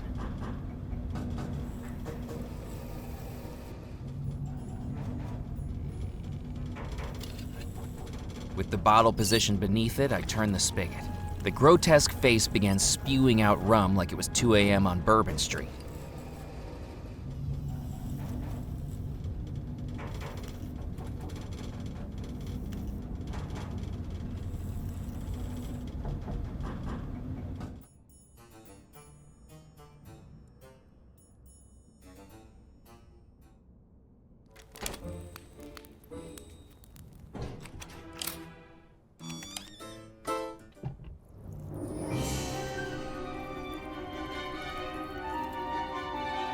I emptied the rum onto the thorns and waited.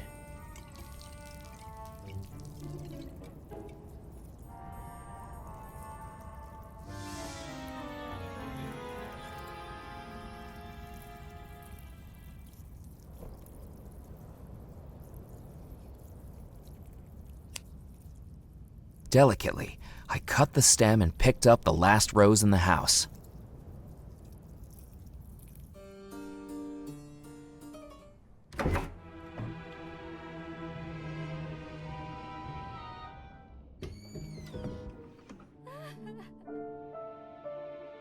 I placed the rose in the vase. There were 3 items left.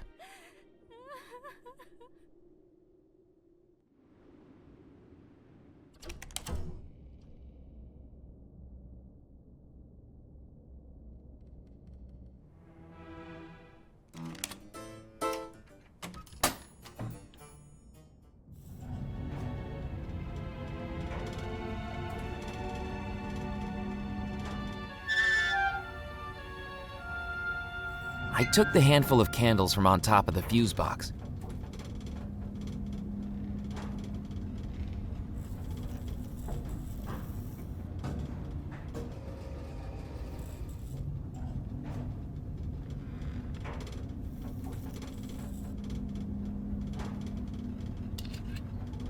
I refilled the bottle, but as the rum neared its neck, the flow turned to dribbles. That must have been the last of it.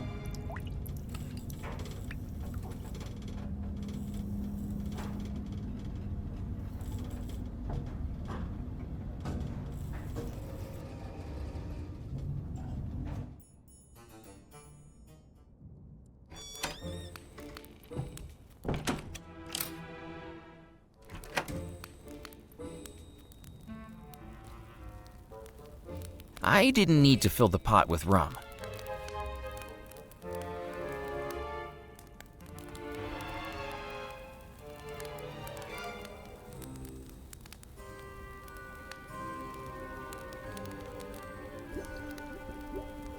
I dropped the candles into the empty pot hanging in the fireplace. They soon began to melt and bubble. Double, double, toil and trouble. Goodness gracious! That isn't more satanic sorcery, is it? I'm sorry, I was just quoting Macbeth. Well, don't.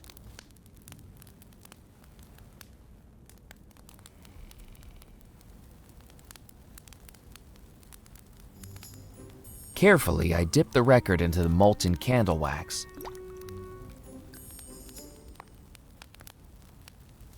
Once pulled out, the thin layer of wax rapidly cooled, leaving me with a blank, reset record.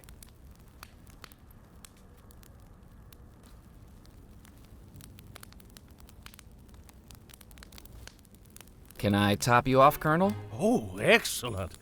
What do you have there?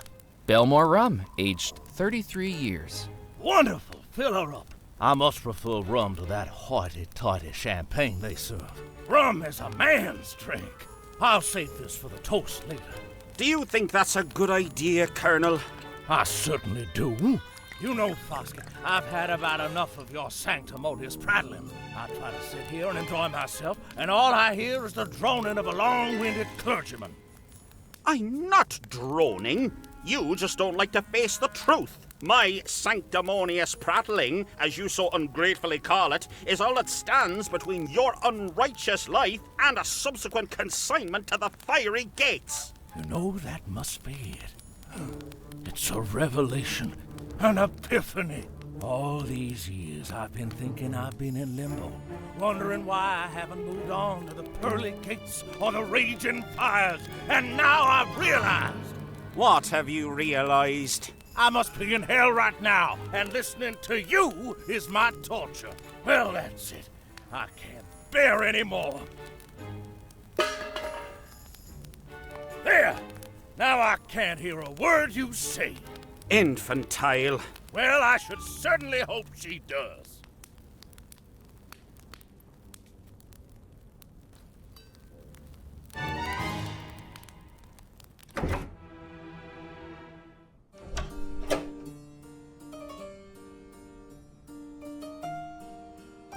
Good evening, Ezra. Hello, Murphy. When you say Southern Belle from Hell, do you mean Tallulah? That's her, the Black Widow of the Bayou. What's wrong with her? Well, she has a reputation, doesn't she? A reputation for what? Murder. Tallulah is a murderess? Now, don't be getting me caught up in a slander suit, but behind those demure, blush cheeks is the mind of an absolute psychopath. She's been engaged 3 times. Each of her fiancés died in ridiculous circumstances. Did she murder them for money? That can't even be the motive. You'd think she'd go ahead and marry them, so all their worldly goods become each other's, right? But her family's already got more money than honeybees got buzz. and she finishes them off before they've even booked a venue. I think she just does it for the thrill. Someone should really tell her about wing walking. I should get going. See you around, Murphy.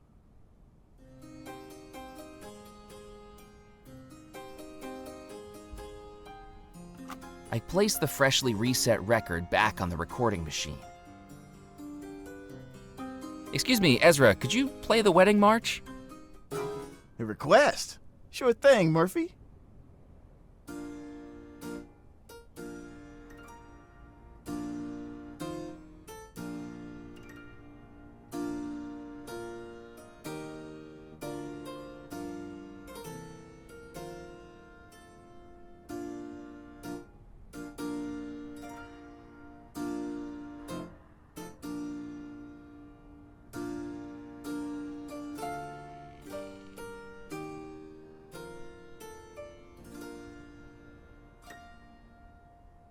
Thank you very much.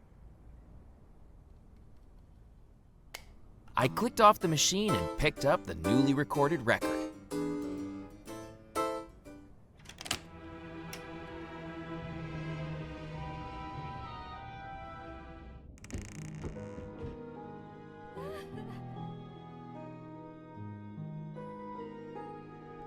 With a bit of improvisation, I have fixed the ear trumpet to the phonograph in place of the broken horn. Now, I just needed some music to play. I placed the record into the phonograph. Now I just needed the remaining wedding items before I started it up.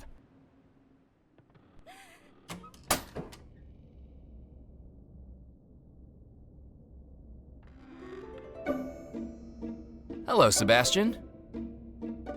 I heard some of the other ghosts talking about a boy playing in the staircase room. That was you, wasn't it? Sure was. How did you know? In truth, the description of wayward whelp was the giveaway. But as long as Sebastian knew something I didn't, I needed to contain my annoyance. Lucky guess. Do you know how to get through the staircase room? Oh, sure. I know every route in this house. You've got to be as good at hide and seek as I am. I bet I could beat you without even leaving this room. Sebastian, I really need to get through the staircase room. Could you tell me how to do it? Well, are you any good at hide and seek? Excuse me? Because I could tell you how to get through the staircase room. If you can beat me, hider or seeker, I'd beat you at either. You seek, I'll hide. You're on. 1 Mississippi. 2 Mississippi. 3 Mississippi. I was far too big to fit behind the 4 curtain. Mississippi. 5 Mississippi. Hiding inside a locked chest might have been Ready fine or for a not, ghost, here but as I long as I come. cherished staying alive, I wasn't climbing inside it. Found you. Goody for you. You didn't even make it hard. Maybe I should hide next time. Hello, Sebastian. Back for a rematch? You hide, I'll seek. Great. Eyes closed and count 5 Mississippis. I won't even leave the room. 1 Mississippi, 2 Mississippi, 3 Mississippi, 4 Mississippi, 5 Mississippi. Ready or not, here I come.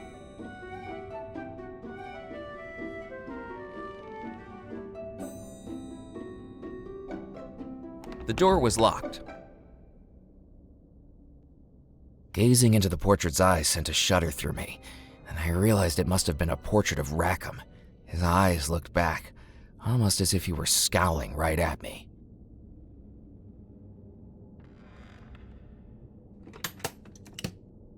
Boo!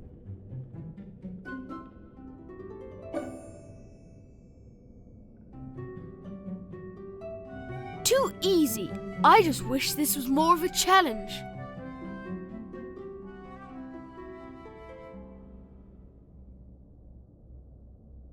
Hello, Sebastian.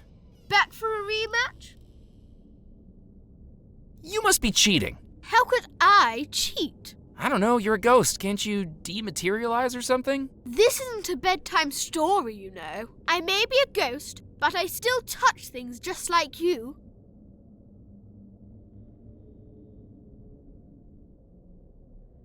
You seek, I'll hide. You're on. 1 Mississippi. 2 Mississippi. 3 Mississippi. 4 Mississippi. 5 Mississippi. Ready or not, here I come. Found you. Goody for you. You didn't even make it hard. Maybe I should hide next time.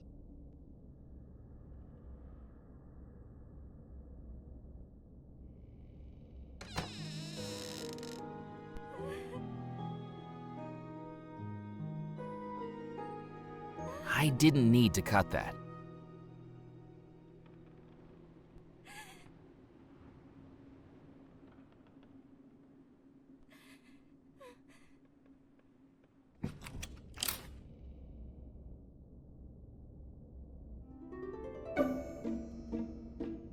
Hello, Sebastian. Bet for a rematch? You seek, I'll hide. You're on. 1 Mississippi. 2 Mississippi. 3 Mississippi. 4 Mississippi. 5 Mississippi. Ready or not, here I come. Found you. Goody for you. You didn't even make it hard. Maybe I should hide next time. Hello, Sebastian. Bet for a rematch? You hide, I'll seek. Great. Eyes closed and count 5 Mississippis. I won't even leave the room. 1 Mississippi, 2 Mississippi, 3 Mississippi, 4 Mississippi, 5 Mississippi. Ready or not, here I come.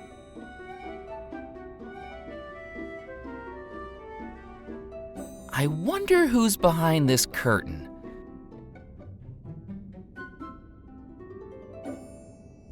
What? How'd you find me?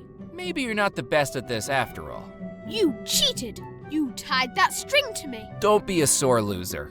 You never specified in the rules that it wasn't allowed. Now about that route through the staircase room.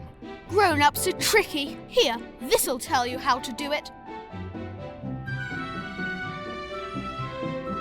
Cheetah, cheetah, pumpkin eater. I almost felt bad. Almost. Because when I looked at the document, I was sure I'd been swindled. What I'd been given wasn't a blueprint of the house, but a wedding schedule scribbled on in colored crayon.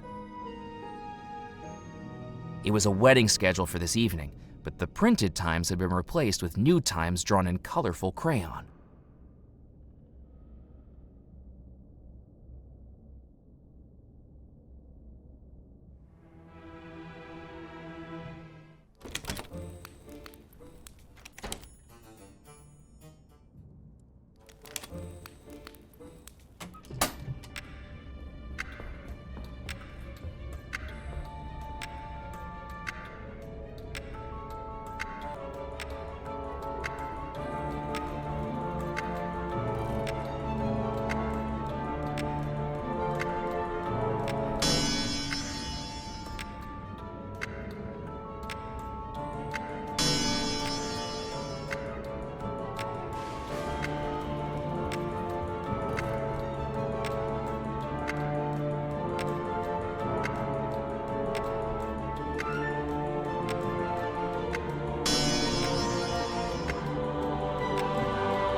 My head still spinning, I passed through the final door of the staircase room with the realization that I'd followed the final steps of a dead man.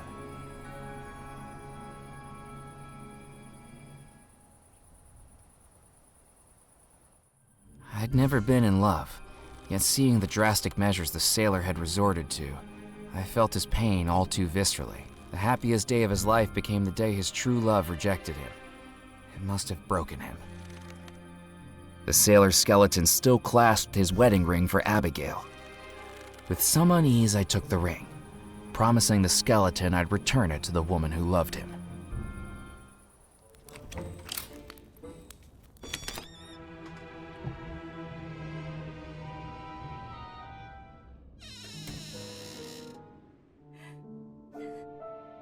I placed the ring on the dresser. There was just one item left.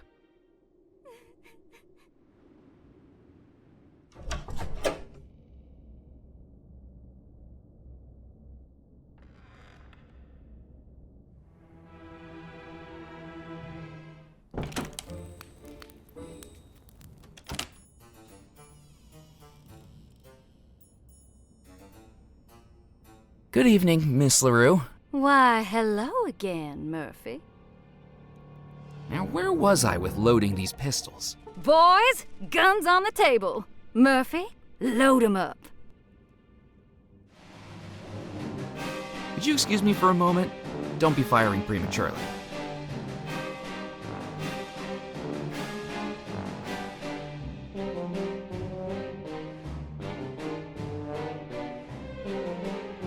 Nope. It was a devilish carving of a satyr, half man, half goat, holding a shield. That didn't work.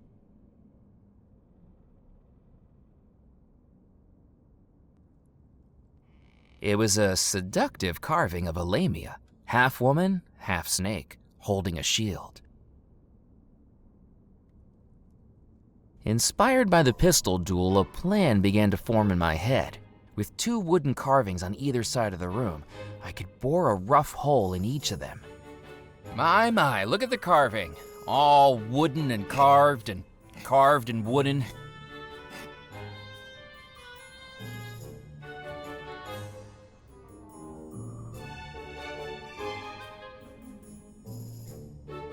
Yes, these certainly are some of the most carved pieces of wood I've ever had the privilege of seeing.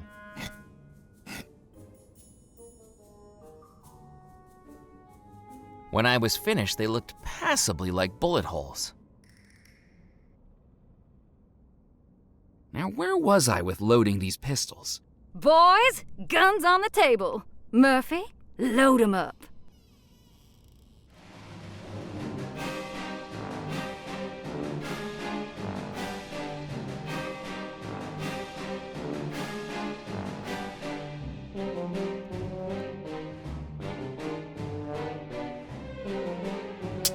Stealthily, I took the button magnet from my pocket and affixed it to the end of the ramrod.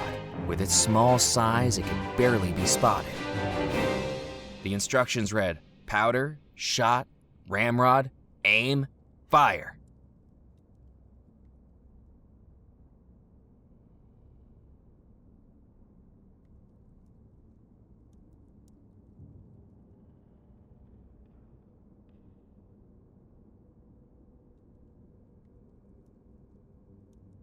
One at a time, I poured the powder into the muzzle of the pistols.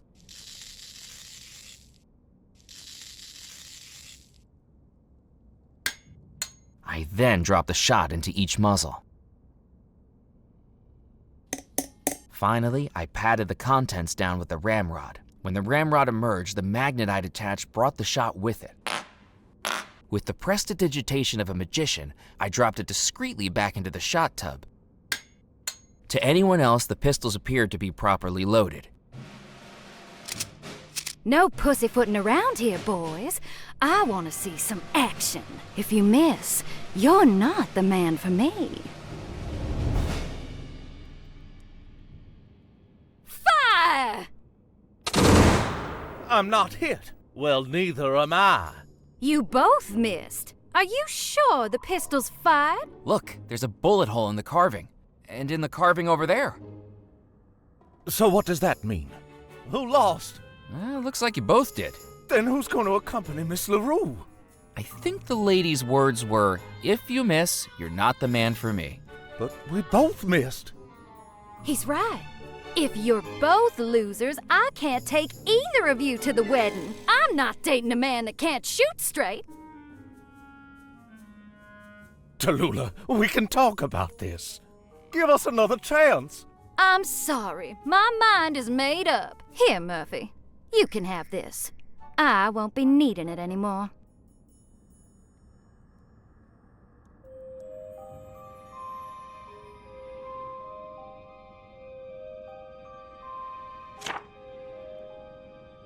It was an invitation to the waltz in the Belmore Manor ballroom.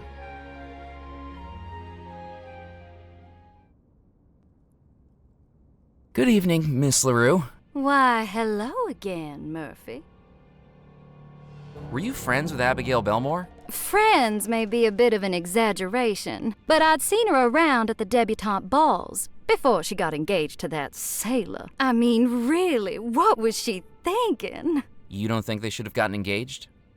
What's the point? Mr. Rackham was an improvement. I do love the powerful.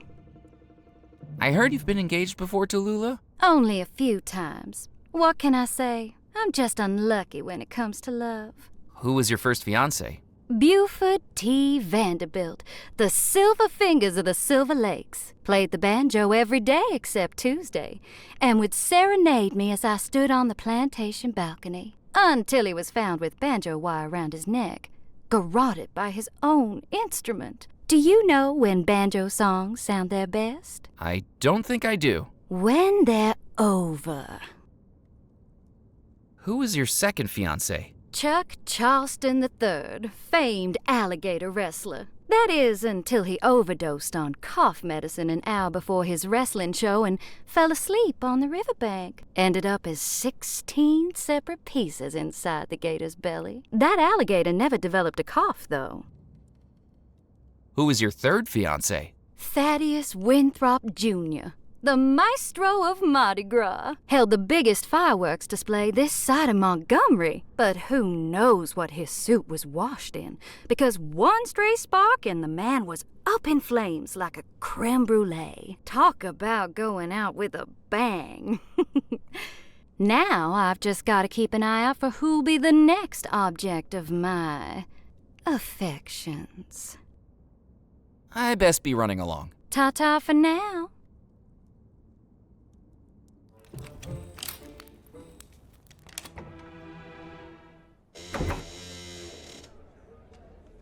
Good evening, Mrs. Craddock. Oh, are you still here?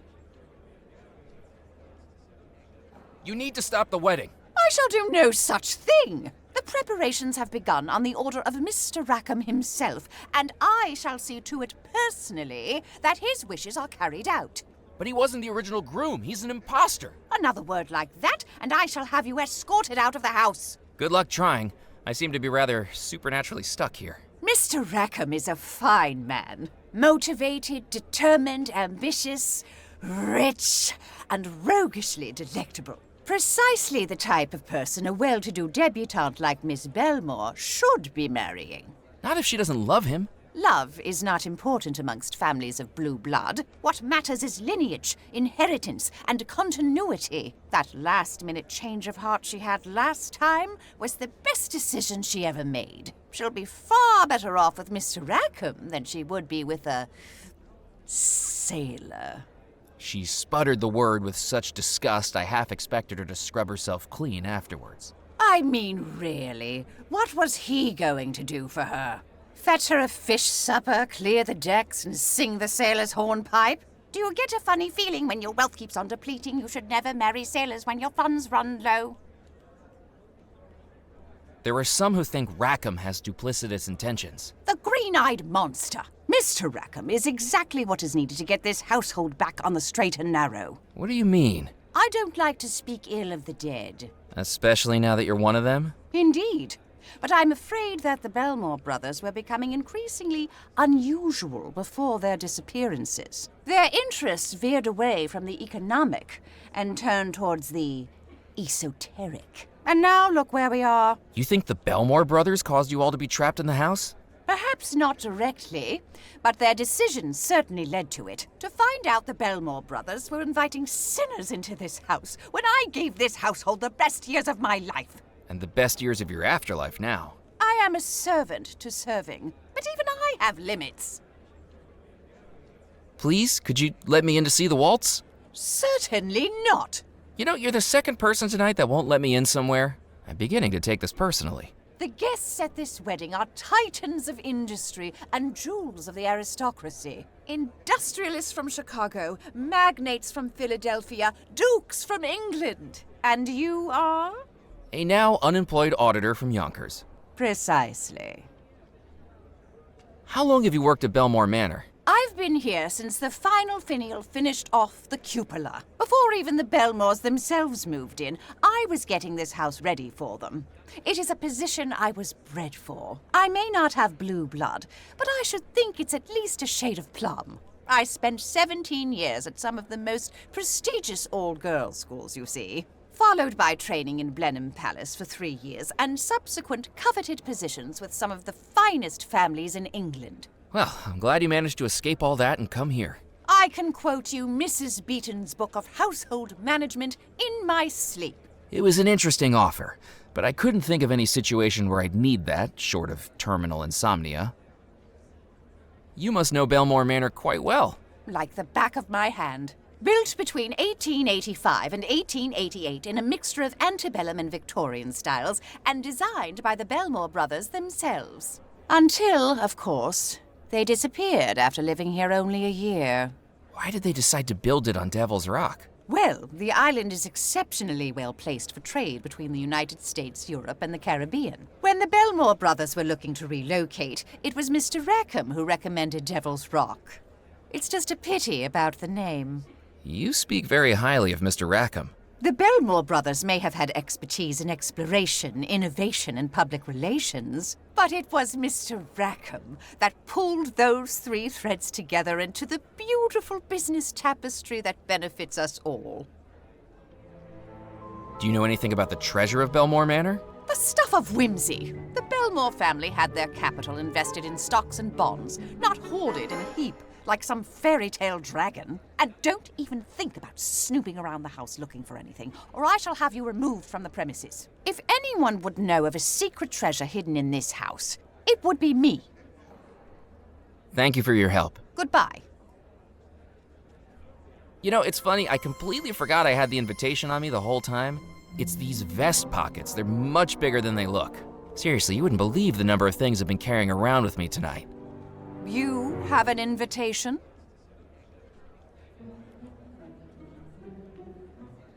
It'd be rude not to show my face. Are you absolutely sure about that? I'm sure our guests could survive without beholding the sight of your singular visage. You see, as the housekeeper, it is my job to ensure that only guests of the highest class are in attendance. How kind of you to think so highly of me. Look, just don't try burping the alphabet or announcing when you're going to the lavatory.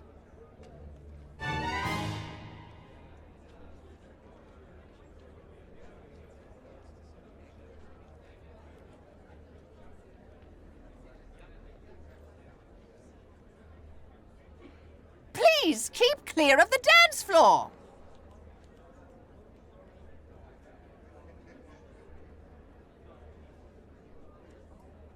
Walking around the upstairs mezzanine, I found myself in a small balcony overlooking the dance floor, where a tabletop of placards had been set out. At the side, a board marked dance steps looked like it would hold the placards in a chosen order, directing the dance below. All I had to do was set it up, then ring the bell.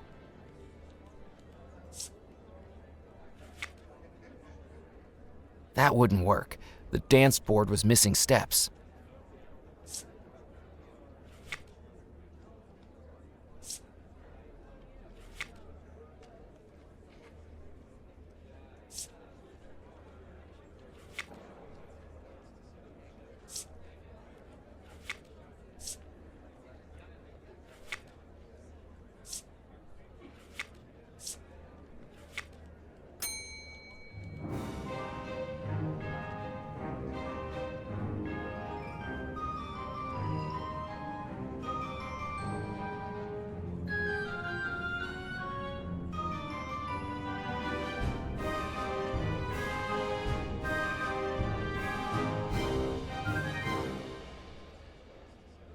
of dancers moved around the dance floor like clockwork soldiers, directed by the moves on the board. And with their movements, the cart holding the wedding cake could be pushed around too. Heading down from the mezzanine, I saw what I was after. The cake cart had been pushed off the dance floor and into reach. I couldn't cut a slice out of the wedding cake with my bare hands. If Mrs. Craddock saw me cutting the cake, I was pretty sure I'd end up being the next thing the knife was used on. I couldn't cut a slice out of the wedding cake with my bare hands.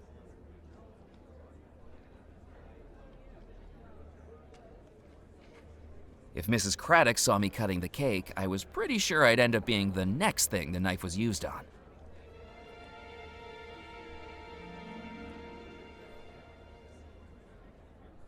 I had nothing else to say to her.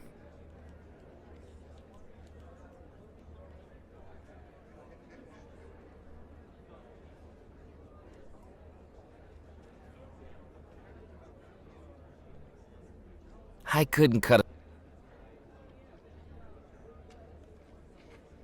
While Mrs. Craddock rubbed her temples, I had a moment of opportunity. I knew I wasn't supposed to cut the cake if I wasn't the groom, but these were unusual circumstances.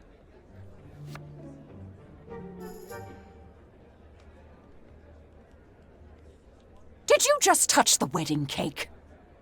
Certainly not. I was just admiring it. I should hope so. If I catch you with so much as a crumb on your fingers, you will be in serious trouble.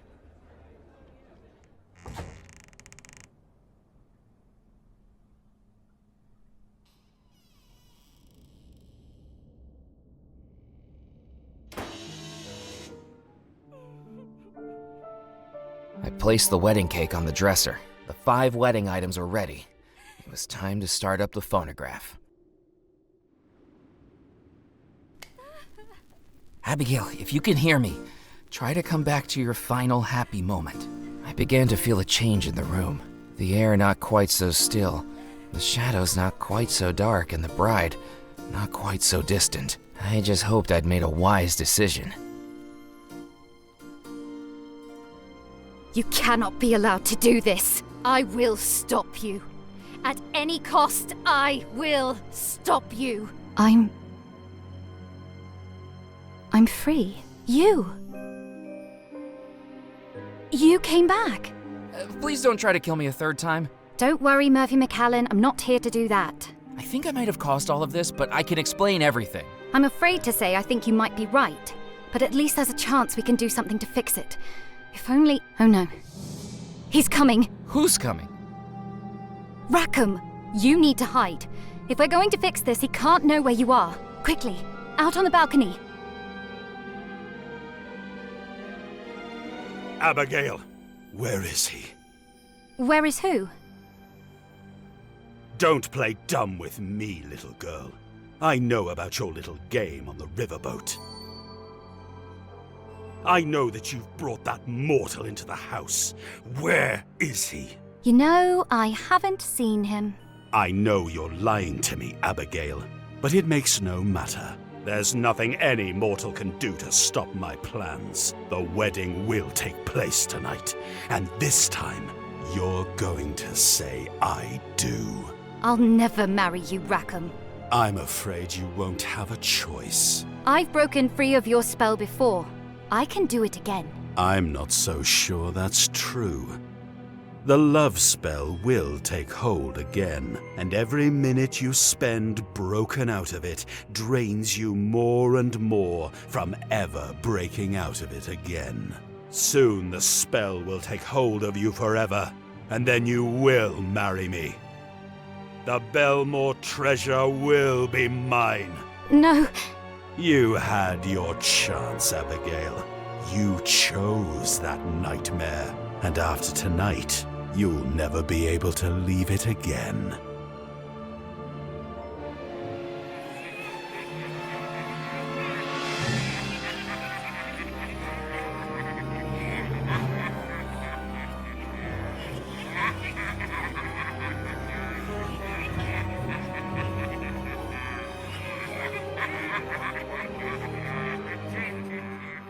What a creep. Abigail, is it safe? Of course not, but we don't have the luxury of waiting. Come with me, Murphy. I have a plan, and there are some things you really need to know.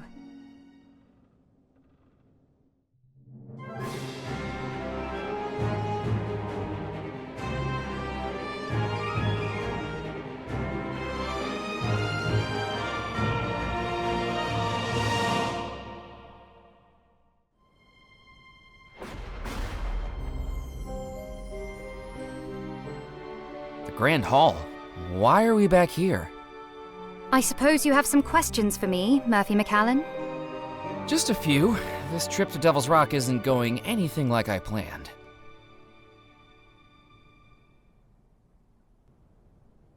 So, Abigail.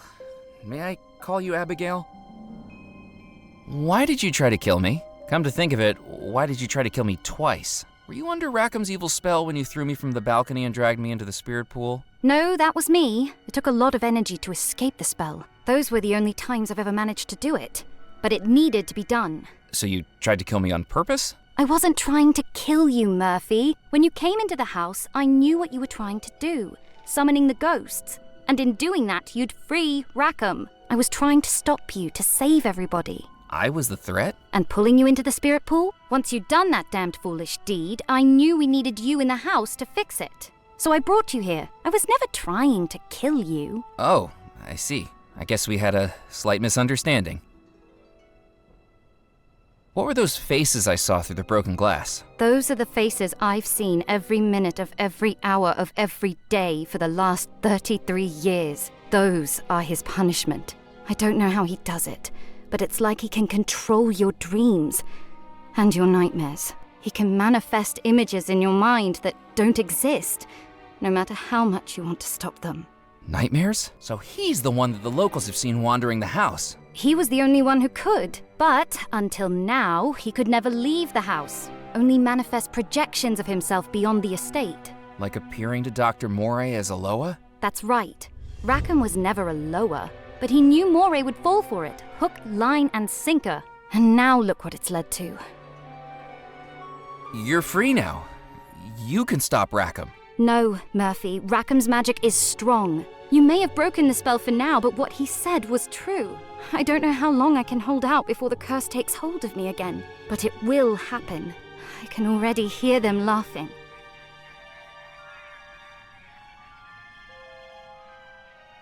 What are we going to do? I have a plan, but I need you to carry it out for me. You need to finish what you started, Murphy. You need to find the treasure of Belmore Manor. Rackham's looking for it too. You'll need to get there first. What's so important about the treasure? What do you think the treasure is, Murphy? $13 million? Unaccounted for and unclaimed? No, Murphy. The treasure is much more insidious than that. $13 million is just what my brother spent trying to contain it. Listen carefully. I need you to know something. Do you want to know what the treasure of Belmore Manor really is? My brothers meant the world to me, and I missed them dearly every time they sailed away into the Caribbean. On one fateful voyage, they'd anchored in a lagoon to replenish supplies.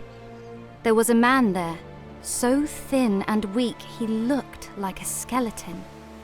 He beckoned them along the beach, led them into a cave, and showed them an unfathomable pile of gold, coins, goblets, jewelry, the riches of 1,000 looted ships, topped by a wooden coffin.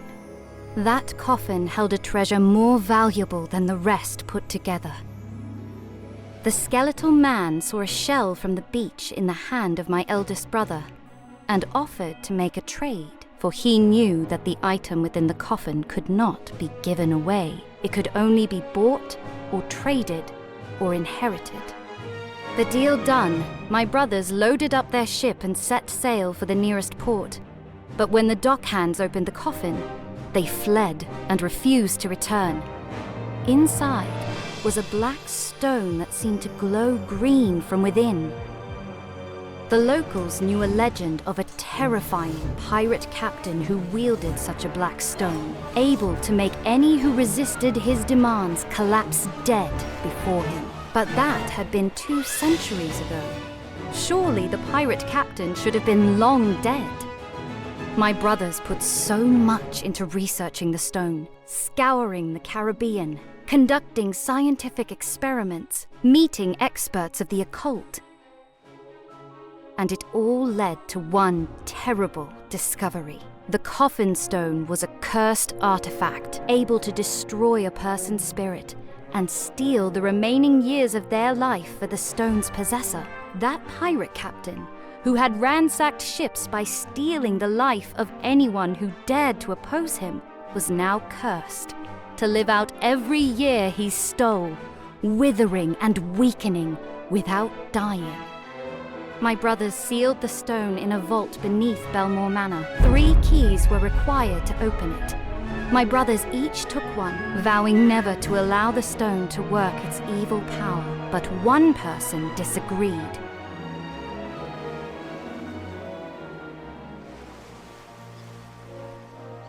He had seen the stone and knew what it could do. The ship's first officer, Rackham. And now, he'll stop at nothing to get it, murdering my brothers, enslaving me, and killing you. This isn't quite the treasure I expected to find. Murphy, the treasure isn't $13 million. All that money went into researching the stone and then sealing it away where no one would find it. This fireplace is the entrance to the vault where it's hidden. You see the keyholes concealed in the mantle? We'll need my brother's keys to open it. And I guess finding the keys is where I come in? What if we just leave it sealed up? Hide the keys so Rackham can never find it? He will find it. I don't know how long it will take, but eventually he'll find it. And I won't be able to resist the curse for that long. I need you to find those keys tonight, before the wedding. How do I even start looking for your brothers? You need to speak to Madame Planchette. She helped my brothers years ago, and now she might be able to help us, too. Who's Madame Planchette? An old friend of the family my brothers brought to our house to help them. Some people call her the Parlor Witch.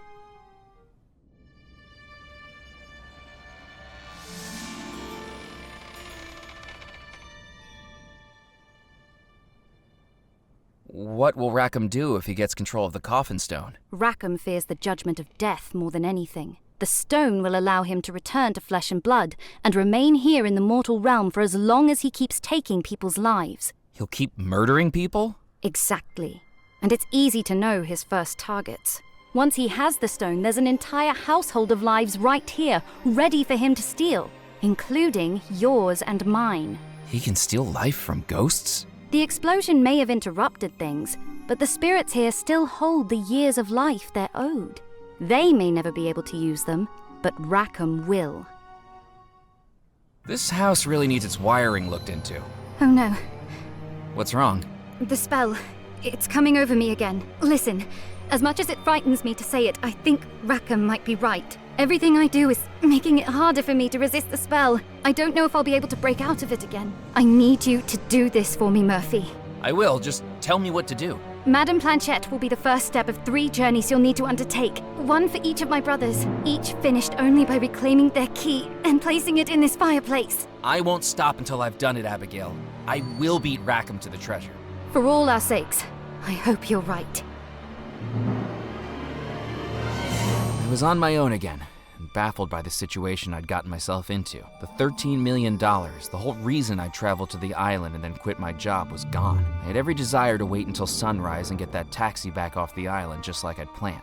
Free of magic, free of ghosts, and free of the very real possibility that I'd be joining them. But heck, plans change. And now there was someone I needed to see.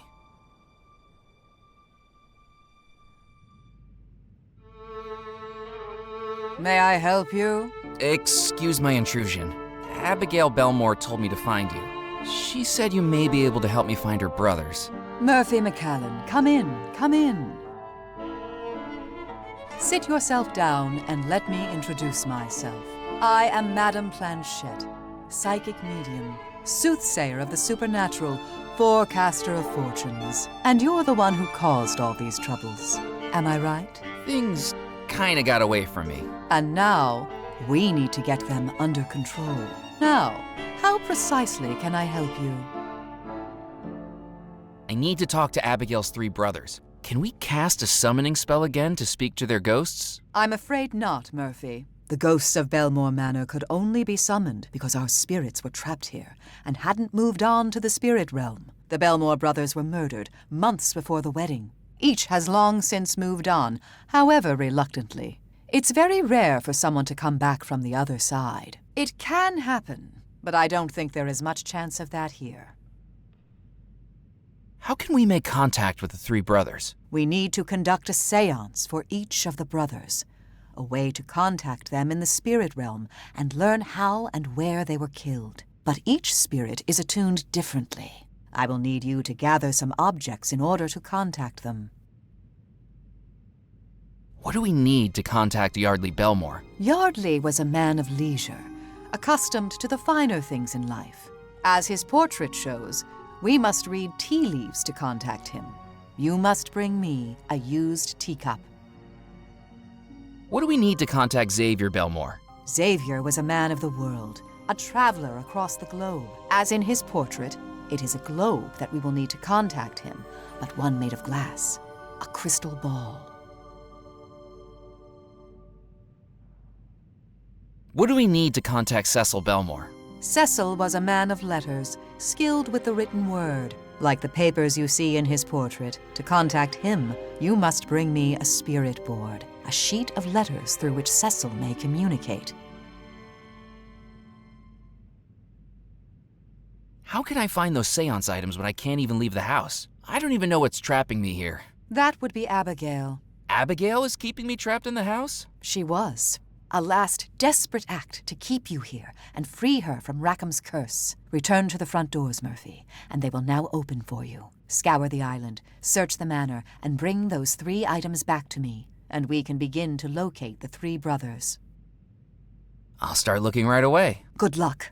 And hurry. Rackham will soon know what you're trying to do. And unlike the other ghosts here, his powers are no longer confined to the house. Just one more thing before you go.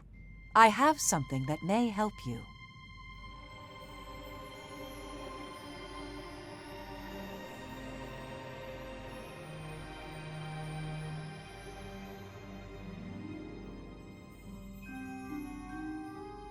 A necklace? What can I do with this? Return it to whom it belongs. Now go. You do not have much time, and yet the mysteries of our entire island await. It was time to test what Madame Planchette had told me, and see if I really could leave the house.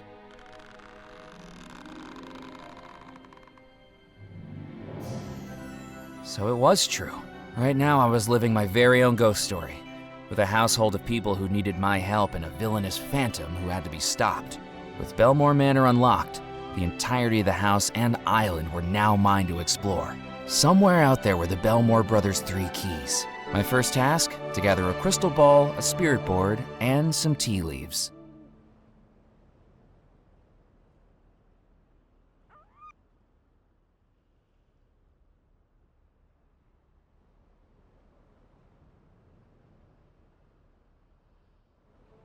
Oh, it's you again. Mallory, what are you doing here on the Belmore estate? I thought all the locals were too scared to wander around here. What does it look like I'm doing? I'm having a tea party for my birthday. Happy birthday to me. How cute. And what are you talking about with your new doll? Our strategy for conquering mortal civilization. Right. It's rude not to introduce yourself, you know. Mallory, have you been practicing ventriloquism? Are you calling me a dummy? You can talk? I'm a head. Talking is one of the few things I can specialize in. I didn't know that. You didn't ask. My name, now that you're listening, is Sir Edward Teddington, or as Miss Wisp here calls me, Shrunken Ted. You're not doing very much tea drinking at your tea party. I couldn't get a handle on the physiology of it. No arms, hands, or esophagus makes this a little trickier than it used to be. And I am drinking it. Watch. Not a fan? Maybe it's an acquired taste. But an important one to acquire. Tea was the fuel of the British Empire. Then maybe it would be better in a gas tank. Mallory was handling the teacup with the tentativeness of a toddler being given castor oil. May I have a cup of tea? Nope. Now, Mallory, what were we saying about manners? Oh, yes, right. How do I put this delicately? I'm afraid this is a private engagement exclusively for the Sisterhood of Darkness. Precisely. Remember, we may be planning on enveloping the world with a new totalitarian empire led by yourself as queen, but that's no reason to be impolite. Manners cost nothing. However, in this case, it is a private engagement. Could I have your teacup if you're not drinking it? I am drinking it! Well, I would if it didn't taste so bitter. Mallory, you shouldn't be inside the Belmore estate. Don't you know about the disappeared wedding? You're asking a little girl about murder, black magic, and broken hearts? Sorry, I don't want to give you nightmares. Are you kidding me? I love this stuff! I wrote a paper on it last semester that prompted a parent-teacher intervention. Haven't you seen the Phantom? The grumpy guy in the tall hat? Yeah, I've seen him through the windows of the house. Doesn't he give you nightmares? Sure does, but those are the kind of dreams I like. Do you know Sebastian Bach? Unfortunately. Why didn't you tell me? I did. Okay, yes, you did, but didn't you think it was worth mentioning he was a ghost? I didn't think you'd be interested. Most grown-ups just don't believe me. So you can see ghosts? Ugh, I wish I couldn't. Most of them don't shut up, wailing through the windows all the time. Sebastian's the worst, the booger-brained bighead. Thinks he knows everything. But the ghosts weren't visible until I cast the summoning spell. To you, maybe. I mean, they're a lot more visible now. They were just shadowy, glowy things before. The fact that I conducted an occult spell seemed to be lost on her. Knowing what I did about her, she probably did the same every day before breakfast. It was Sebastian that made you get the tin boat. He altered the toy catalog. I knew it! Well, that's it. He's going to the top of the hit list once I'm Queen of the Universe. If you see him, tell him Pac's in for a shock. So, Ted, that whole time I was carrying you around in my pocket... Picking me up and stuffing me inside your vest without even a good evening? That's the living for you nowadays. Rude. I'm very sorry. I've just never encountered a shrunken head that could talk to me before. Maybe you have, and you just never introduced yourself. I suppose, but I can't go around introducing myself to every inanimate object that I'm carrying on the off chance that they're supernaturally possessed, can I? Did you just call me an object? That's objectification right there. How did you end up as a shrunken head, Ted? Can you believe this, Mallory? Asking about physical impairments just as brazenly as you like. I'm sorry, I didn't realize it was a sore subject. Well, I'll tell you anyway. Me and the old boys were embarking on a race to the Caribbean, known as the Coconut Rally. 14 days, 14 islands, with only what you can carry on your back to sustain you. It was all going so well, until day 9, when I was told to seek out a tribe of pygmies. Perhaps I got a bit lost, because the village I found was populated by villagers of average height. Didn't that clue you in that you were in the wrong place? I thought maybe they were just exceptionally tall pygmies. Hindsight's a wonderful thing, you know. They were a very welcoming people, filling me up on pork and bananas, a nice hot bath in a pot they hung over the fire. But it turns out they held a different philosophy when it comes to head placement and proportion. Still, no use grumbling. That's not the British way. Stiff upper lip. That's what we need. Ted, how did you end up on Devil's Rock? I was brought back here on a merchant ship by a strange man in a top hat who settled on me as a souvenir. Can you believe it? The indignity of being swapped. And saying I was only worth 2 chickens. I'd say at least 3. Exactly! And now you're helping a little girl take over the world, Ted? Look, I was a little late getting in on the British Empire, and now its height has passed me by. I don't want to miss out again. This is my opportunity to get my foot on the ladder of a new attempt. More like your chin on the ladder. Very funny. You know, I have other interests too. You really need to get to know me as a person. I'm very well-rounded. Of course you're round. You're just ahead. The jokes just keep coming, don't they? Well, I'll leave you two to your plans. Long live the sisterhood! Do you mind if I take this? Good idea. You can be my butler.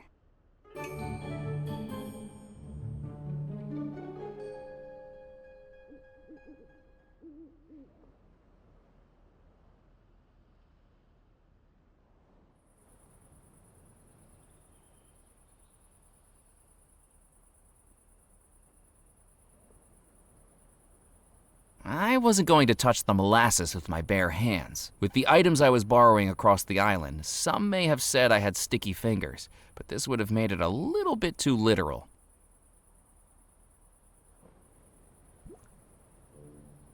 I dunked the teaspoon into the molasses.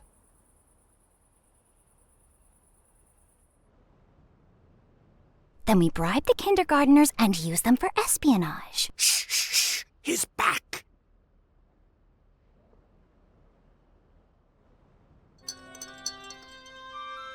What did you just put in my tea? Try it now. Careful, Mallory. It could be poisoned. Does this dope look smart enough to brew poison? Good point. He'd probably give it a taste test. Bottoms up, my girl. Drink on. Mmm. Hey, that tastes pretty good. I thought you'd like it. Sure did. I drank the whole cup. Let me clear this away for you. Good, butler. You shall be spared the dungeons.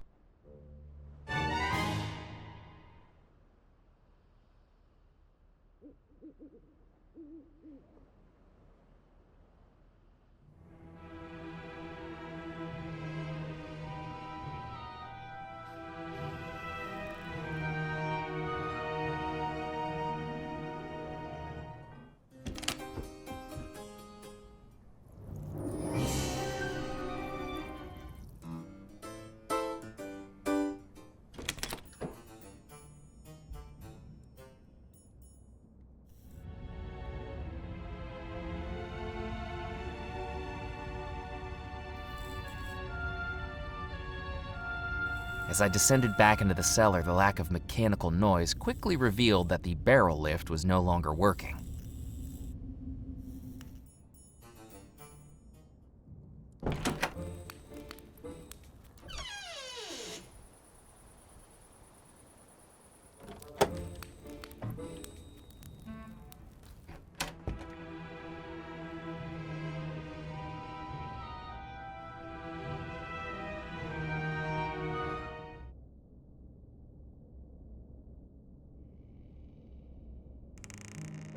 Abigail's ghost was once again back in her bedroom, now fully consumed by the wicked spell Rackham had trapped her in. The minutes left before he married her were falling away like dominoes.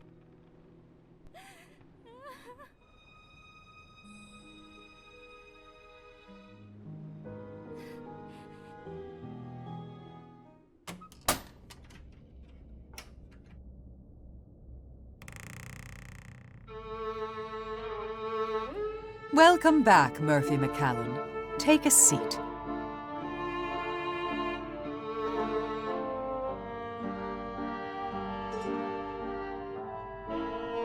I've brought you the tea leaves.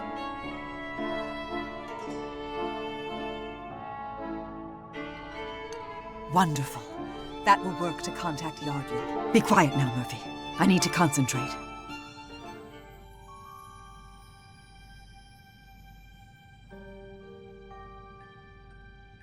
Yardley Belmore, heed our plea. Where was your life stolen from thee?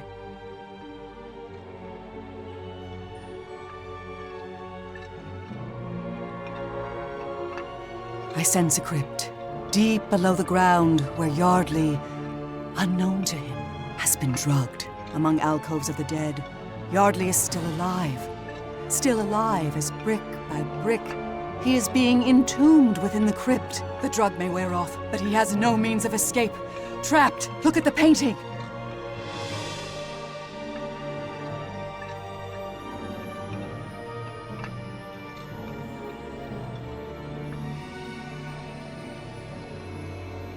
Yardley's body is still bricked up inside that crypt.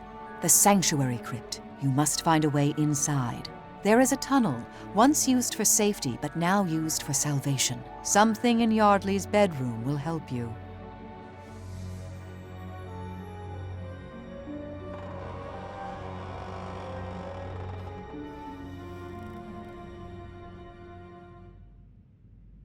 I have some more questions. Ask away. Are you the one people in the house call the parlor witch? I've heard that they do. The Belmore brothers approached me to help research the coffin stone. The brothers did everything they could to understand it. A never-ending investigation into science and the supernatural, ranging from the Atlantic to the Pacific. To my deep regret, I was never able to find a way to destroy the stone's power. With no way to destroy it, the only option was to lock it away where no one could find it. In the vault beneath the house? That's right. Deep below the house, within a labyrinth of caves, where we pray no one finds it. The last time I messed around with this kind of thing, I ended up releasing an evil spirit. Yes, I sensed what happened with Dr. Moray. I'm afraid that man was lured in by theatrics and promises of power he never actually held. It looked like he had powers to me. Rackham's spirit had been reaching out for someone he could dupe, but Rackham was always the puppeteer. Moray had no powers whatsoever, except for those manifested by Rackham. Does Rackham have powers of his own? I'm afraid he does, Murphy, although I discovered that far too late, to our great cost. I like to think of myself as knowledgeable about magic, but even I'm not sure what twisted powers Rackham wielded to project himself outside of the house. He seems to have power over visions and nightmares, and used that to put his plan into action. Is it voodoo? No. But the summoning spell that I cast, that seemed like voodoo. The manuscript you carry in your pocket is far older than the origins of voodoo in this region. It is a real spell. The icons of voodoo that adorn it are merely a distraction. I suspect Rackham has a knowledge of magic far older. So it's a forgery? More something in disguise. Why couldn't he get Dr. Moray to cast a summoning spell? A wise question. Magic doesn't work equally for everyone. Each spell depends on the person who casts it. Some spells work only for someone whose heart believes. Others work only for the person who rightfully owns the talisman. Some spells, no matter how much is invested in them, simply don't work at all. Moray was the bait, but Rackham needed someone more attuned to actually complete the spell. I traded Dr. Moray for the gree-gree that enabled the summoning spell. No, Murphy. Moray may have been the broker, but you cast your trade into his spirit pool. You traded Rackham for the gree-gree, the same gree-gree that unleashed that terrible spell on Abigail. Tell me again, how can I find the body of Yardley Belmore, the actor? Yardley's body is still bricked up inside that crypt, the sanctuary crypt. You must find a way inside. There is a tunnel, once used for safety, but now used for salvation. Something in Yardley's bedroom will help you. Tell me again, how can I find the body of Yardley Belmore, the actor? Yardley's body is still bricked up inside that crypt, the sanctuary crypt. You must find a way inside. There is a tunnel, once used for safety, but now used for salvation. Something in Yardley's bedroom will help you. I should get back to trying to open the vault. May fate be in your favor, Murphy.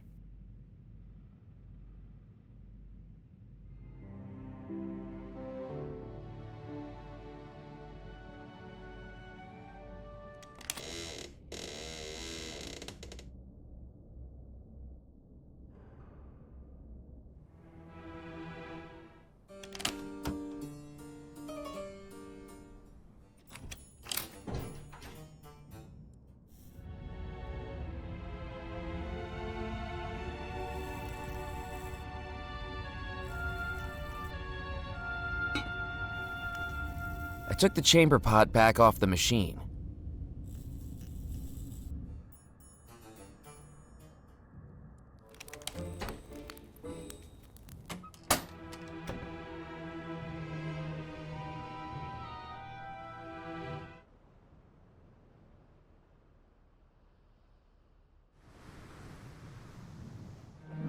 Life continued on in Dead Nettle, its citizens oblivious to the supernatural struggle happening on the far side of the island. Even with their predilection for local legend, I doubted they'd believe me if I told them.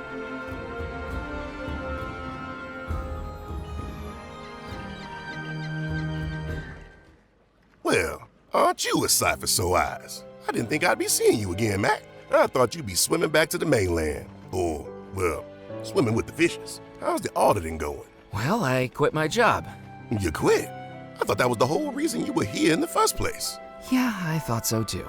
Why you doing this, Mac? Don't you have a family you need to get back to? Away from the ghost stories? I don't have any family. I never have. I was found. Found?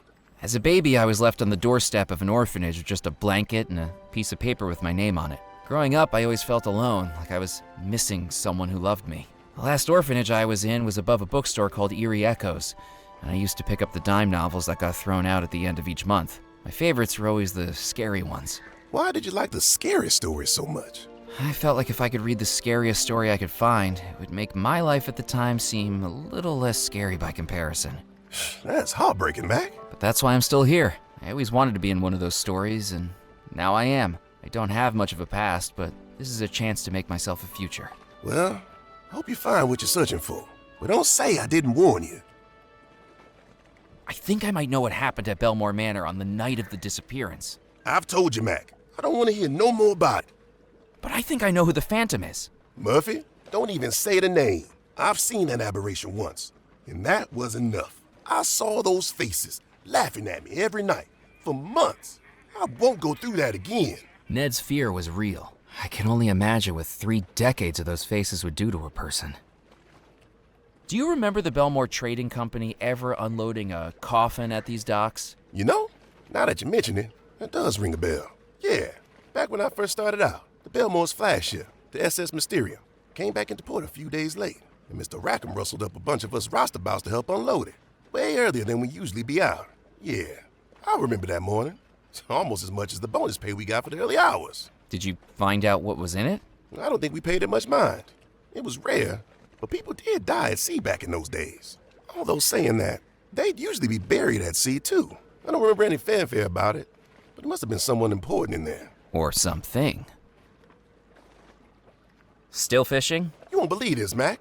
Squibb's record was ruled invalid. He was overheard down at Spinelli's bar boasting about how he put ball bearings inside the Pencosa to make it heavier. Can you believe the nerve of some people? The despicable things they'll do.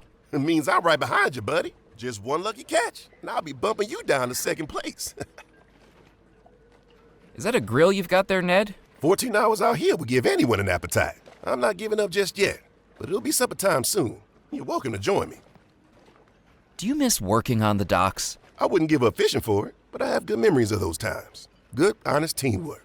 Working outdoors, singing shanties, and swapping stories. Though to be honest, some of the tales they tell may have been a little exaggerated.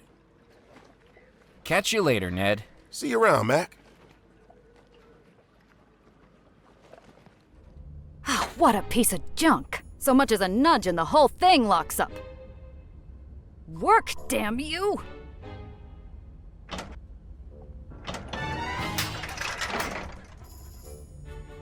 That almost hit me. Almost isn't good enough. A few inches over and we could have had a lovely headline about a gory workplace accident. What seems to be the problem?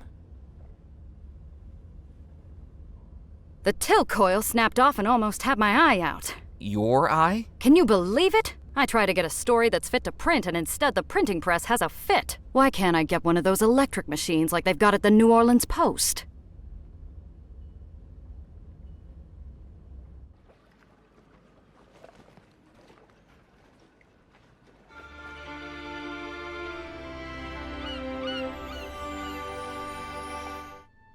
Welcome back. Good evening, Mr. Crumb. How can I help you? How come you're working so late? Well, the wife's gone to visit her cousin Winnie for a few days. And if I stayed in my bedroom, I'd just start going loopy. I'm looking for 3 keys.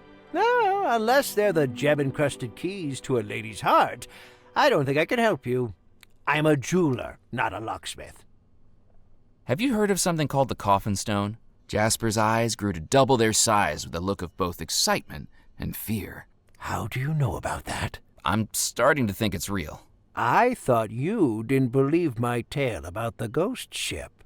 I do now. Then I'm happy to tell you everything I know. Now, don't be telling anyone this, but I've read the captain's log, and the coffin stone was what murdered my great-great-grandfather's crew. Try telling people that a little bit of rock could allow a single pirate to overrun a galleon, and you're laughed at. But that's exactly what he says happened. 86 crew members, all killed by a magic stone. Their souls dragged from their bodies. Who was wielding the stone? A pirate called Captain Skelet. Truth be told, he wasn't much of a pirate for the first years of his career on the high seas. But almost overnight, he became the most feared gentleman ever to fly the black flag. What happened to him? Nobody knows. And the stone? Nobody knows that either. But if you hear anything, do tell me.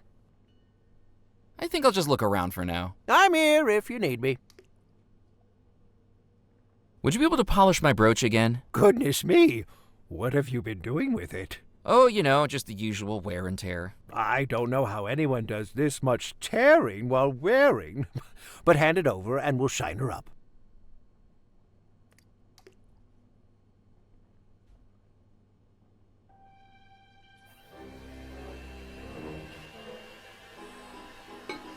With Jasper distracted, it was time for his fish to move into its new porcelain throne home. Hopefully it didn't suffer any indignity at the change of residence, but then, being a goldfish, it would probably soon forget anyway.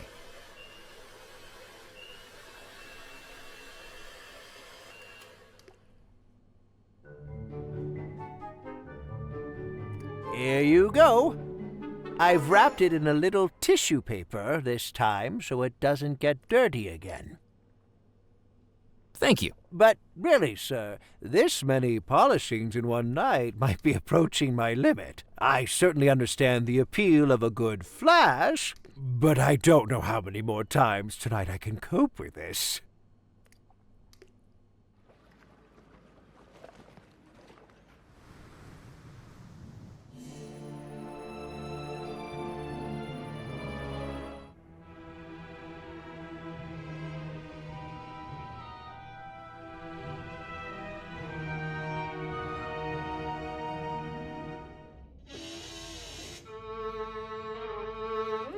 Welcome back, Murphy McCallan.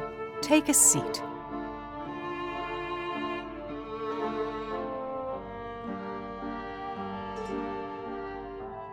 I have some more questions. Ask away. I should get back to trying to open the vault. May fate be in your favor, Murphy. Will this work as a crystal ball?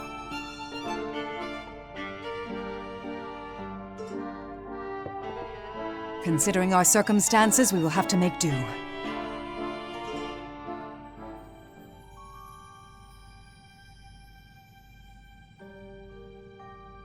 Xavier Belmore, hear our cry!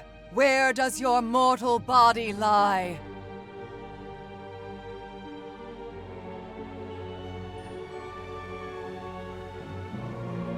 I sense a cave on the island coast.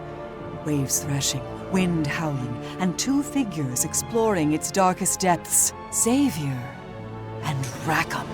Rackham has lured Xavier here, promising an unparalleled expedition to the bold adventurer. But it's a trap. I sense Rackham fleeing the cave, leaving Xavier as the water rises and rises and rises. Look at the painting.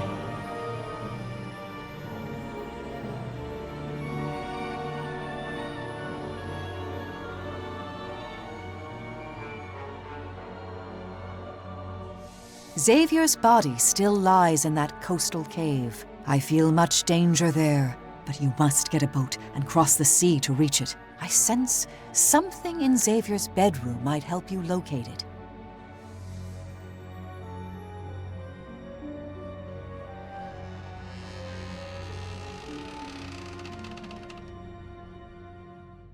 I have some more questions. Ask away. I should get back to trying to open the vault. May fate be in your favor, Murphy.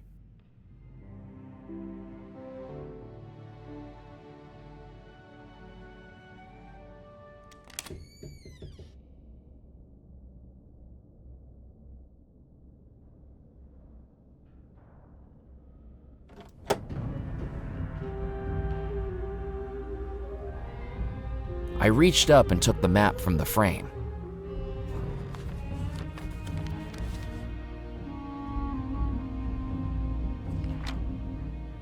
As best as I could tell, this was a genuine pirate treasure map. The island I recognized as Devil's Rock, but what stood out to me was the large X in red ink on the southern coast, marked Crossbone Cove. At least I hoped it was ink.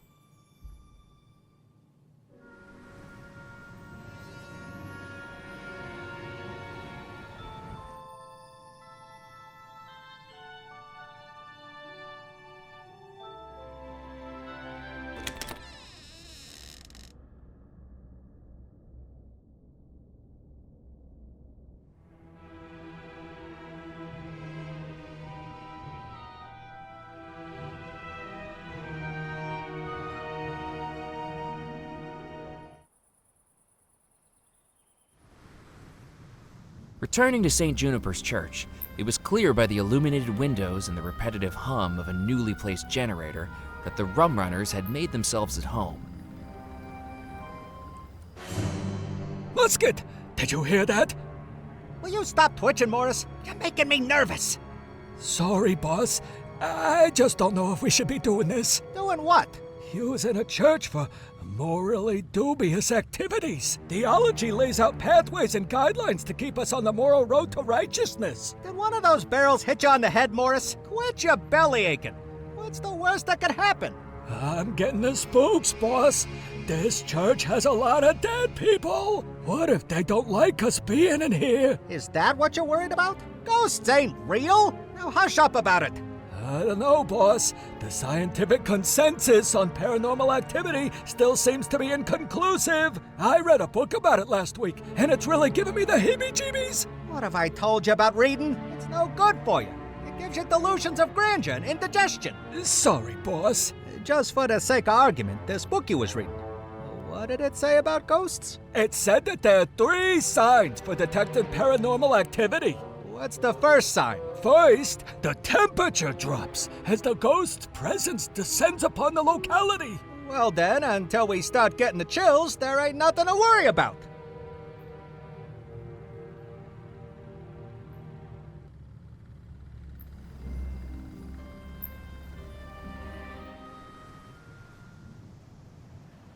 The tide was still high as I returned to the Causeway Beach, while the sands were now the purlieu of a rather strange gentleman jabbing at the rocks with a walking stick.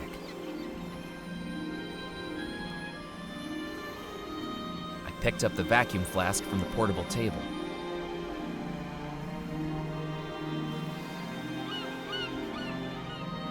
I glanced at the book's cover and was more than surprised to read the title, Dunstan the Dinosaur, above a drawing of a bulbous yellow triceratops walking on 2 legs and wearing a bowler hat.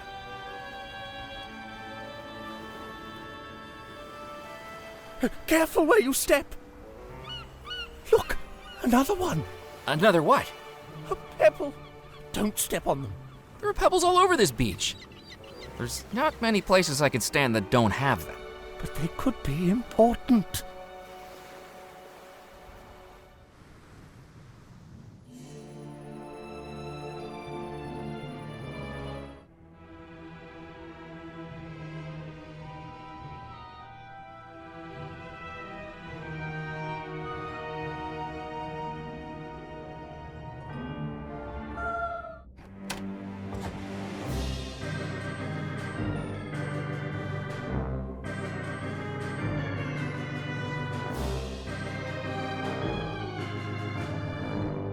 The machine looked ready to operate. All it needed was a blast from the tanks.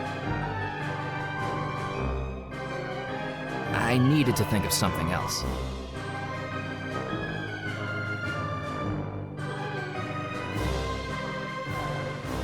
I opened the tap on the gas tank, Nozzles hissed, a cloud of cold mist billowed out, and from the machine came a smattering of dry ice.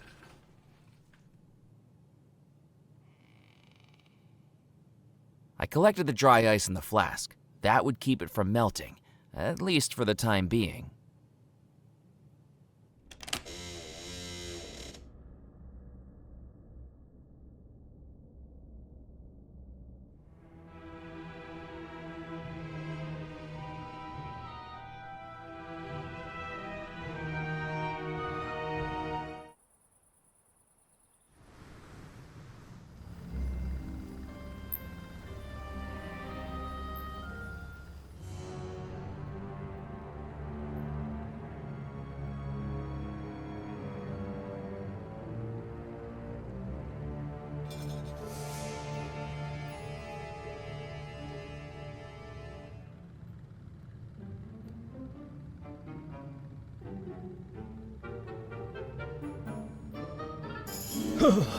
I'm getting the shivers, boss. It feels like I got a brain freeze, and I ain't even slammed down a snow cone. You don't got a brain to get froze. It is feeling chilly, though, ain't it? That's the first sign of ghosts, boss. Don't be a crybaby. But, just for safety, what's the second sign of ghosts? The ghost's presence begins to interfere with the electric fields, most commonly seen manifesting as flickering lights.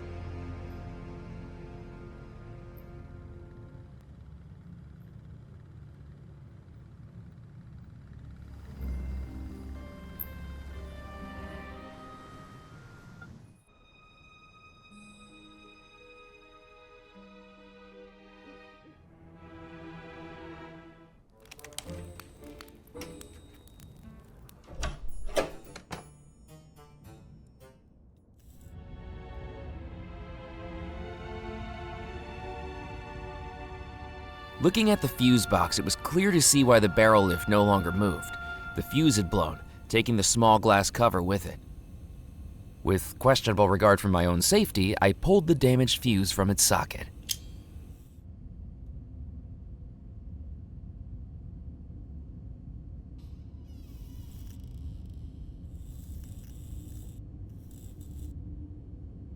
There was nothing large that I needed to move. I considered looking through the boxes, but doubted my immediate situation needed a set of matching crockery or monogrammed dish towels. I took one of the fireworks. The logo on the side revealed that it was called the Whizzer. I'd known a boy in elementary school with the same nickname.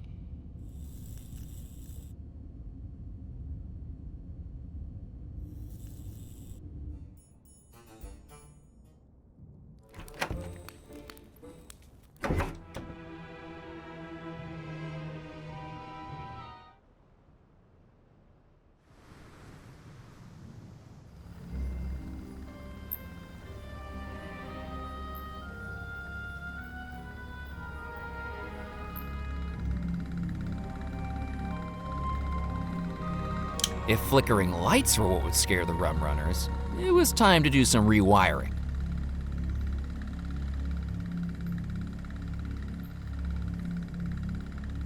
I didn't need to take the faulty fuse again. I turned the dial to redirect the electricity through the faulty fuse. Boss! The lights are flickering! That's gotta be a coincidence. Or a sign of ghosts! What did you say the third sign of paranormal activity was, Morris? The tolling of a bell! If the tolling of a bell was the third sign of ghostly activity, it was time to ring in the witching hour. The bell! A chill in the air. Flickering lights. The tolling of the bell. Do you think it's... Ghost! Run for your life!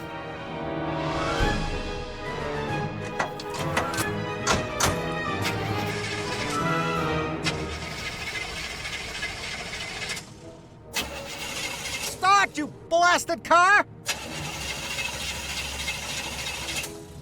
Why are we not moving, Musket? Because out of that long line of automobiles on Delancey Street, you decided to steal something less reliable than a politician's promise! Start, you rust bucket!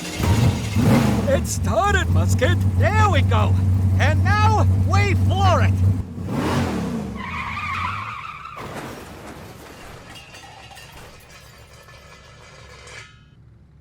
We crashed, Musket. I can see that we crashed, Morris. Well, there's only one thing we can do. What's that, boss? Run for our lives!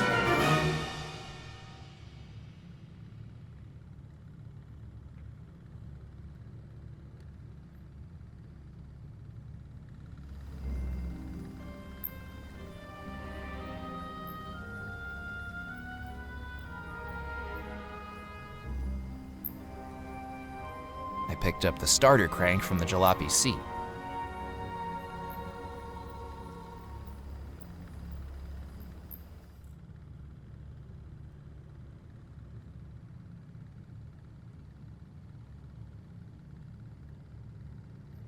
The window is even more beautiful in person, adorning the altar below it like a crown. And that's when I noticed something. Below the window was a cross-shaped indentation in the wood that made me think something was missing. Taking the book, I realized it was an old Bible with a thicker layer of dust than a nudist's summer wardrobe.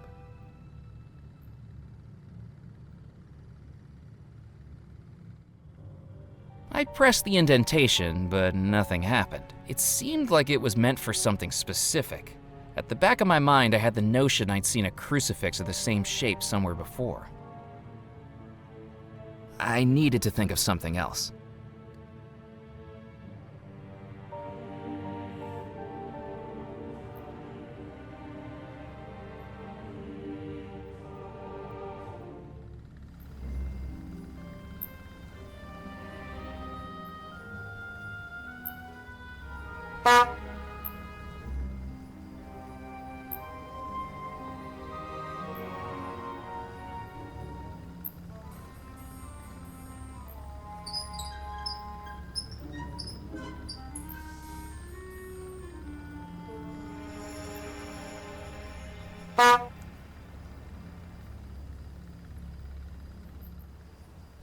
The stitching was too tight to undo with my hands. But pressing into it, I could feel the seat's springs right below the worn material.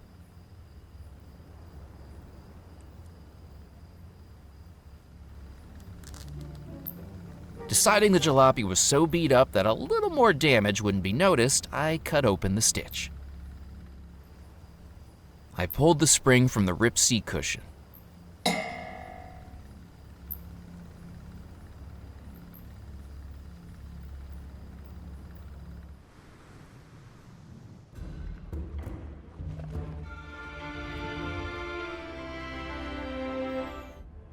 This is why I need to switch to electric.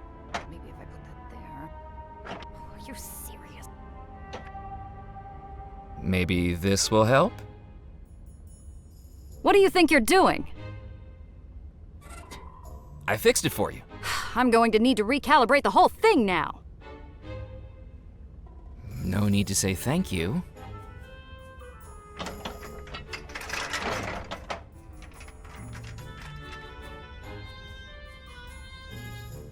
You're lucky. There's something fishy about you, Murphy McCallan. I can smell a story on a person like rotten eggs in an egg salad. And currently it's the 4th of July summer picnic and someone forgot to put the bowl in the refrigerator last night.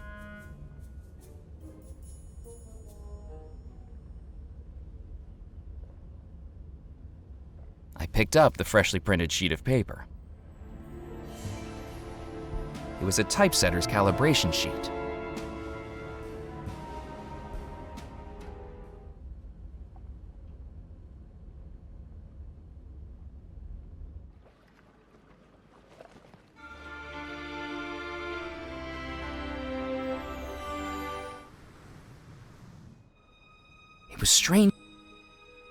It was strange to think that I'd been supernaturally trapped within the house, and that despite that, I felt compelled to go back in.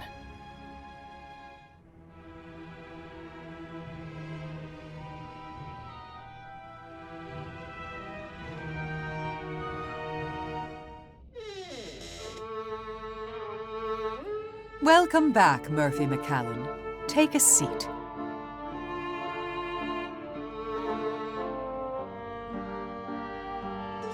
I found something that could be used as a spirit board.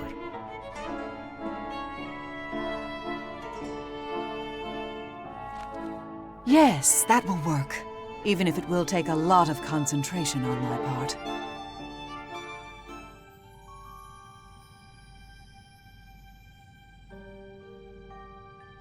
Cecil Belmore, we now implore. Where do you rest forevermore?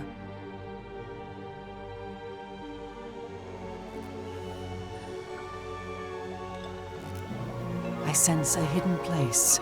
A laboratory known only to Cecil.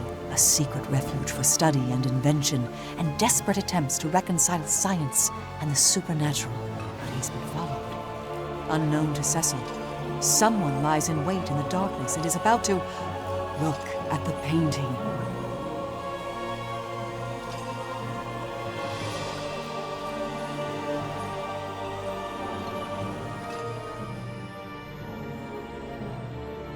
Cecil's body lies in a hidden laboratory, and you must find it. Cecil never told anyone where he conducted his work, but in happier times he created a treasure hunt for his brothers, were they ever to seek him out. That is your lifeline, Murphy. Follow the trail of clues to reach that laboratory. I sense the first clue lies in Cecil's bedroom.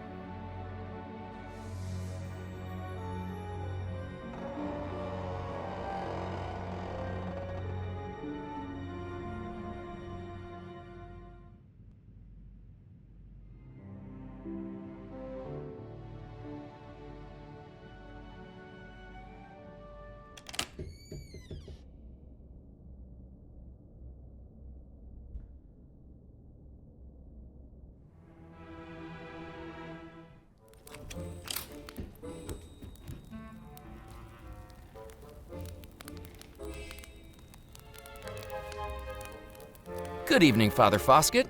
Hello again, my child. Are you prepared for the ceremony? In every way, except one. I still haven't found my Bible. Shouldn't you be looking for it?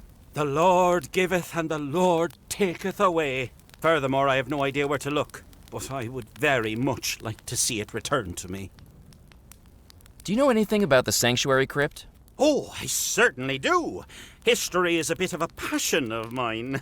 When Devil's Rock was first colonized, the only inhabitants were the monks of the church and the soldiers of the fort. The monks provided luxuries like woven blankets, carved utensils, and certain brewed drinks. In return, the fort defended the monks from raids. By pirates? Yes, but also by the European powers in the Caribbean. Their final line of defense was a hidden escape tunnel. According to legend, the fort had a beacon atop its tallest tower. If it was lit, the light would shine through the church's rose window, and the monks could open a secret passage and retreat to safety. How did they open the secret passage? Now, there's a mystery. I spent decades in that church and never found a trace of it. Of course, the beacon was never lit while I was there. It hadn't been for hundreds of years. Would the secret passage still open if the lighthouse was lit? I can't say I know. Maybe. It would be worth trying. It's an electric light now, of course, but I haven't the foggiest if that would make a difference. Who installed the electric light on top of the fort? That was Cecil Belmore. He was blessed with electrical ingenuity. I was told the lighthouse needed to be upgraded to handle the ship traffic coming into Deadnettle for the Belmore Trading Company. That's a very impressive crucifix you're wearing. My compliment may not have been entirely genuine, but my curiosity about its shape, which perfectly matched the indentation beneath the rose window in the church, certainly was. Pride is a sin, but I accept the duty of wearing it. It's as old as St. Juniper's Church itself. Could I borrow it? I'm afraid not. This crucifix is the only connection I have to my parish. There are few things more valuable than this. What would be more valuable to you? Well, I've misplaced my Bible. And a holy man without a Bible is like a polar bear in the Congo. On vacation? Lost, my dear boy. Do you need the Bible? While I consider myself most familiar with the text, It would be very helpful to show blasphemous brutes like this gentleman across from me precisely what commandments he is breaking in plain black and white. Where did you lose it? Well, if I knew that, it wouldn't be lost. All I remember is that I placed it down as I stood in front of the rose window, gave a silent prayer, and when I opened my eyes, it had gone. I best be heading off. May God be with you. Is this the Bible you've been looking for? My word, that it is, my boy. Oh, where did you find it? Fallen down the side of a cabinet back in St. Juniper's church.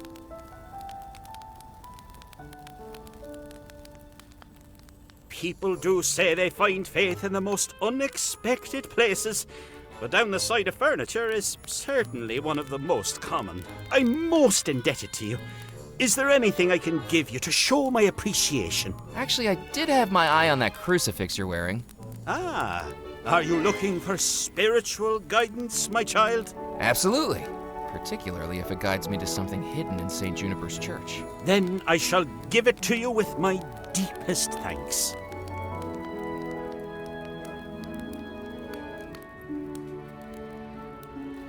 Let it guide you to where you want to go.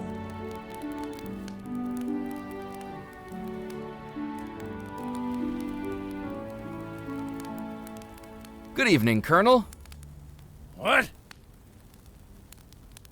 I think he decided to take up unicycling, actually.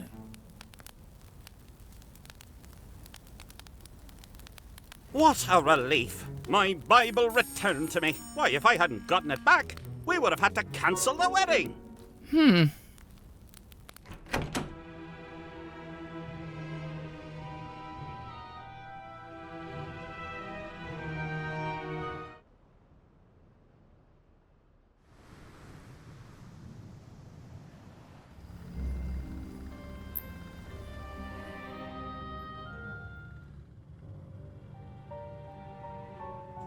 The crucifix slid smoothly into the indentation, like the final piece in a jigsaw puzzle.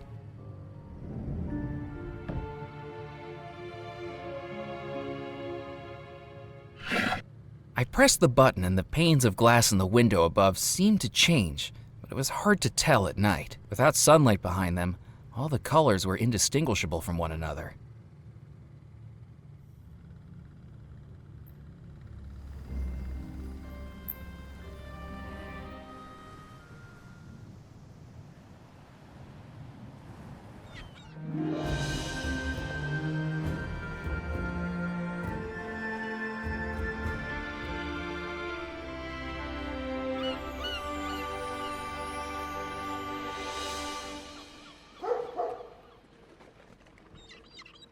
Oh, look who's returned.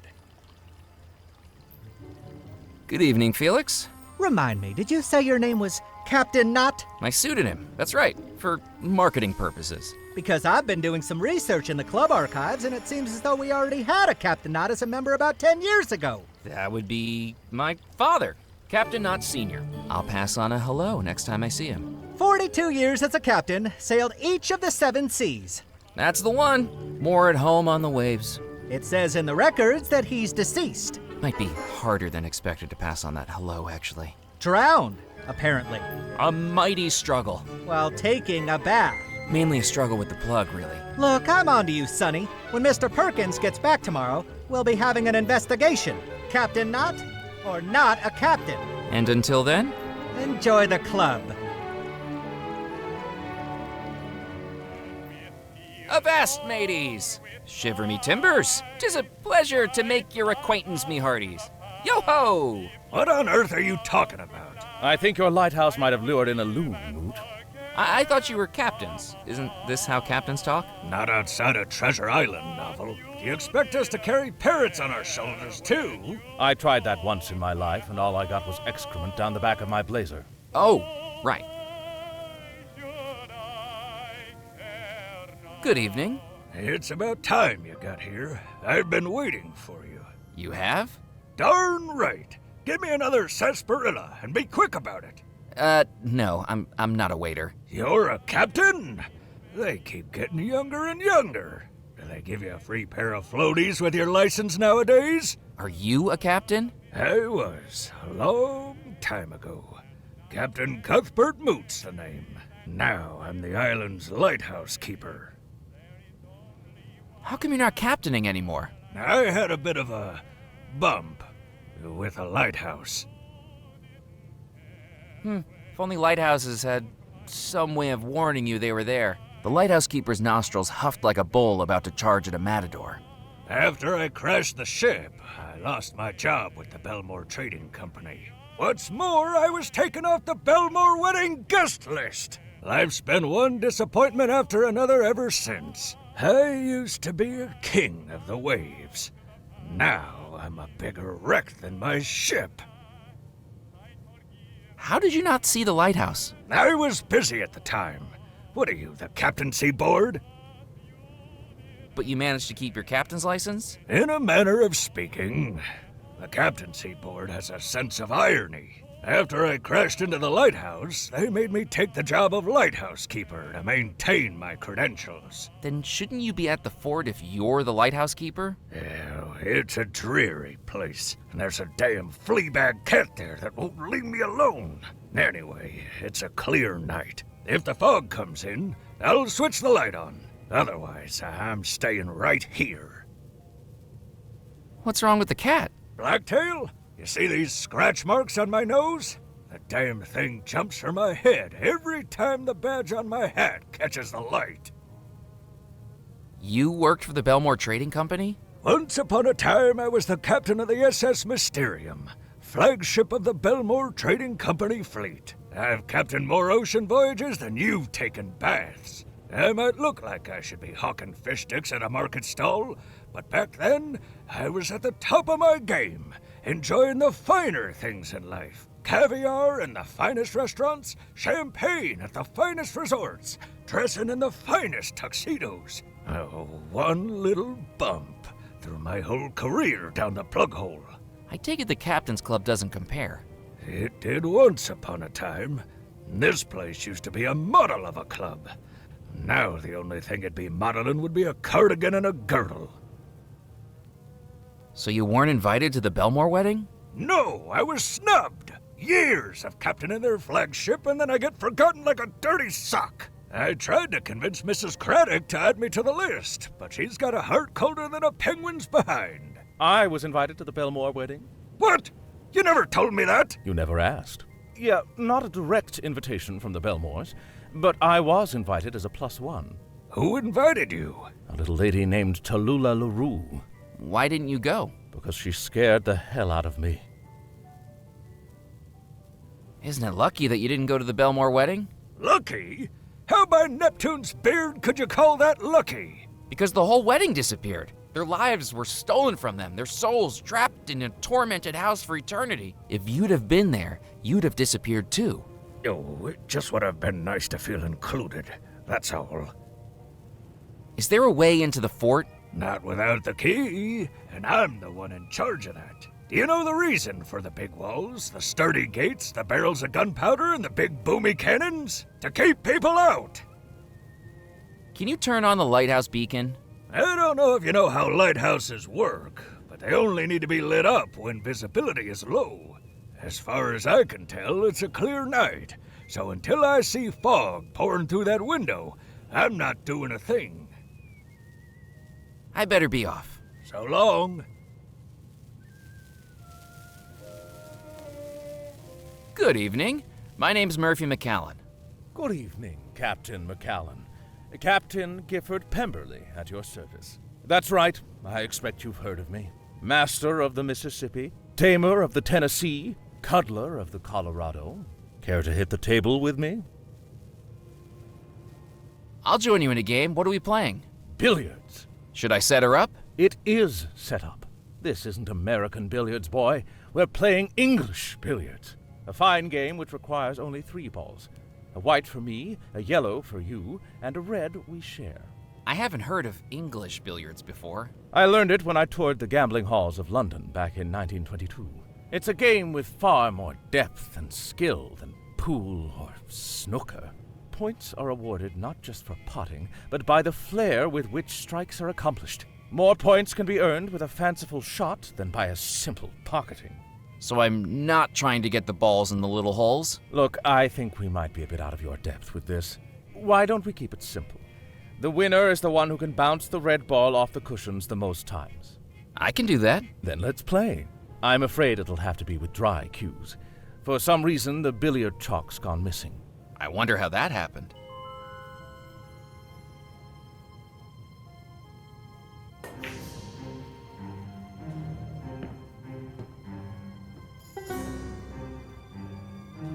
Sevens! Something to be proud of.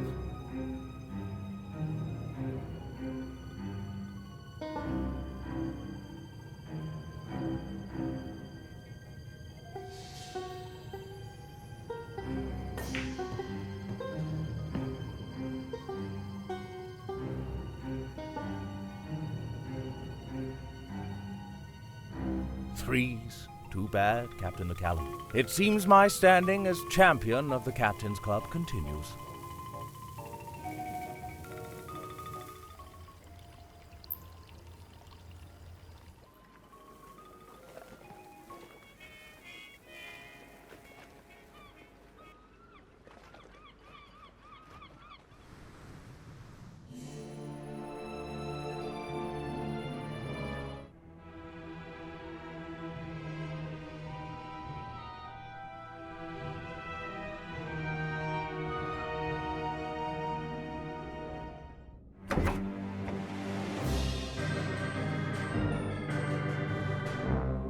The machine looked ready to operate. All it needed was a blast from the tanks.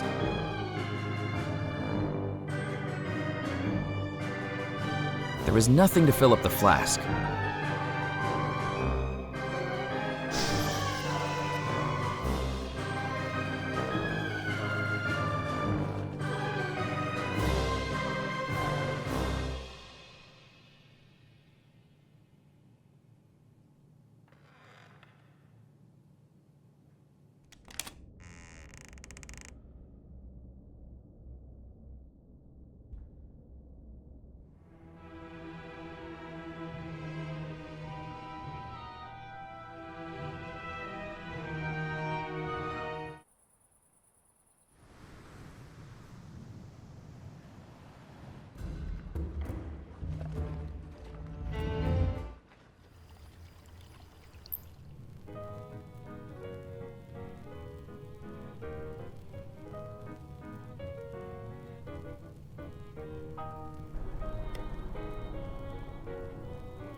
I filled the bottle with water from the fountain.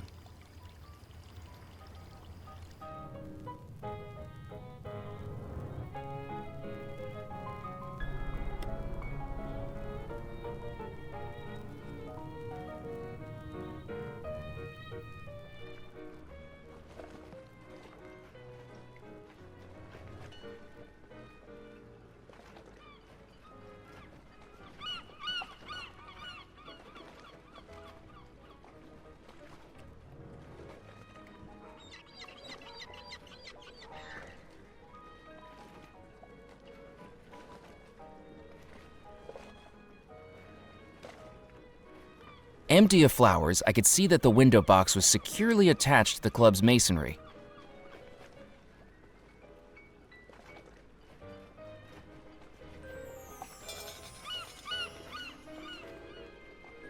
The dry ice clattered into the metal window box.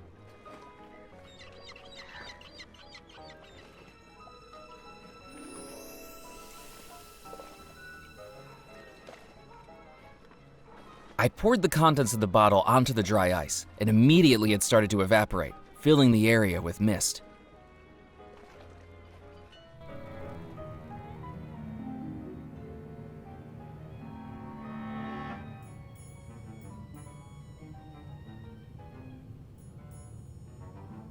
Waiter!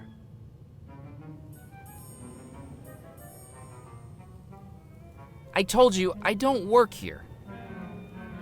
Do you know how to work a lock at least? Sure I do. Right. Well, the fog's coming in, and someone needs to switch on the lighthouse light. I would do it myself, but that fort's danker than the inside of a sailor's trousers. Use this key to unlock the gate, then turn on the light with the switch on the ramparts. Think you can handle that? I'm on it.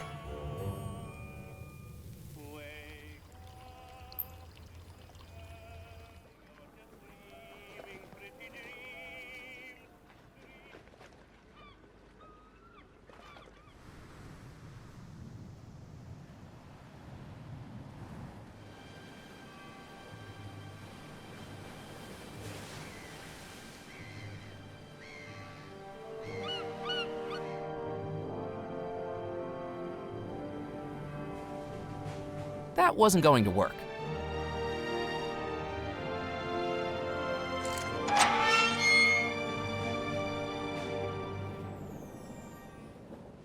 From the fort ramparts, I had an unobstructed view across the entire southeastern coast of the island. Cliffs and crags, waves and water, and an endless horizon.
Do you mind if I borrow this shovel? Oh, go right ahead. I already dug up those naughty thorns. It's funny, even when things are dead, they can still cause trouble. Just look at us ghosts.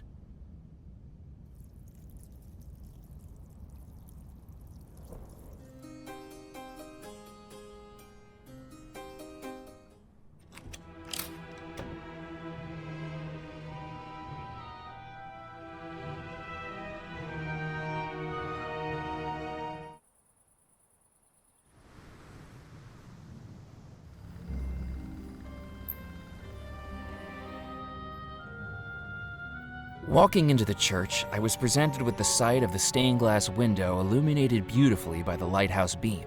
They lined up perfectly.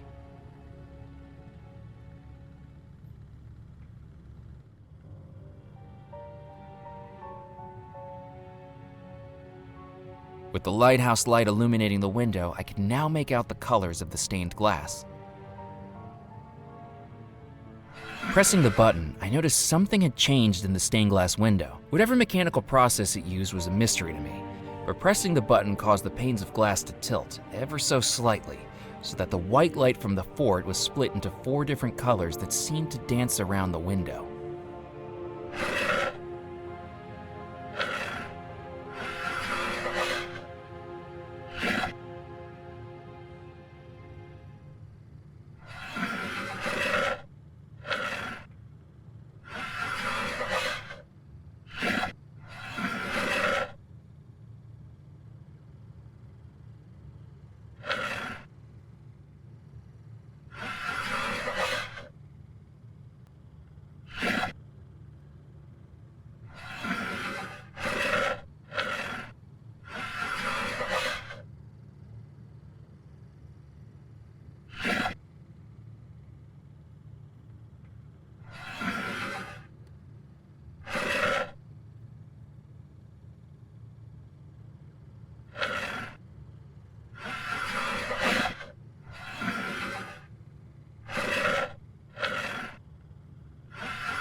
soon as the plates in the stained glass window clicked into place, forming a translucent cross at the center, I heard a rumble behind me. The sound of antique machinery somewhere beneath the stone floor.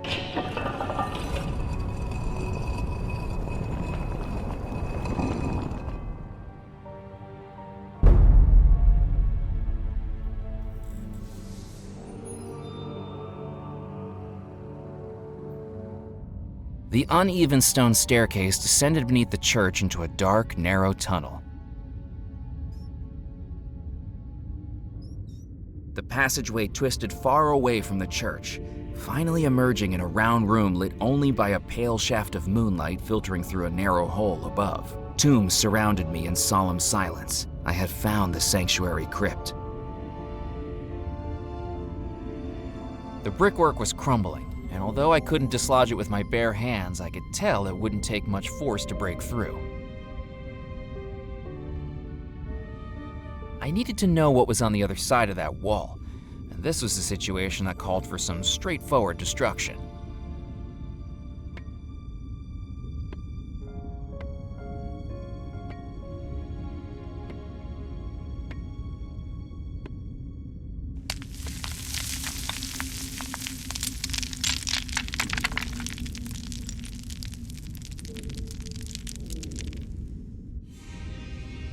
You're free now, Yardley. He can't keep you imprisoned anymore.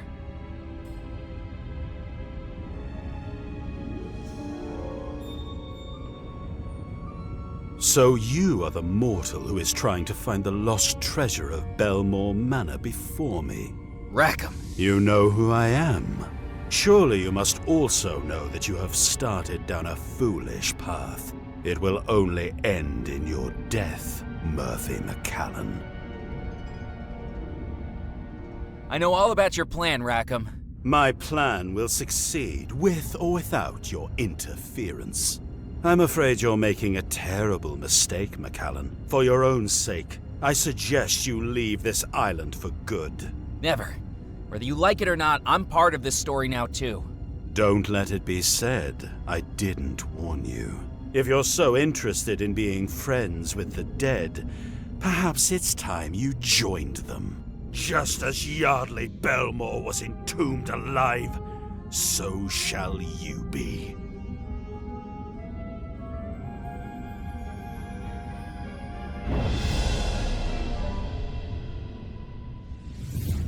Rackham's spell had transported me somewhere I couldn't immediately place. I was lying down, my arms pinned to the side of me, my hands only able to feel the grain of the wooden boards to the sides and above and below me. And then I heard the noise. Something thudding on the boards above me. That's when I realized I was being buried alive. I pushed on the coffin lid with all my might, telling myself that an inch of cedar was all that separated me from the night air, but it was no use.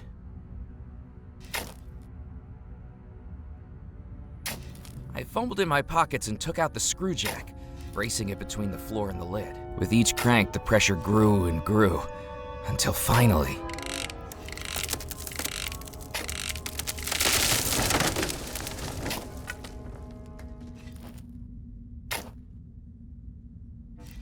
Hey!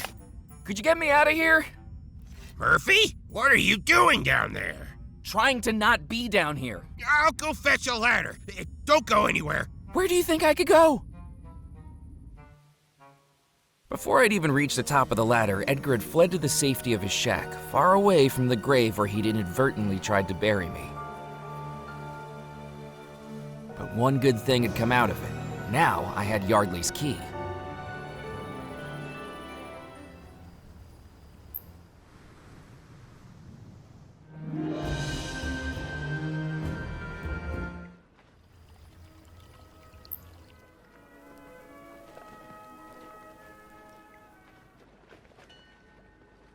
Hello, my name's Murphy McCallan. Hello, chum. Looking to hire a ferry?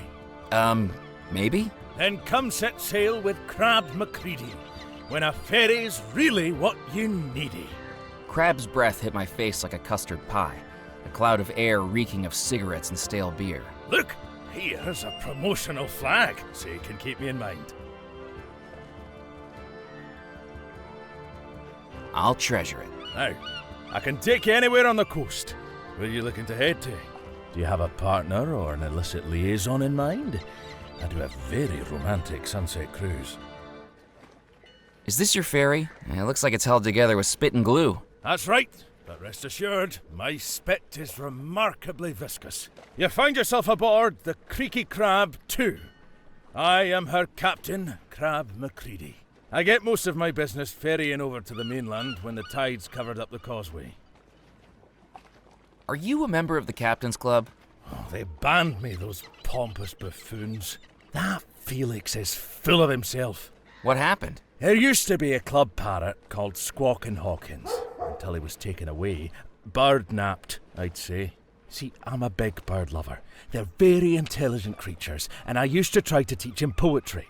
Well, Felix Greer wasn't having none of that. I think he was getting jealous that the bird had more brains than him. He kicked me out. Well, I got a little upset, like anybody would. Words were exchanged, loudly, and he told me I wasn't welcome back. The cheek of it. Kicking me out when I'm a hard-working captain. That landlubber would get seasick using a washcloth. Why do you like birds so much? They're the sailors of the sky, even the ones that can't fly. You tell me, have you ever looked an emu in the eye and not felt a sense of kinship? Seen that look that says he wants to explore beyond the horizon?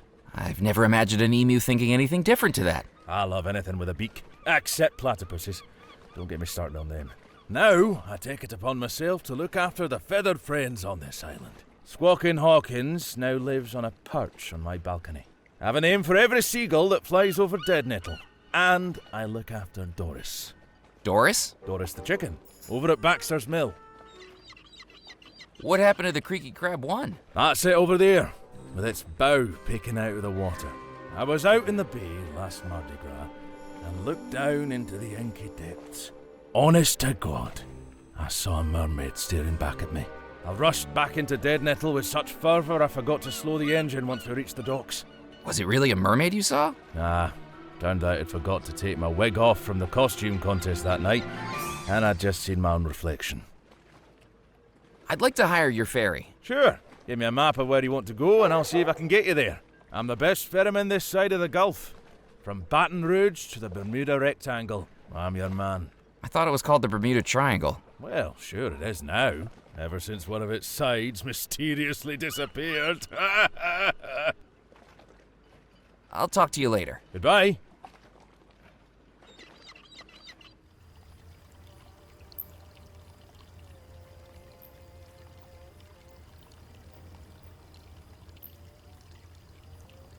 These are complimentary matchbooks for members only. I am a member. Oh, yes. How silly of me to forget.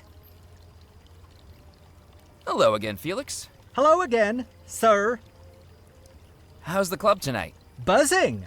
That lively, huh? No, I mean I just had to remove a wasp nest from the gentleman's lavatory. Crab Macready told me you kicked him out of the club for teaching a parrot poetry? Yes, that's quite correct. That doesn't seem very fair. You didn't hear the poetry. If I may regale you, there was a young man from Bombay. Took the slow boat to China one day. He was pinned to the tiller by a frisky gorilla, and China's a bloody long way. I see. Apologies if we're in disagreement about whether that sort of material is appropriate for the Captain's Club. Nope. Can't argue with that. Very fair conclusion. Do you have any tips for English billiards? Is that what Pemberley's calling it? There is one bit of advice I can give. Oh, really? Use the pointy thing to hit the round thing. I best be casting off. Farewell, Captain.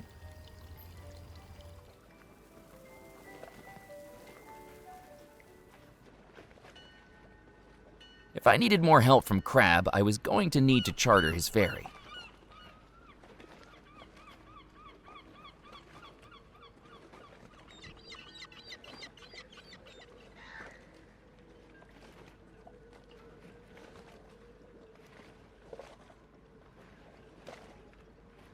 I'd like to charter your ferry, please. I have a map here to... Huh? What's that? Shh, shh, quiet! The show's starting. Signore, signori, ladies and gentlemen, the magic and mystery of the theater comes together with the artistry of the craftsman. I was going to say that. You're interrupting me. You started it. This is very unprofessional. To present to you the fantastical battle between good and evil, a struggle between right and wrong. I just said that. The timeless tale of Pulcinella. I was supposed to announce the title.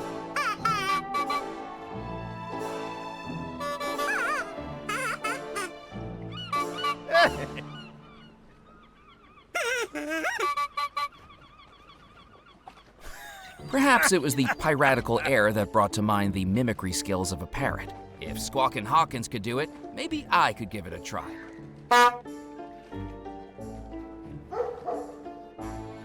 You're speaking over my lines. I'm not speaking over your lines. You're adding in lines that weren't in the script.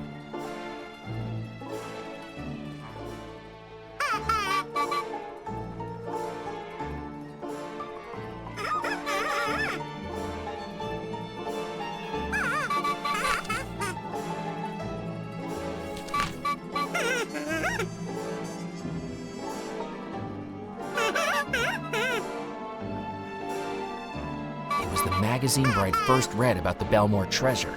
Now I was going to find out if it was more than just a ghost story.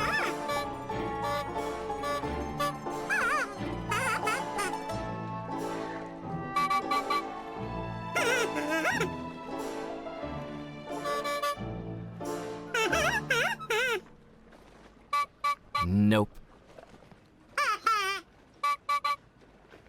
I needed to think of something else. It was a handmade necklace of a wooden compass broken in two.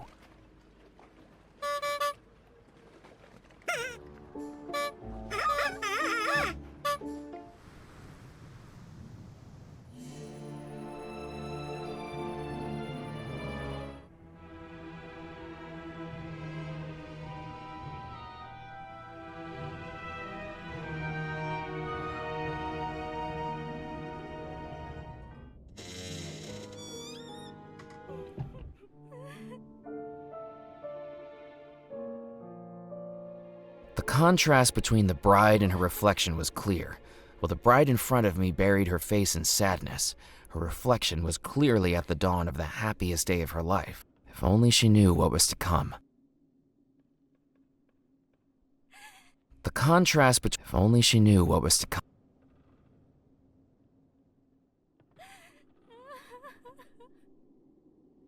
Abigail wasn't wearing the other half of the necklace, but from the corner of my eye, I noticed that her reflection was. The necklace I was carrying exactly matched the one around the neck of the bride's reflection. This must have belonged to the sailor. It was time to reunite it with its other half.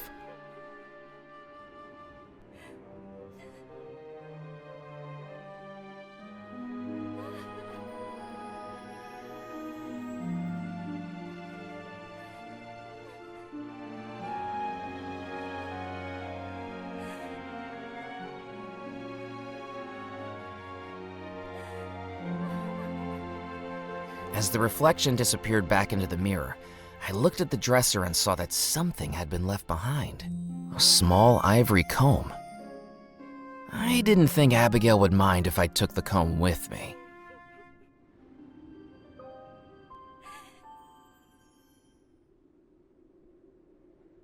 Remembering my childhood days, I wrapped the tissue paper around the comb to form a rudimentary kazoo.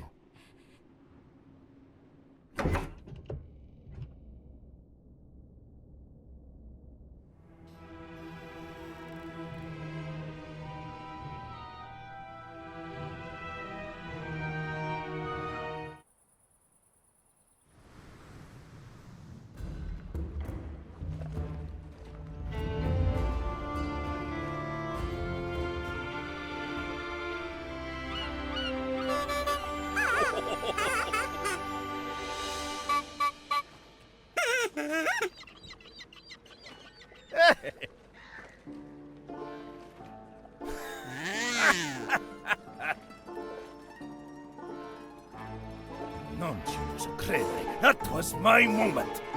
Your moment. We agreed in rehearsals that this scene would be about me. Che cosa? I did no such thing. You did it again! You always told me you'd try to upstage me. Que pazza. Mama told you that. She always told me I should go solo.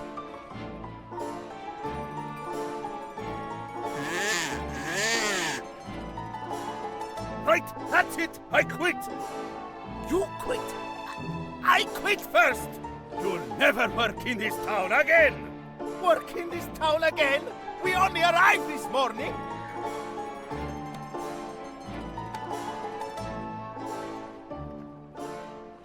You sabotaged the show! Oh, I'm sorry, I was just... That was hilarious! I liked it when the puppets fight, but I love it when it's the puppeteers. Glad you enjoyed the show. Could I borrow those instruments you used? If they come back, I'd like to direct the encore. Sure, I doubt I'll have much more use for them. Hello again, Crab. Hello, Murphy. What was that puppet show you were watching? A bastardization of the Commedia dell'arte. You know, I don't even think they're Italian.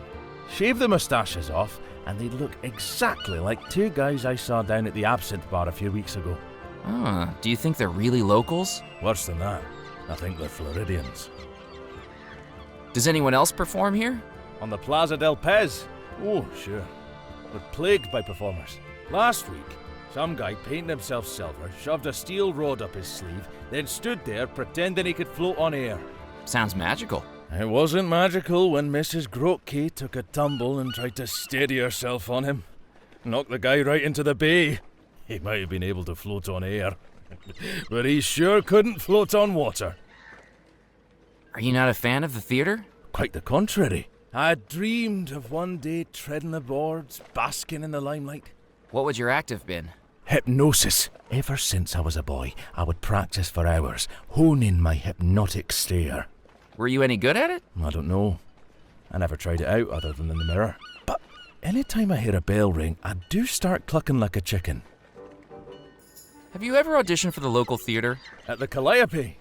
No, I can't say that I have. I always felt that the innate connection between the performer and the audience was disrupted by the proscenium arch. An actor should get out among the spectators, simultaneously a symbol and a reflection of the society they find themselves in. A commentary on the bourgeoisie that belongs within the everyday experience, not locked away behind an entry fee. And you think that can come across in street theater? Of course. Unless you're a mime, then you just look silly. I'll talk to you later. Goodbye.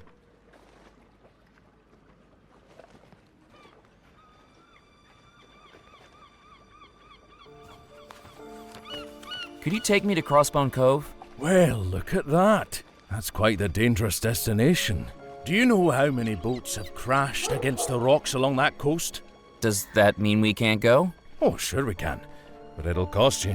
How much? Boat charter, insurance, perilous route supplement, double pay at this time of night. It's gonna cost you at least $50. $50? Plus tax. Let's call it $75 total. 75? But listen, I'll give you private hire of the ferry for the rest of the night. I don't have that much. No problem. Just get back to me when you do. As I say it, you've got no other choice. Ain't no other ferry around at this time of night.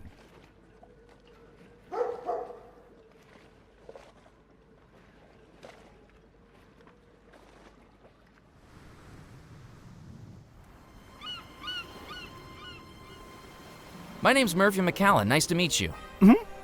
Oh, yes. Hello. Pleased to meet you. I'm Muffy Carlyle. Wait, I think I've heard of you. Doesn't your family run a banking firm in New York? That's the one. Are you familiar with the Carlyle Provincial Accounts and Joint Stock Corporation?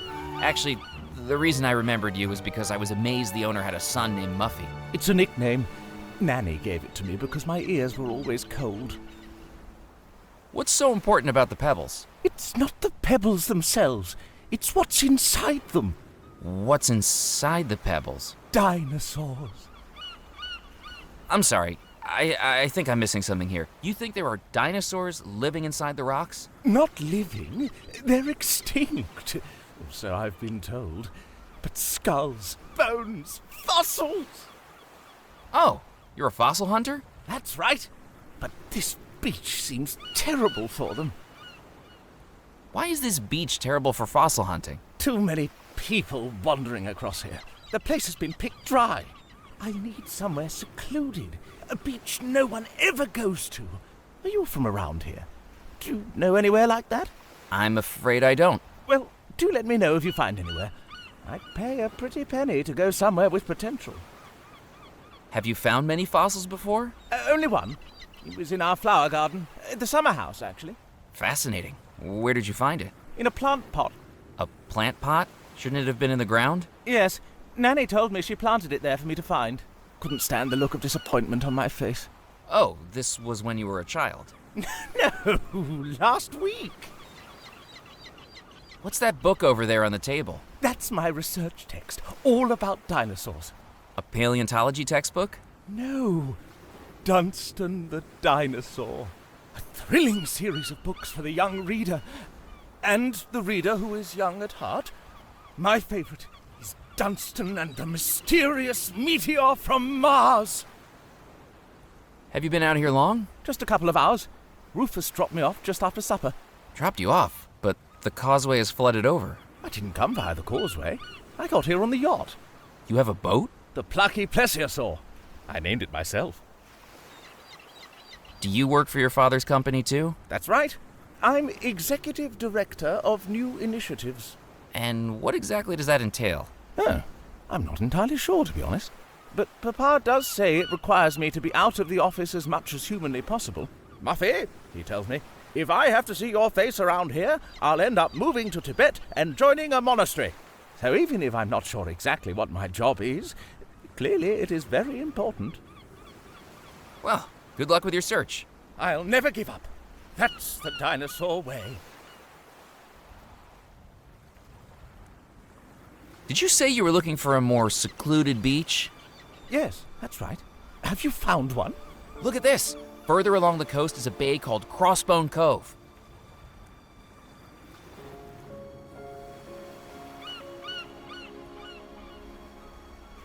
Crossbone Cove.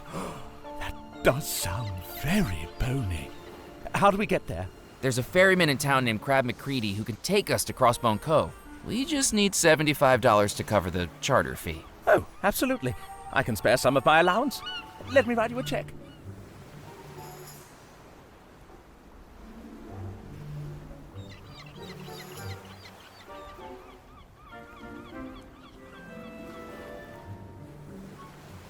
It was a signed check I'd been given by Muffy Carlyle, the fossil hunter, to charter a ferry to Crossbone Cove. That should cover it. I'll go charter it at once.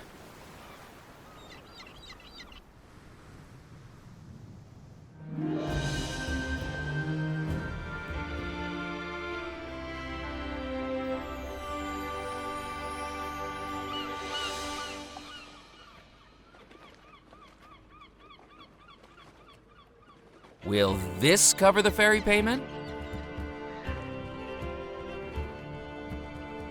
Ooh, I didn't think you'd get that much. Sure it will. Who's this Carlisle guy?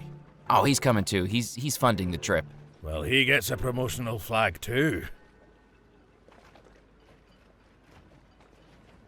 Gee, thanks. Consider this ferry chartered. Thank you for placing your trust in the Crab McCready Ferry Company, despite all the reviews. Now, once your compatriot is here, we can cast off. Pen that map up inside the cabin, will you? It'll be a tricky voyage to Crossbone Cove. I haven't sunk yet. This month. So we were off, captained by a man whose body composition had more alcohol in it than a bottle of vodka. And yet he navigated like a seasoned dancer, pirouetting through the treacherous currents with a drunken grace, all the while sipping from a flask that smelled stronger than window cleaner. Crab, I can't complain about your captaincy skills, but I've got to ask, how did you get through those treacherous rocks with so much alcohol in your bloodstream? Murphy, if I didn't have the alcohol in my bloodstream, I wouldn't be going anywhere near those rocks in the first place.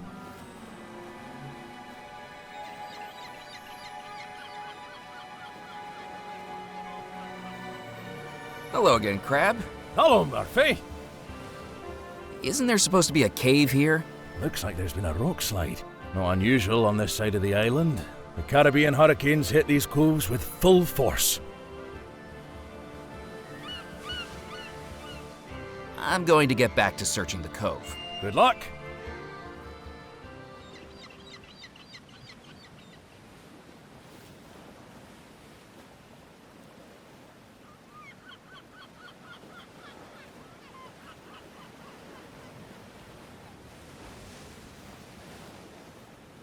I didn't want to disturb the rock pile. I might have made it collapse.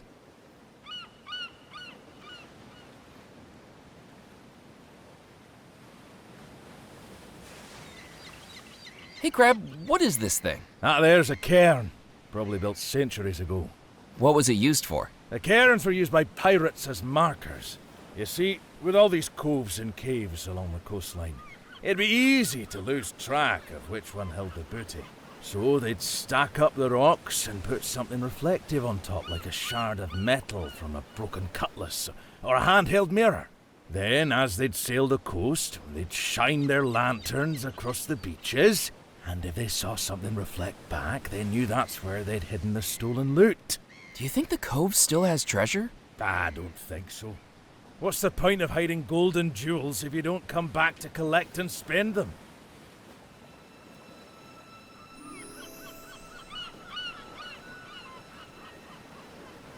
I balanced the brooch on top of the cairn, its reflective jewel facing out to the horizon. If pirates could make use of this, maybe I could too.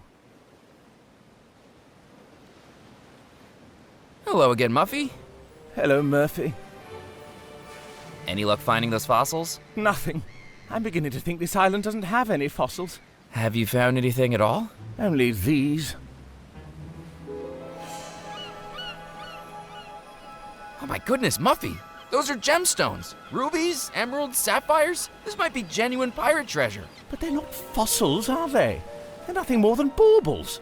They're not the figurative footsteps of ancient behemoths, the skeletal remains of the kings of the prehistoric world. I'll have you know, I'm not conducting this exploration for financial gain, but for the love of dinosaurs. Here, you seem rather entranced by them. You can have them. Gosh, thank you, Muffy. What do you think of Crossbone Cove, Muffy? I feel like a real explorer out here. Such daring and tranquil isolation. Inaccessible. Miles from civilization. It's nice to get away from it all, isn't it? Just the place to build a summer retreat, I'd say. A manor on the cliffside, a pier for the yacht, connect up a road for Rufus, my driver, a few cottages for the staff. Then I'd be able to enjoy the isolation properly. You haven't seen a cave around here, have you? I'm afraid not. Why? Have you lost one? It appears so. Well, don't give up. Things are always in the last place you look. Good luck with the fossil hunting. I'm close. I can feel it. Hello again, Crab. Hello, Murphy. Do you think there are any fossils on this beach? Bones? Here? Nah, I don't think so. You see, most of the rock is igneous. It doesn't have the right sedimentary process and stratigraphic considerations. You need to have a thorough understanding of geologic timescales and the depositional environments present in a particular era to fully grasp why fossils wouldn't be found in rock formations like these. I didn't expect you to know so much about geology. Most people don't. Skills like that, you keep close to your chest. Never know when they'll come in useful. What do you think of Muffy persisting in his search? Well, everybody needs a hobby, right? I collect rubber ducks. You continue to surprise me, Crab. So pirates used to use this beach to stow hidden treasure? I heard this one was used by Captain Crumb. He's related to Jasper Crumb, the jeweler, isn't he? Hard to believe, isn't it? One of the most vicious pirates to sail these seas. Until he got the wind knocked out of his sails. How a bloodline can go from a man who had cut through a dozen men for just a single doubloon to a man who came off worse in a fight with a budgie is beyond me. What knocked the wind out of Captain Crumb's sails? Some say it was a ghost ship. Personally, I think he must have had a midlife crisis. Tried to find something more fulfilling, like crochet or watercolour painting. All that swashbuckling would wear anyone out. I'd like to head back to Dead Nettle, please. I'll stay here. Come back for me later. I'm not leaving until I find a fossil. That guy's elevator doesn't go all the way to the top floor now, does it? Hop aboard, Murphy.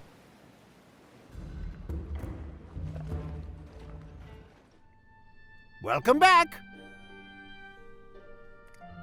Good evening, Mr. Crumb. How can I help you? I've been to Crossbone Cove. I was told your great-great-grandfather used to use it to store his loot. You made it there and back in one piece?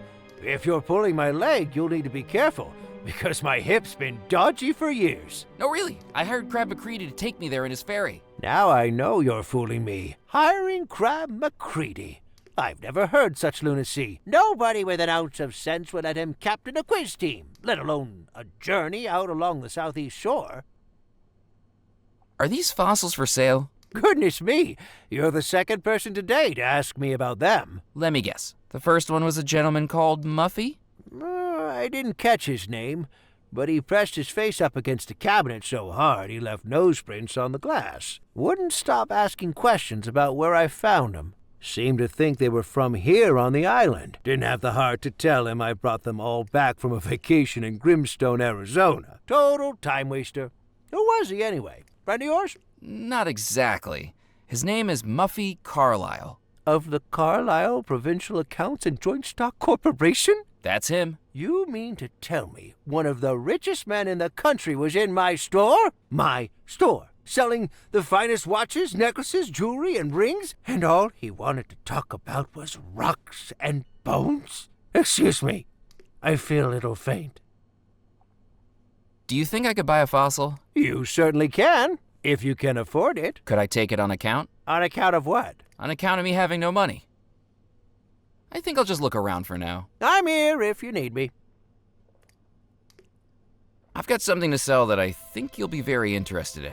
Wonderful! What is it you're selling?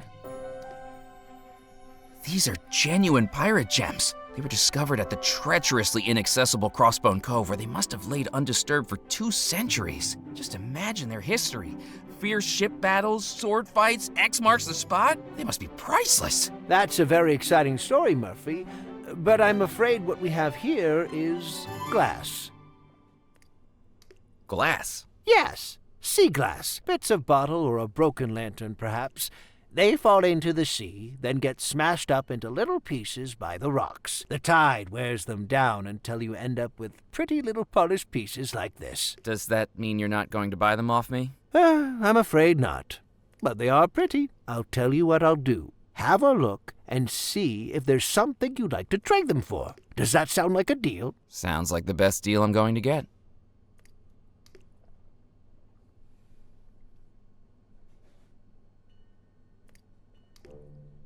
Could I trade the sea glass for one of these fossils? Certainly. I think that's within your price range. Which would you like? The swirly one at the front would be great. Thank you.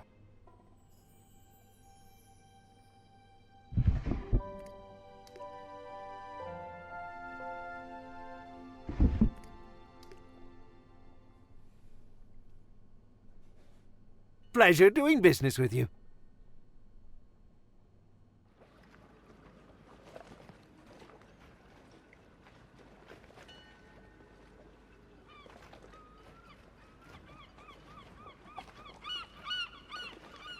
Hello again, Crab. Hello, Murphy. I'd like to head back to Crossbone Cove, please. That's enough.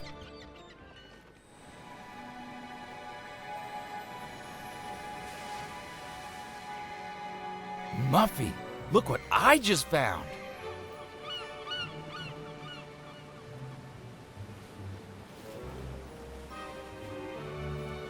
Is that what I think it is? A dinosaur fossil. A memento of the behemoths. A shadow of a bygone age. My very own dinosaur. That's an ammonite, that is. Really not helping here, Crab. Just saying. And it was right here where you were searching. You were right after all. I was right. I'm a real-life paleontologist. This will show Papa. Crab, we're heading back to Dead Nettle. Muffy found what he was looking for. Glad to hear it. Step aboard. Where did your friend run off to so fast? I have no idea. I think we made a childhood dream come true tonight. I am so overwhelmed, I might spew right across the deck. Hello again, Crab.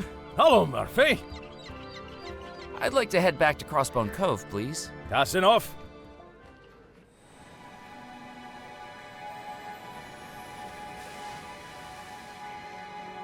At the far end of Crossbone Cove, all I came across was a wall of rocks and boulders. It seemed the cave I was after had gone missing.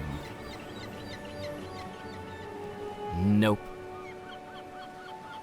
What looked to be the entrance to a cave had been covered over by a rockfall.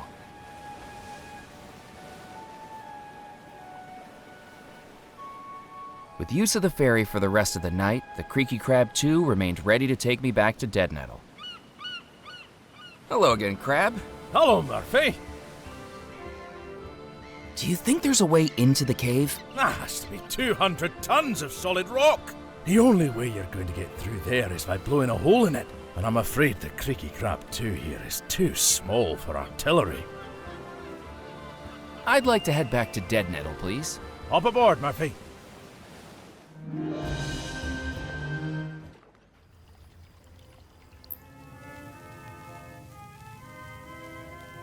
That trophy belongs to the club champion. And as I'm club champion, I'm telling you, hands off. Hello again, Captain Pemberley. Welcome back, Captain McCallan. That's a very nice trophy in the corner. Well, it didn't start out as a trophy. We needed something spherical, so we just gilded a cannonball from over at Fort de la Moor. Polished up like a trombone in a marching band. A lot of elbow grease went into that shine, and currently these wrists have enough lubrication for a 12-lane bowling alley. Are you saying that's your trophy? That's right, boy. Champion billiards player of the Captain's Club. Keeps the other captains on their toes. Or peg leg in the case of Wooden Willie. Surely he can't like being called that. Too true. I think his peg leg is actually ceramic, but then the alliteration doesn't work. Are you a famous riverboat captain? You haven't heard of me? I'm sorry, I don't have a lot of experience with riverboats. Don't tell me you're one of those jelly-legged sea captains. Jelly-legged? At least we sea captains do proper sailing, with charts, by the stars, across vast seas and oceans, hundreds of miles from land. You riverboat captains only have two directions, upriver or downriver. Don't listen to him. He doesn't understand the perils of the riverways. I got my start in Baton Rouge. All I needed to do was teach the Mississippi that I was its master. If it wasn't going to do as it was told, it would get a damn good spanking until it fell in line. Have you been a member of the Captain's Club long? I'd say so. I got my license when I was 25. When my uncle Augustus passed away, I sold his gumbo restaurant and purchased a diamond of a riverboat.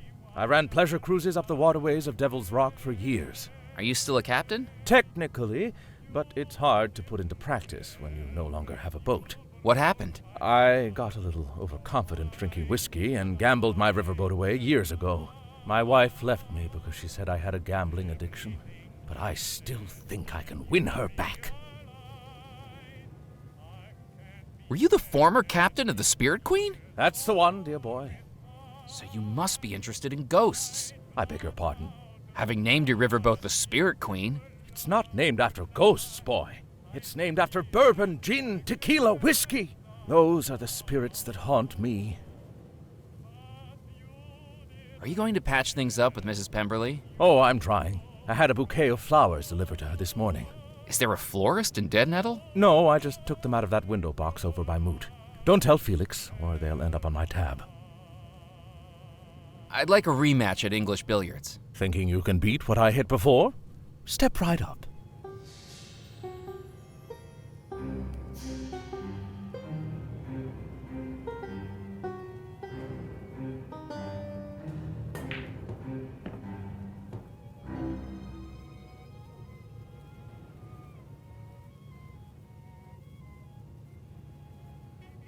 Threes. Too bad, Captain McCallan. It seems my standing as champion of the Captain's Club continues.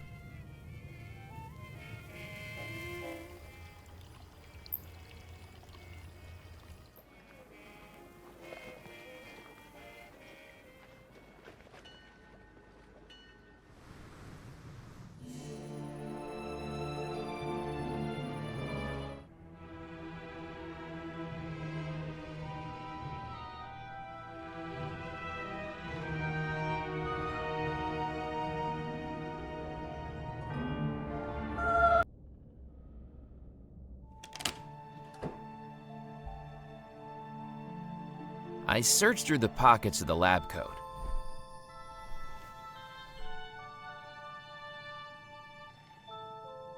To my surprise, I found something.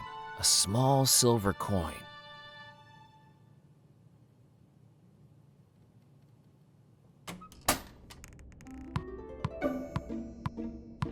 Hello again, Sebastian. Oh, it's you again. Not playing hide and seek anymore? I've outgrown it. Sore loser, huh? I didn't lose. You cheated. Anyway, I've moved on to this now. A paddle ball? My mum found it for me after I told her I wasn't getting the tin boot I wanted for my birthday. It's not even your birthday. That doesn't matter. Anyway, what? Bet you can't do this. The little brat had me there. Like hula hooping, unicycling, and stilt walking, my facility with a paddle ball was on par with my ability to do other completely useless party tricks. Shouldn't you be getting ready for the wedding? I'm not the page boy anymore. I've been demoted. How did that happen? Well, before I started playing with this paddle ball, I found a marble in one of the bedrooms. A super-sized one, perfect for bombing. Whose bedroom? One of the guest rooms. Mr. Beaumont's, I think. He's certainly lost his marbles. What did you do with it? Like my dad taught me, I'm keeping Mum on that one. All I'm going to say is that it was a big mix-up. Mrs. Craddock must have had her sense of humour surgically removed. So, you think you're good with that paddle ball, huh? Better than you'll ever be. Just name a trick and I can do it.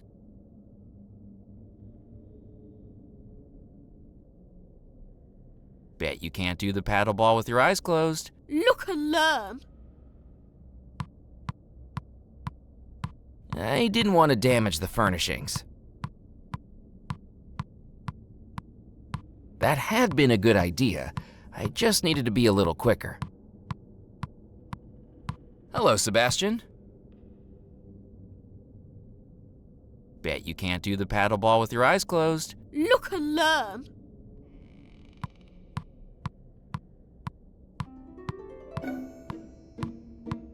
With Sebastian's eyes closed, I took out my scissors and when the timing was right, snipped.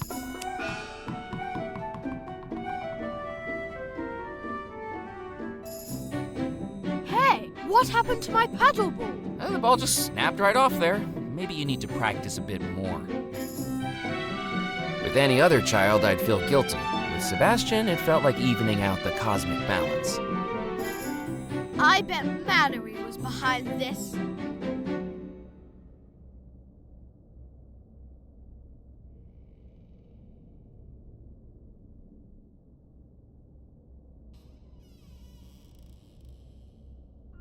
I picked up the red rubber ball I'd cut from the paddle ball.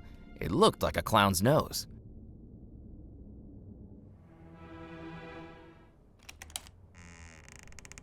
Walking back into the ballroom, the throng of wedding guests had dispersed to their guest rooms, replaced by chairs and tables neatly set out on the dance floor. Preparations for the wedding were gathering speed like a boulder rolling down a mountainside, and I felt like I was smack in the middle of its path.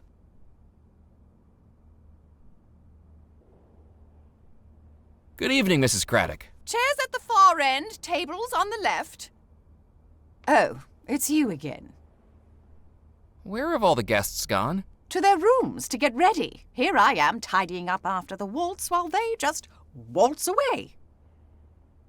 How long until the wedding begins? Just a few hours. Oh, good gracious, a few hours. And there's still so much to do. I'm sorry, but I can't stand around chitter-chatting. There is much work to be done. You seem a little stressed. Correct. And with all due respect, and I'm sure we can both agree much respect isn't due at all, talking to you only makes it worse. You need to find a way to relax, Mrs. Craddock. I don't think people realize how this job takes a toll on one's health. My doctor told me I need to rethink my diet, so I've decided to go more continental, by which I mean a glass and a half of wine with each meal and polishing off the bottle before bedtime. A la Francais. Where's the wedding cake gone? I had to hide it. Hide it? Why? Somebody had already helped themselves to a slice of cake. And I bet I know exactly who it was, Mr. McCallan. Oh, really? That horrible pock boy. The knave with his hand on the tarts. Perhaps the Queen of Hearts had good reason for her framework of justice. I heard you had a run-in with Sebastian Bach and his marbles. Oh, goodness gracious. You must be talking about the marble he found in Mr. Beaumont's chambers, I presume. That's right. What happened to it? That little deviant was supposed to be making himself useful as a page boy by watching over Mrs. Pritchett, our most elderly guest. Instead, with a single flick, Sebastian managed to bounce his marble off the skirting board, ricochet it off the chandelier, and land it right on top of Mrs. Pritchett's hairpiece. Well, kids will be kids, I suppose, as long as you got the marble back. It wasn't a marble at all.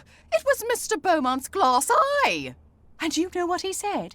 He said he was keeping an eye on her like he was told. I heard you didn't send a wedding invitation to Captain Moot. Well, of course he didn't receive an invitation. He was dismissed from his employment weeks before the wedding for crashing the flagship of the Belmore fleet. He's very upset about it. Don't years of service outweigh one accident? Accident? I suppose you never learned exactly why he crashed the ship, did you? Actually, no, I didn't. We discovered that Captain Moot used to invite ladies up to the bridge after hours. Dozens of ladies over the years. He'd take them on moonlit cruises around the island and, goodness gracious me, paint them with no clothes on. Draped over the ship's wheel, stretched out in the rigging, dangling from the anchor. Apparently, he must have gotten a bit too carried away with his brushstrokes on the final painting, because he didn't see the rocks the ship crashed into. Ah, that would certainly be distracting. Indeed. I'll leave you to get on with your work. How thankful I am for life's little blessings.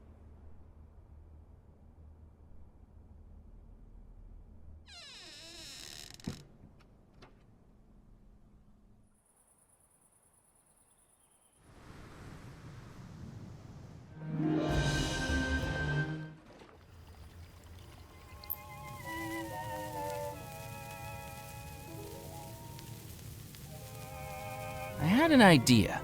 One that required skill, subtlety, and finesse. Or at least the ability to hurl a billiard ball through an open doorway. Yoink! Did you just touch the table? Absolutely not.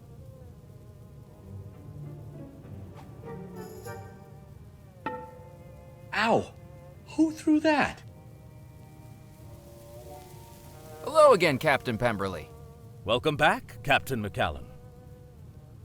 I'd like a rematch at English billiards. Thinking you can beat what I hit before?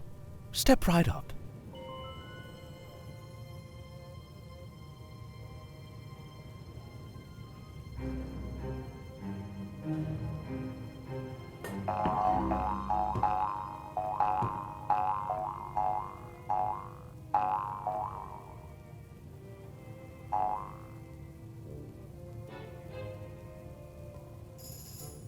I don't believe it. I've never seen 14s before. You must have arms like the coupling rods on a steam train. A blessing and a curse, as I've discovered more than once to my own cost. But I don't like to boast. Does this mean I win the trophy? I'm afraid it does, but you need to bring it back next Wednesday for the potluck. We'll have a rematch then. With my newfound title as Club Billiards Champion, it was time to claim my trophy.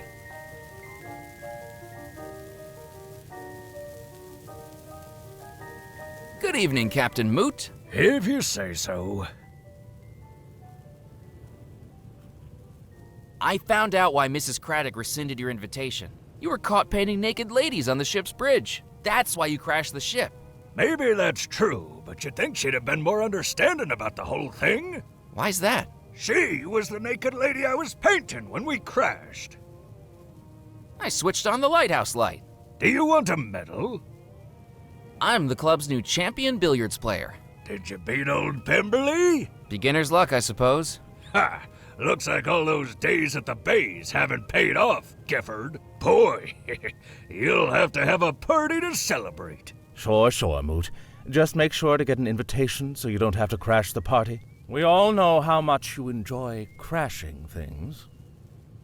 I better be off. So long.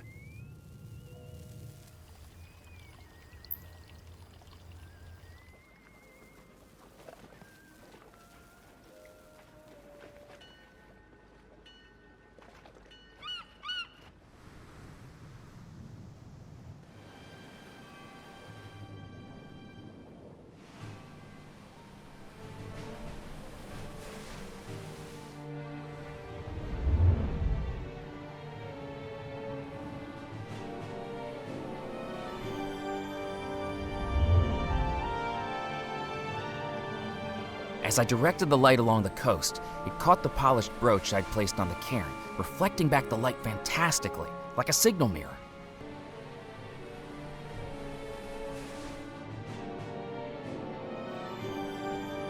I took a handful of the spilled gunpowder.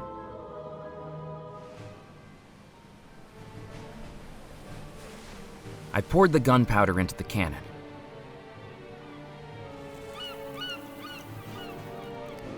I loaded the billiards trophy into the cannon, spherical and solid metal.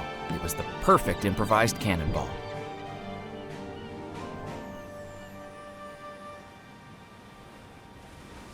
I packed in the gunpowder and makeshift cannonball.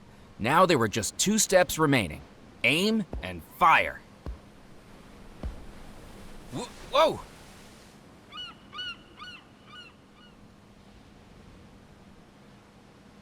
With the brooch at Crossbone Cove reflecting light back from the lighthouse, I knew exactly where to aim. I took a match out of the matchbook and lit the cannon's fuse. I felt like a pirate captain about to unleash a broadside barrage. Ready the cannons, you scurvy scallywags! Pull the ship to port, down with the mainsail! Buckle your swash and fire!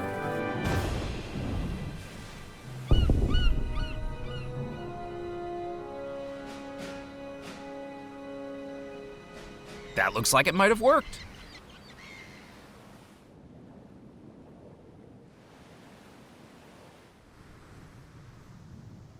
Well, blow me down. What's happened here? Did you do this, Murphy? I needed to find a way in. Well, Aladdin, I think you found your magic cave.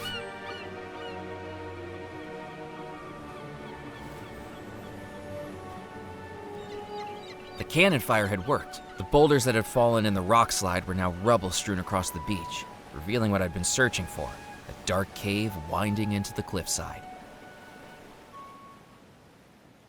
A ghostly glow flickered from the far end of the cave as I slipped on the seaweed-covered rocks trying to reach it. I began to fear the worst, but as I emerged in the subterranean chamber, I discovered it was actually the otherworldly glow of plankton.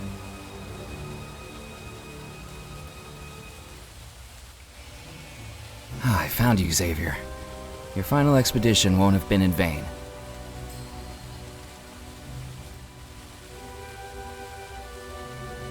I grow weary of your inability to heed my warning, Murphy McCallum. No good shall come from you pursuing this. What you've done to Abigail Belmore cannot be allowed to continue. Abigail Belmore is dead, as will you be, if you continue this pathetic charade. She deserves to be free, just like all the ghosts of the manor. You haven't learnt, have you, McCallan? Everything you've done so far has just made the situation worse. Now is the time to back out. I'll never do that, Rackham. Finding the treasure is more important to me now than it's ever been. Then I hope it's a cause you're willing to die for. Just as Xavier Belmore drowned in the rising tide of this cave, so shall you.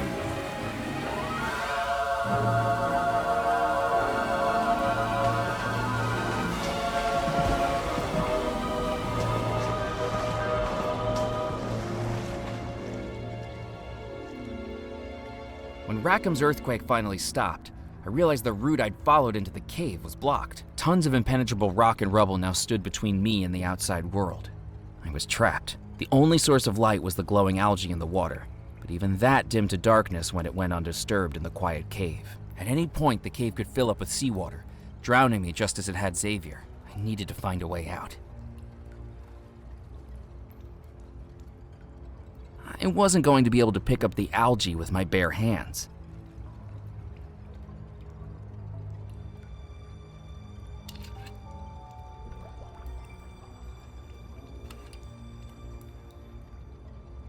I scooped up some of the algae water. With a quick shake to agitate it, the bottle began to shine like a blue lantern.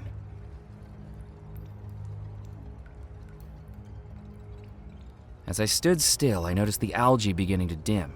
I'd read that its glow was triggered by vibrations, and without my footsteps, it was getting darker.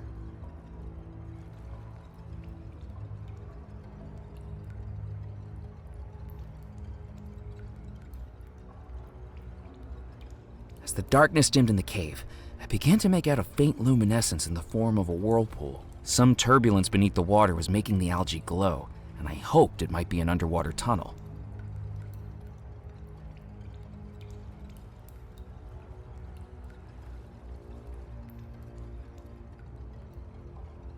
The lights below the water didn't offer much chance of escape, but at least it was better than waiting to drown in the cave. Using the bottle of algae as an underwater lantern, I waded into the water, then dived down below the surface.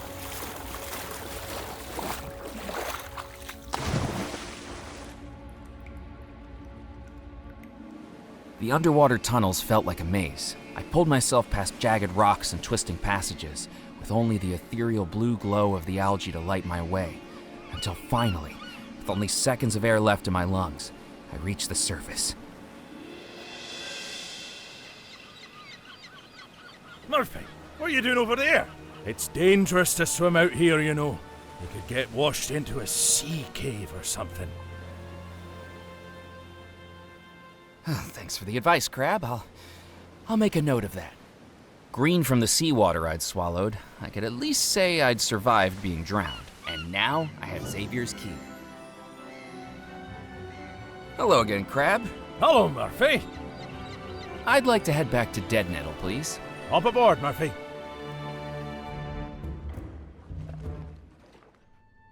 Welcome back.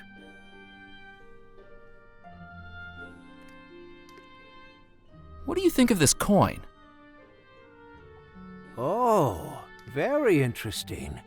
Though I'm afraid with these old spectacles, I can't make out what the engraving says.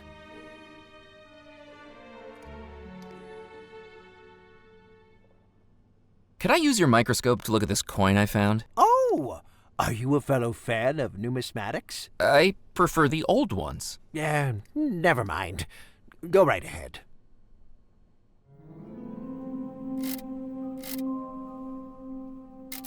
With the microscope calibrated, the coin's writing came into focus. It read, "Into the palm of a prince."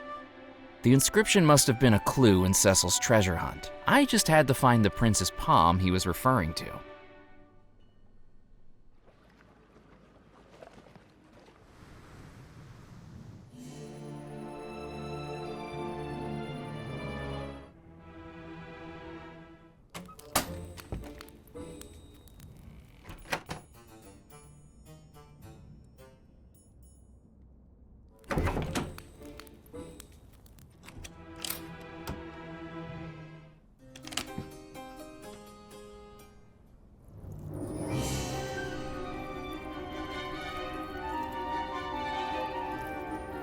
Hello, Rupert.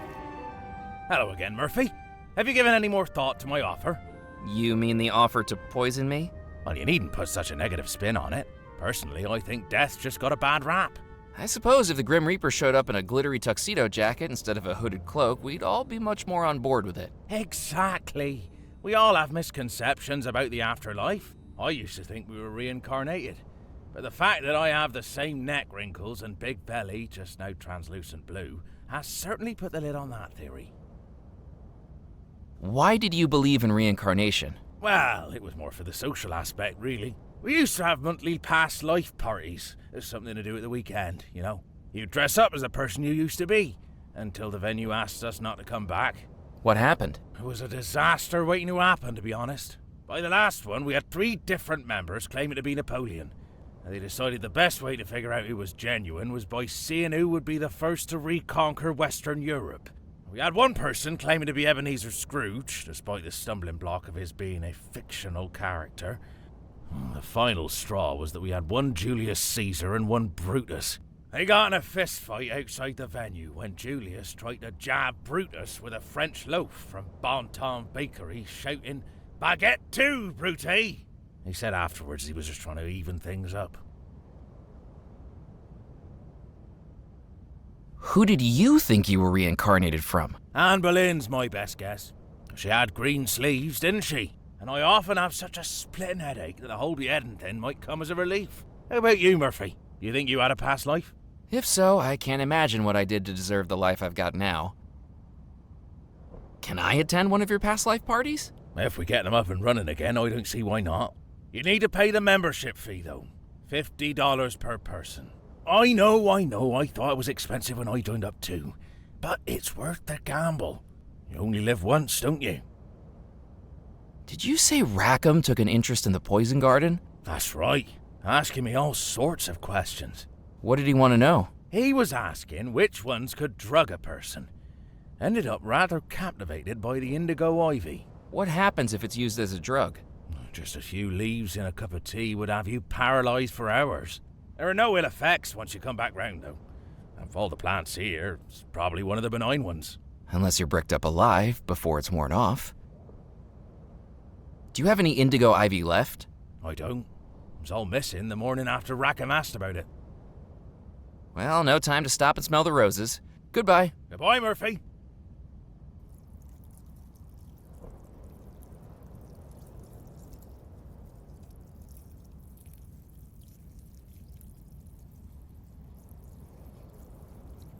Following the inscription on the coin and realizing that the metallic statue depicted an Indian prince, I took a close look at the statue's palm. For the first time, I noticed a slight circular indentation, about the size of a coin. I placed the coin into the statue's hand. It fit the indentation exactly, into the palm of a prince. No sooner had I done it than I heard sparks and hums coming from inside the statue. That's when I realized it wasn't a statue at all. It was an automaton. A robotic figure made to move with cogs, wires, and electrical pulses. It seemed to be fighting to move, but then, nothing. Well, blow me over with a dandelion. I didn't expect anyone to get that working again. It's not doing much. Joints will be frozen, I should think. No wonder after all these years. Another job for me to do, and a dangerous one at that. Who knows how many volts Master Cecil ran through that thing to get it moving.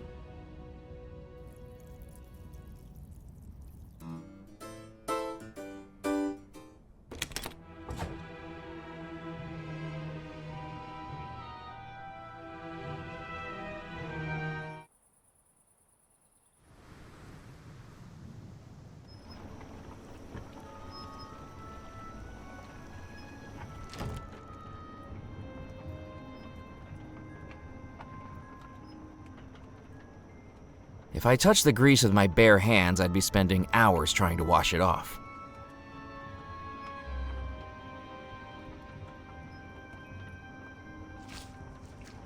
Using one of the cotton flags, I scooped up some of the gloppy grease.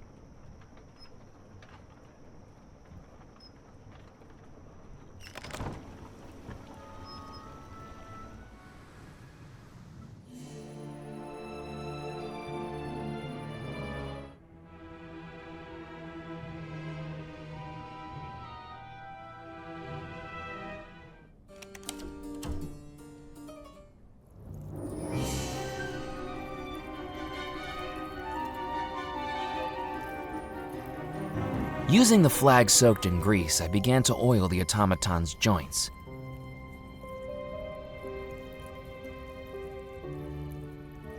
I placed the coin back in the automaton's hand and watched.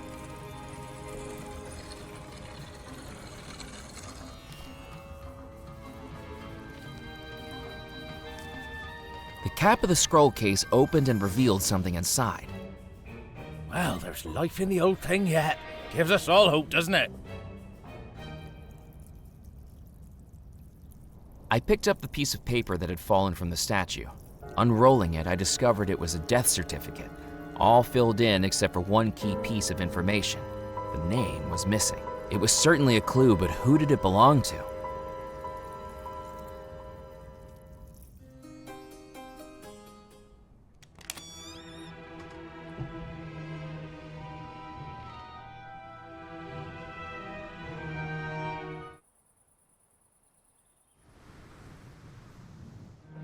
As I returned to the docks, I realized that Dead Nettle's usual smell of sea breeze and rotting fish had been replaced by something far more pleasant, the smoky scent of a fish I thought I recognized.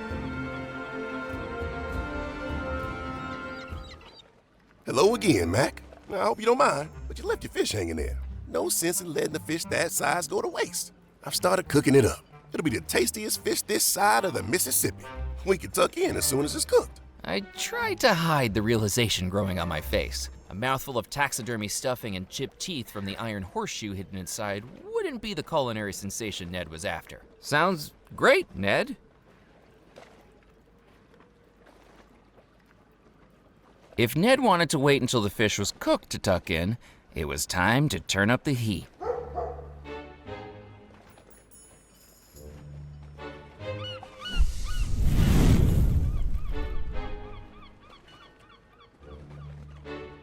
Whoa!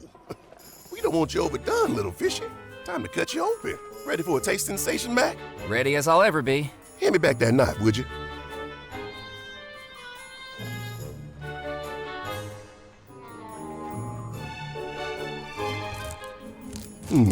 That's strange. There's something in here. A horseshoe. Now, how did that get in there? Mac, I think your fish is stuffed. Well, knock me over with a herring. I'm shocked. Does this mean my record doesn't count? I hate to break it to you. Did I hear what I think I heard? Out of the way, Buster. Evelyn, what took you so long? The record-breaking Pancoza was stuffed. The new record was a sham. Murphy, what have you got to say for yourself? You've caught me red-handed. Well, I don't mean to be coy with you, but this cuts me to the soul. I only entered for the halibut. I can't believe I'm herring this right. I'm cracking up. I'm floundering. I'm carping on and on. I need to clear my head, but let me know if you need anything else from me. I think you've got more of a future in the funny pages than serious journalism, Murphy. Kips, have you got time for an interview with the Juniper Parish Gazette? Evelyn homed in on Ned like a dog with a bone and no sense of personal boundaries. How did it feel getting your record back?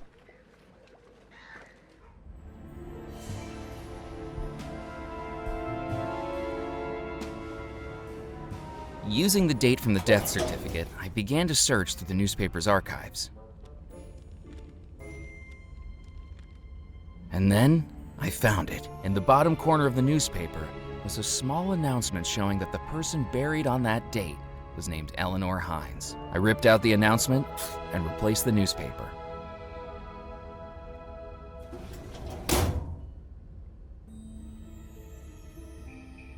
It was the obituary I'd ripped from the newspaper giving the burial date of someone named Eleanor Hines.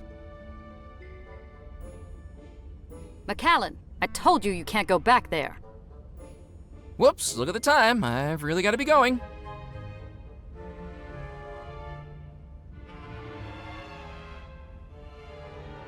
I had a name to go along with the death certificate. Now it was time to find out where they were buried.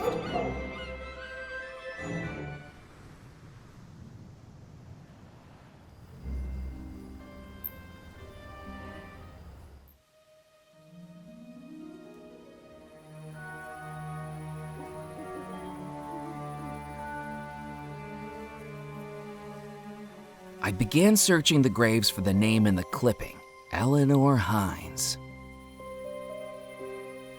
Aha! I discovered a small headstone at the center of the cemetery, partially covered in moss and lacking any date whatsoever. So this was where Eleanor Hines had been buried, except now that I was looking at it etched in large letters, I began to realize something. The name was an anagram. Here lies no one? And if a person wasn't buried here, what was?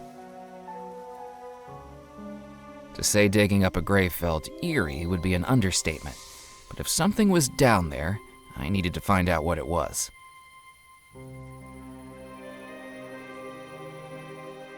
I took out the shovel and began to dig.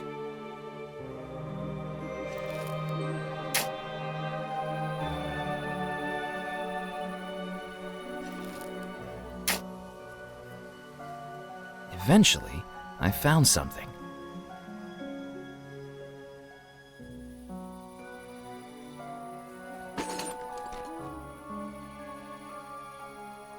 Not a coffin, but instead, a battered old chest.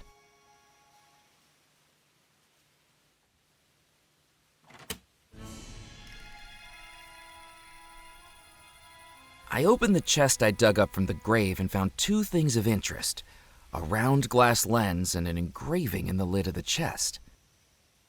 The engraving read, "The Tale of the Mermaid." I picked up the glass lens.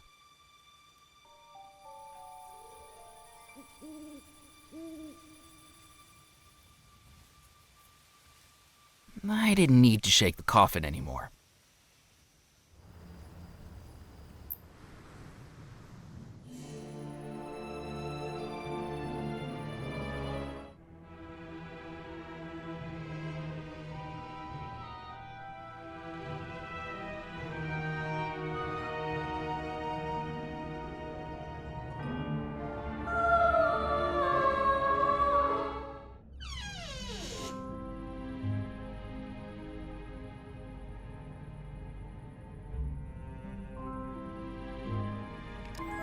The small lens fit perfectly on the end of the telescope. I immediately looked through it to see what it would reveal. I spy with my little eye the next clue.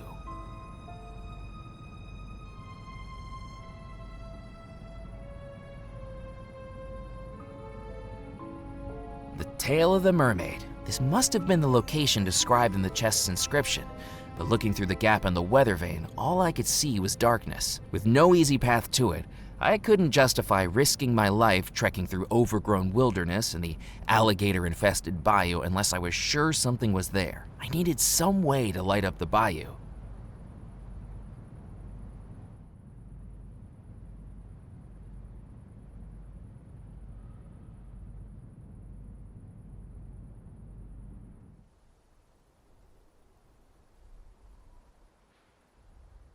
The drain pipe had twisted and now pointed straight up to the sky, empty of everything but moss. The firework dropped snugly into the drain pipe. If it needed a launch tube to fire, this was the closest I was going to get. I took a match out of the matchbook, dragged it against the striker, and lit the firework.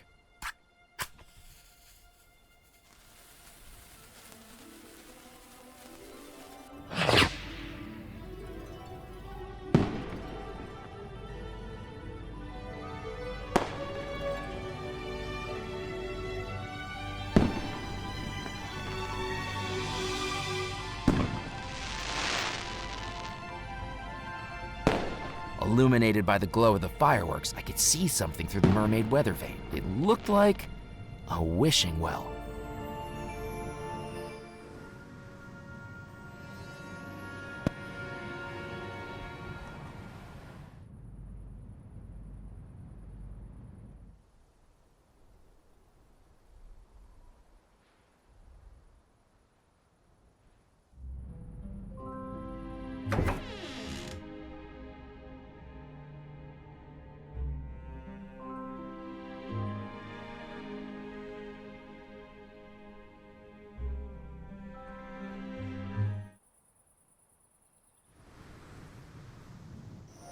My route to the well had me clambering over fallen tupelo trees and trudging through knee-deep water, lit only by moonlight and accompanied only by the overly curious critters of the bayou. But eventually, I found it.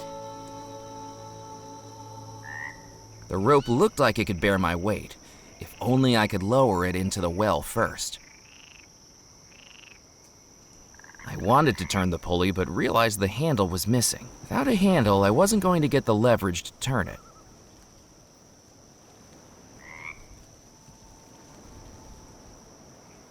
The crank slid into the gear mechanism perfectly.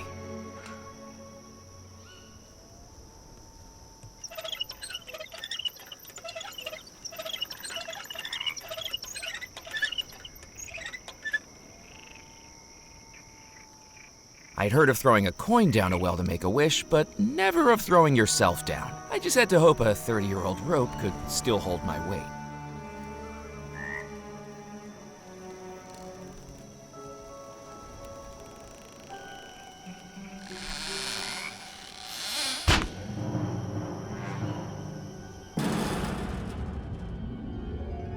With some luck, I found I'd landed on a metal platform jutting out into the hollow of the well. Clearly, I wasn't the first person to come down here, although the previous visitor might have arrived here more gracefully. I picked up the rope and the spindle it was attached to.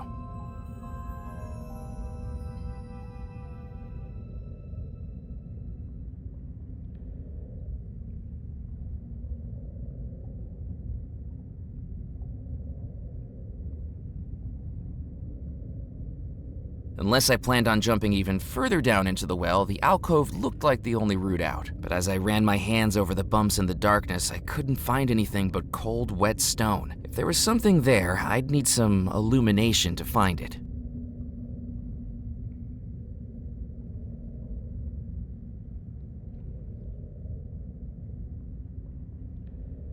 Knowing how flammable the grease-soaked cotton would be, I wrapped it around the spindle to form a rudimentary torch.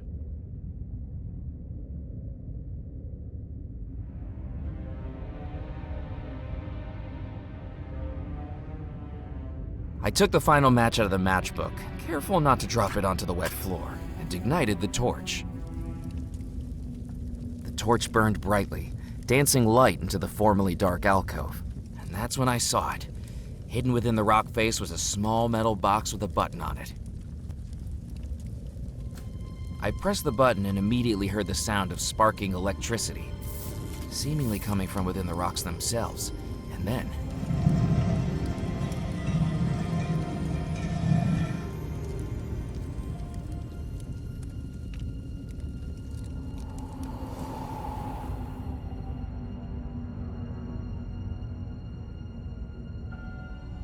The passageway meandered like a labyrinth through the underground rock. With each step, I felt more and more lost, and ready to turn back. Then up ahead, I saw a glimmer of light.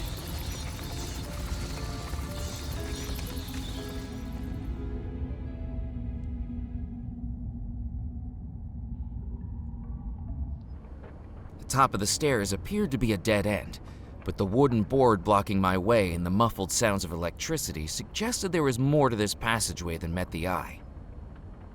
I placed my hands on the obstruction and pushed.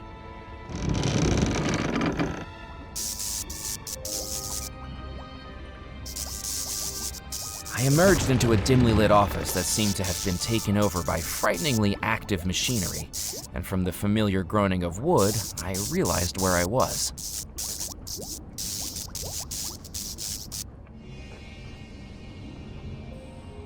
I solved your treasure hunt, Cecil.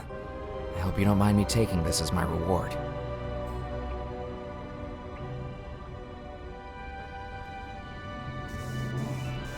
Murphy McCullen, you will pay for your insolence.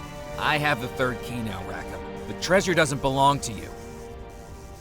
I will get to the Belmore treasure before you. Do you think this is a game, Murphy McCullen? You are toying with things beyond your understanding. I think you're just nervous that I'm closer to finding the treasure than you are. I will not be defeated by a mere mortal. Even if you claim the treasure, I will haunt you to the ends of the earth. There will be no escape from the terror and misery I will bring down upon you. Each time you sleep, I will turn your every dream into an unending nightmare. I've survived your attempts to kill me twice now, Rackham. Maybe you're not as powerful as you think you are. Even with the 3 keys, do you really think you can beat me to the treasure, Murphy? You are a mortal. I am an all-powerful spirit. I have looked upon the face of death, and still I remain here. Now it's time for you to look upon death too. Just as Cecil Belmore's blood poured from his body, so shall yours.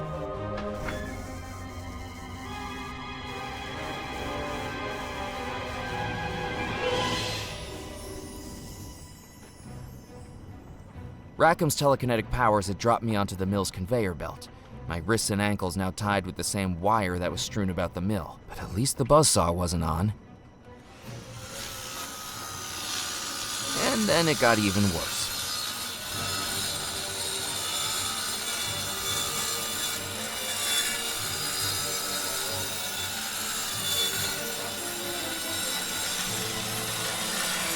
With inches to spare, the belt snagged on the warping wooden frame and gave me a chance of escape, acutely aware that it could catch again any moment and send me hurtling into the spinning blade.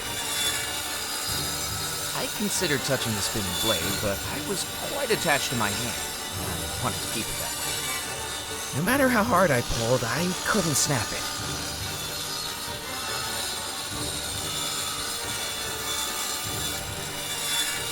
hands and feet bound, I couldn't reach my belongings. Carefully, I held the wire wrapped around my wrists against the spinning blade. It cut through them like butter, just like it would do to me if I couldn't get my ankles free. With seconds left, I hacked into the wires with the scissors and just managed to cut through them. With my legs free, I swung myself off the conveyor belt. I had survived being cut in half, and now I had Cecil's key. That was it, all 3 skeleton keys. Now it was time to open the vault.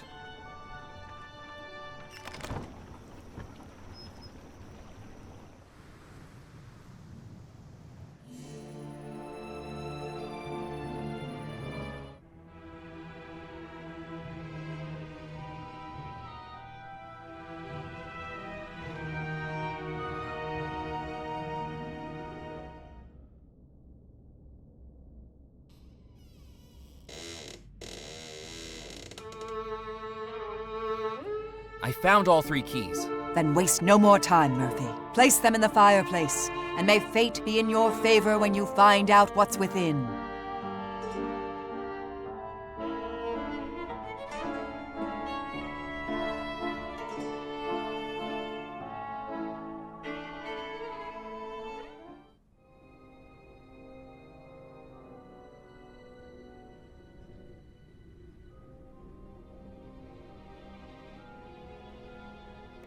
I placed the first key into the mantelpiece. The key didn't fit that keyhole. I placed the second key into the mantelpiece. I placed the third key into the mantelpiece and immediately heard a click.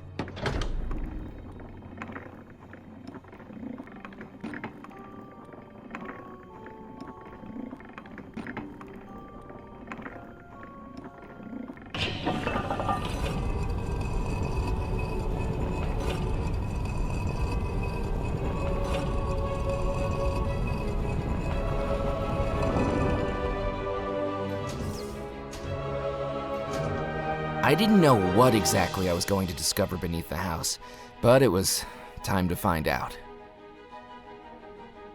I wouldn't go down there if I were you. This is the only way to save everyone in the house. I need to see what's down there. A cry for help will make no sound, with secrets deep below the ground. Dare he walk into the black, for once he's in, he won't come back.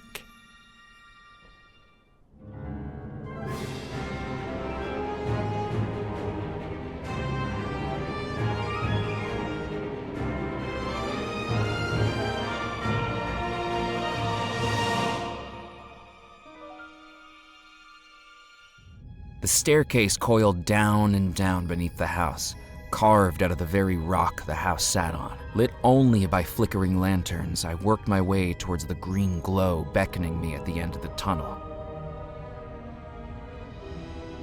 Finally passing through the frame of a large metal door and into the Belmore vault.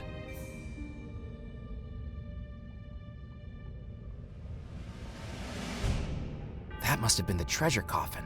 The same one the Belmore brothers traded for in the Caribbean, and that meant I had a pretty good guess what was inside, if I could find a way to reach it.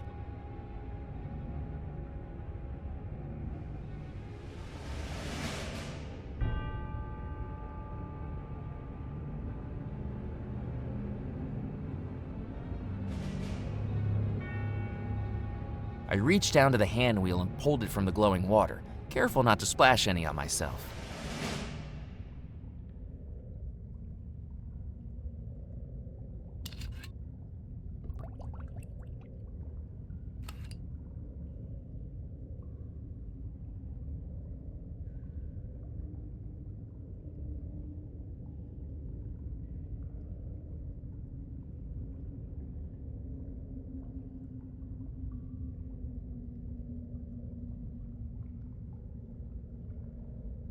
There didn't appear to be a way to operate the crane. The handwheel slotted perfectly onto the axle of the crane. With the handwheel reattached, I could now operate the crane.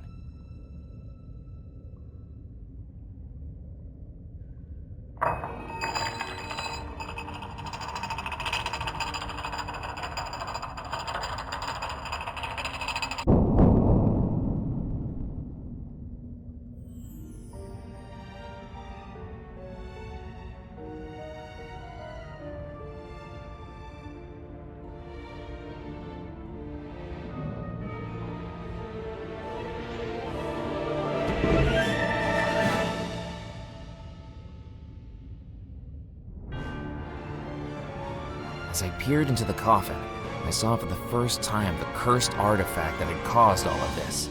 The coffin stone. Its surface is black as brimstone, each crack faceted like an emerald. Simultaneously beautiful and terrifying. And so the elusive artifact is found. Rackham, you've lost. I found the coffin stone before you. Your plan has failed. Congratulations, Murphy McCallan. But now I think it's time you hand it over to me. I'll never give it to you. Give it to me, or die. You've attempted to kill me 3 times now, and every time you've failed. You don't scare me anymore. Yes. How convenient that you managed to escape 3 times. Such failure on my part would be terribly embarrassing. It's almost as though it was planned that way. Planned? Could perhaps the perpetual threat of an evil phantom have motivated you to quicken your pace in finding the coffin stone? Without a demonstration of the threat, you might well have walked away. But you did exactly as I wanted. My powers outside this house may have been constrained to mere projections, and yet everything I needed was accomplished by you. You wanted me to find the stone? Now the foolish mortal understands. And just as you hold something valuable to me, I hold something that is valuable to you.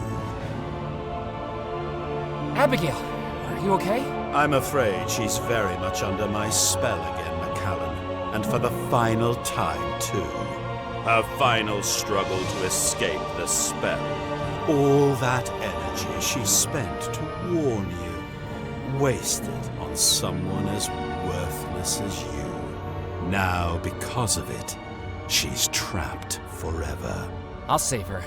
I'm afraid it's too late for that. I'll use the coffin stone to save her.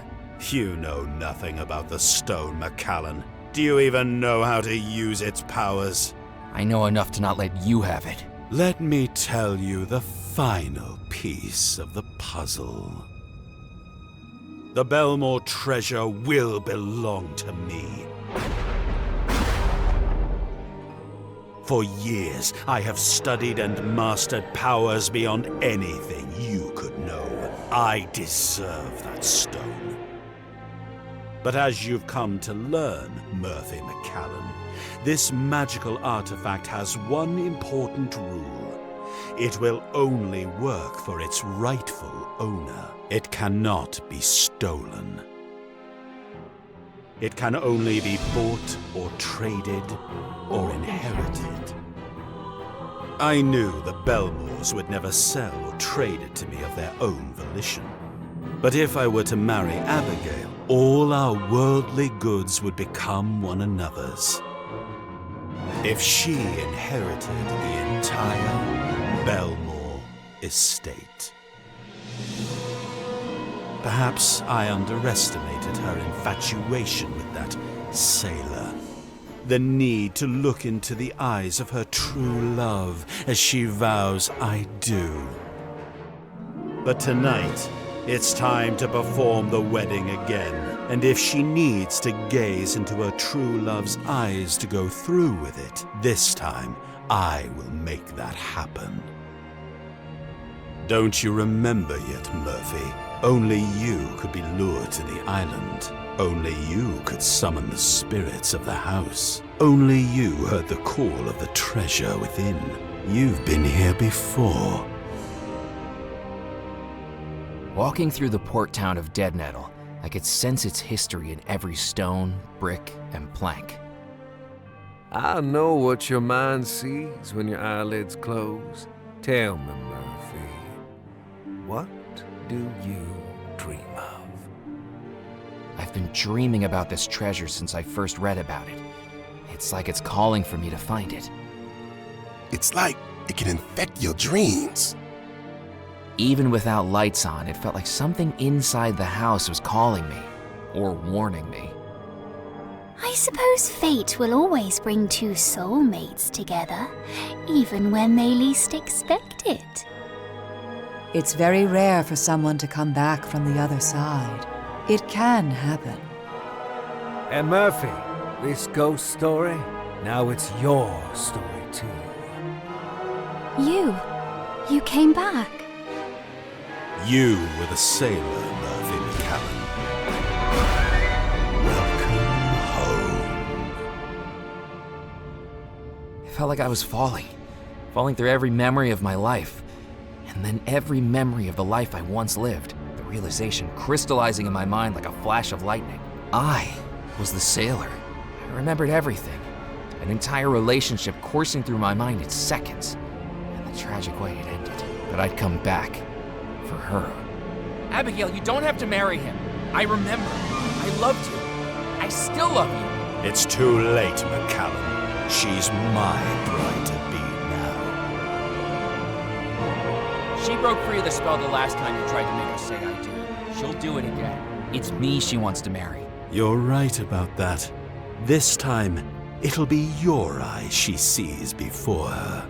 I promised you death, Murphy, and I intend to deliver. For 33 years, I was trapped in this house. Now you'll be trapped here for eternity.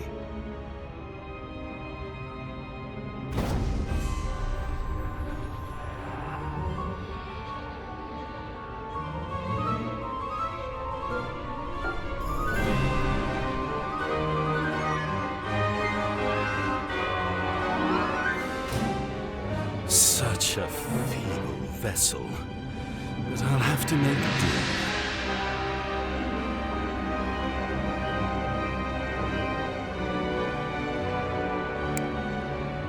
do. Do excuse me, Mr. McCallan. I have a wedding I'm running frightfully late for, and I'd just die if I missed it.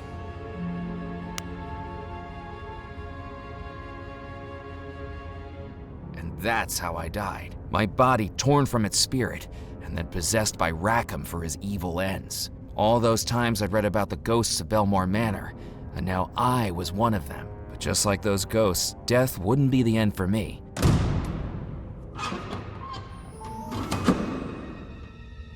If I could escape the vault. Looking back into the treasure coffin, I found it now contained all the items I'd collected on my adventure. I gathered up all the belongings I'd been carrying. Rackham might not see their purpose, but if they'd helped me out once, they might be useful again.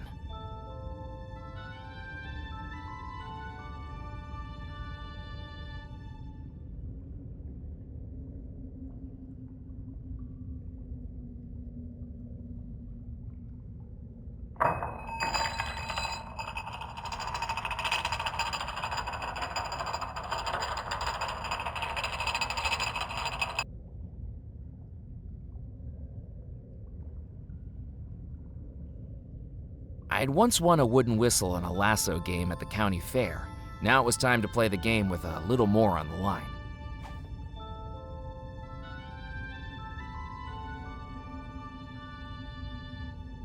I didn't see a reason to hook the crane to that.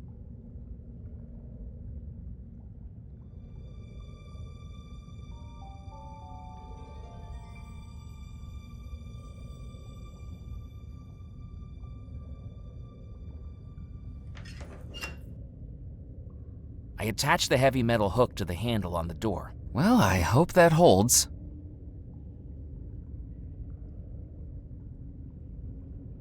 I may not have been able to get through the vault door with brute force, but I could certainly make an impact on its hinges.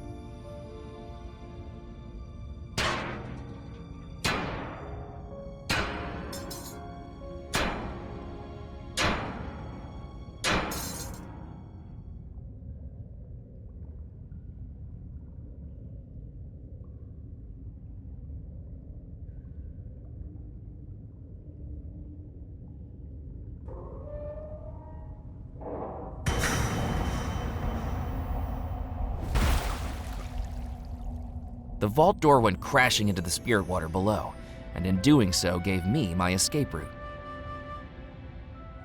With no time to lose, I needed to get to the ballroom.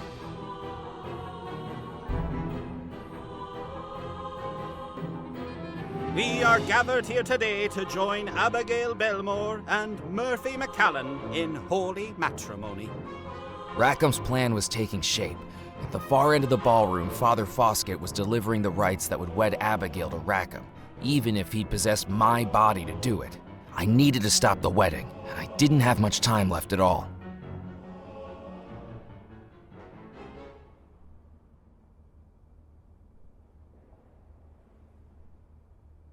In a flash of inspiration, a plan came into my mind. The summoning spell revealed that which is hidden within. Maybe it could reveal the evil spirit that was hidden within my mortal body, if I could find all the ingredients.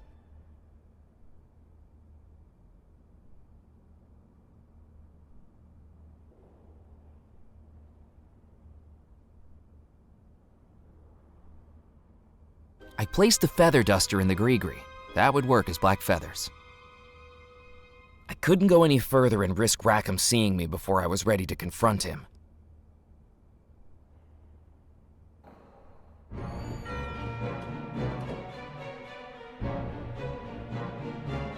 Good evening, Mrs. Craddock. It is certainly not a good evening. The kitchens aren't prepared, the flower arrangements are a shambles, and they've changed the schedule 3 times already. The schedule? Right behind me in black and white. And am I even permitted to see the wedding?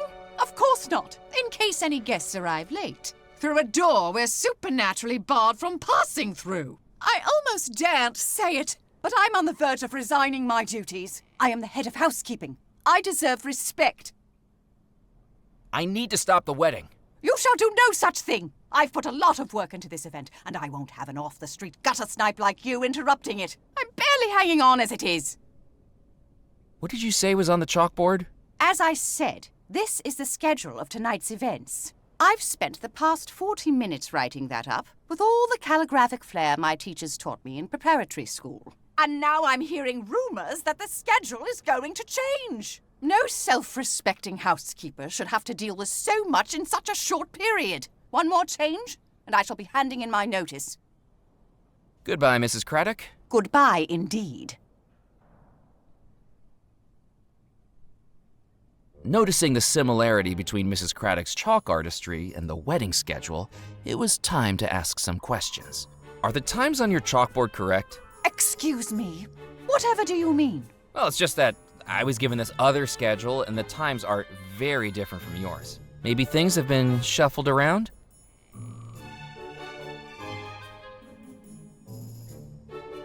No, this can't be. How am I expected to work under these conditions? A wedding is a once-in-a-lifetime event.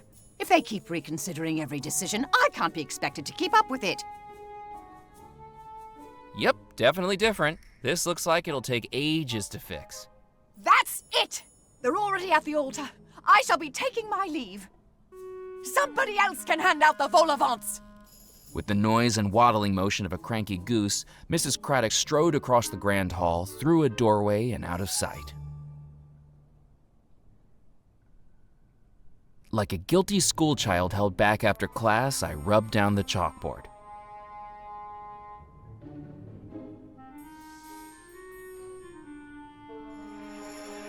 And came away with the flag covered in chalk dust.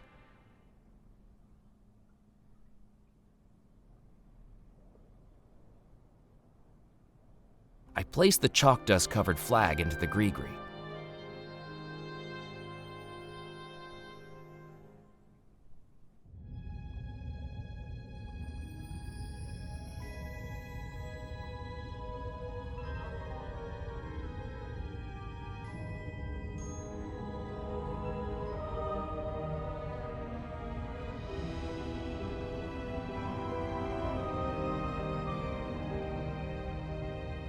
I couldn't remove the nails with my bare hands. One by one, I pried the old nails from the coffin.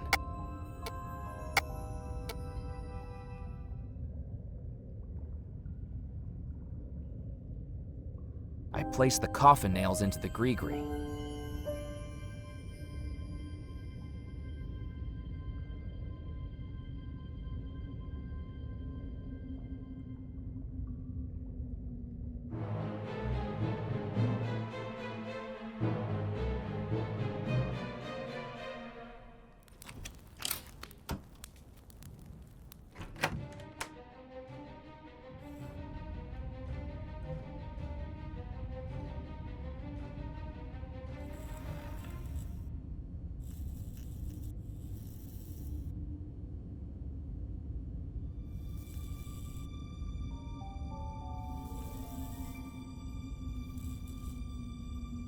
Knowing the explosive contained gunpowder, I placed the firework into the gree-gree.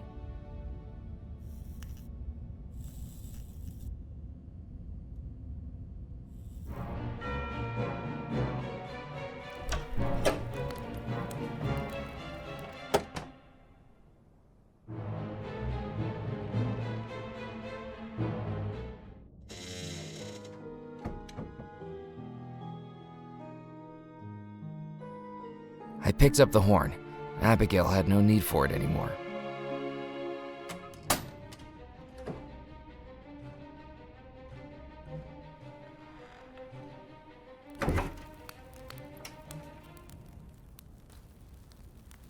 Would you like your ear trumpet back? It's no use. I can't hear a blasted thing you say. I wish I had my ear trumpet back. I'll take that as a yes. Oh, thank you, my boy. I suppose now that Foskett's not here, I can enjoy a little peace again. Why aren't you at the ceremony? The ceremony? I think everybody's gone through to the ballroom for the wedding. Well, I didn't hear an announcement. I wondered why. Would you like me to top off your drink? Oh, yes, my boy. Good plan. I meant to save it for the toast, but who can blame a man when such temptation is right in front of him? I poured the rum from the Colonel's glass into the gree-gree.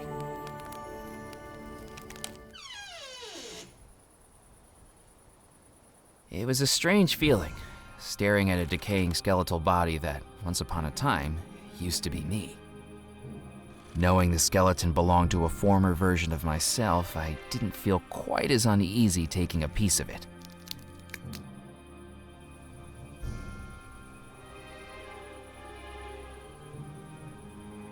I placed the skeletal finger in the gree-gree. That would work as the bone fragment.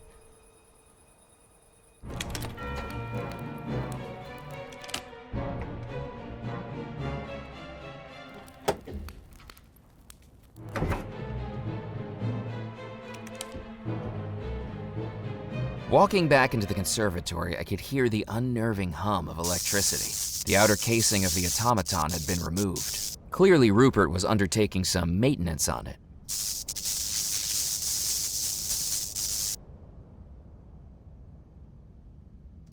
The danger sign dangling from the automaton warned of electrocution. Now it wasn't just the plants in the conservatory that were deadly, it was the statuary too. Being dead already, I decided to take the risk.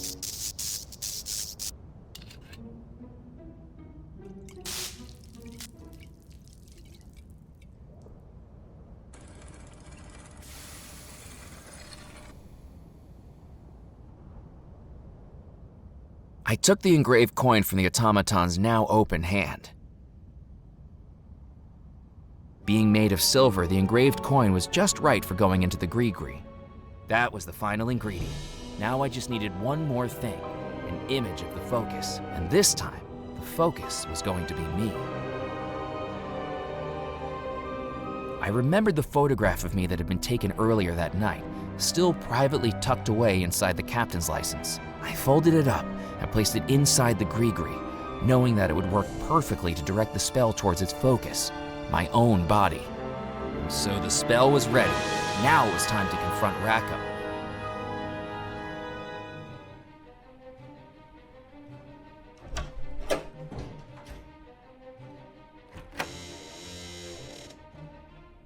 Just as the stars are bound to the heavens, so will your bond now be eternally sealed.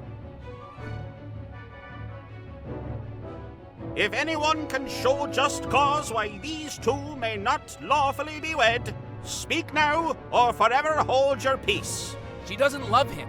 You meddlesome fool! I am her groom.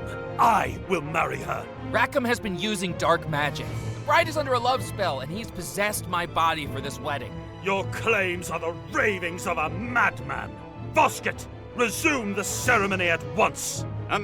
Yes. Then, by the power vested in me... You've underestimated me for the last time, Rackham. If you won't return to me what is mine, I have the power to take it. Within the focus what may hide, this spell will soon reveal. I now declare you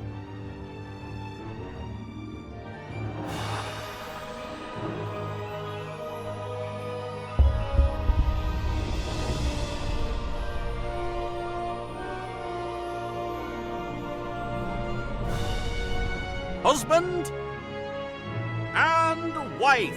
Murphy, I'm back! We're married! No! No! You may now kiss the bride.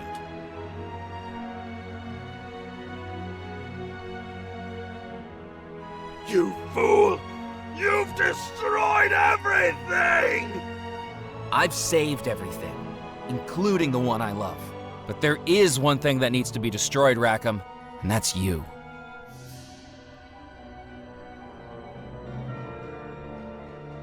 Murphy, now that we're married, the power of the stone is yours too. And for once, it'll be used for good. No. Rackham, be gone. No!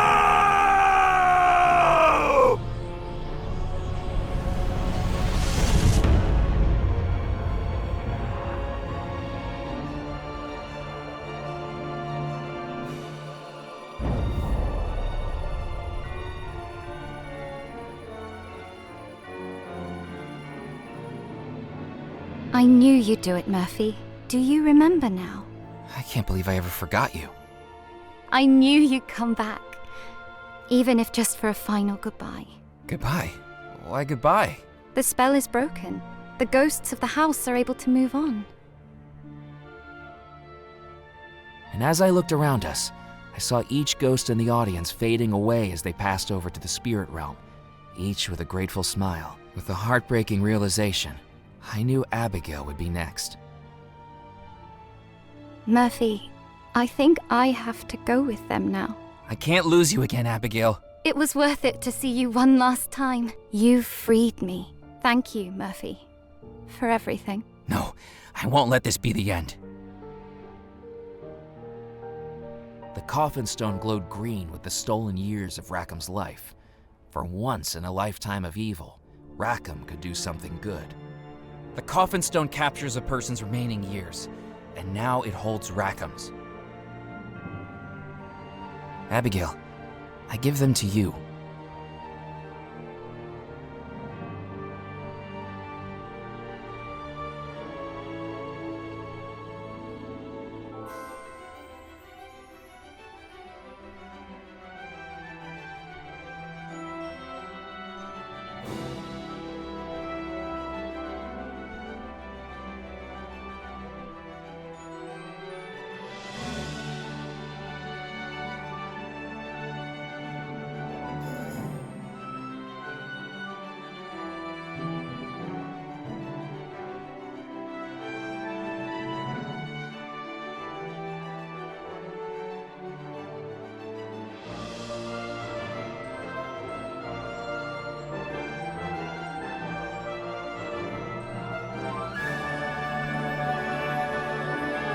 You're back. Just like you came back for me. Nothing could keep us apart. Not even death. 33 years without you. I never thought I'd be able to hold you again. 33 years stuck in this house. Come on, Murphy. Let's go see the sunrise.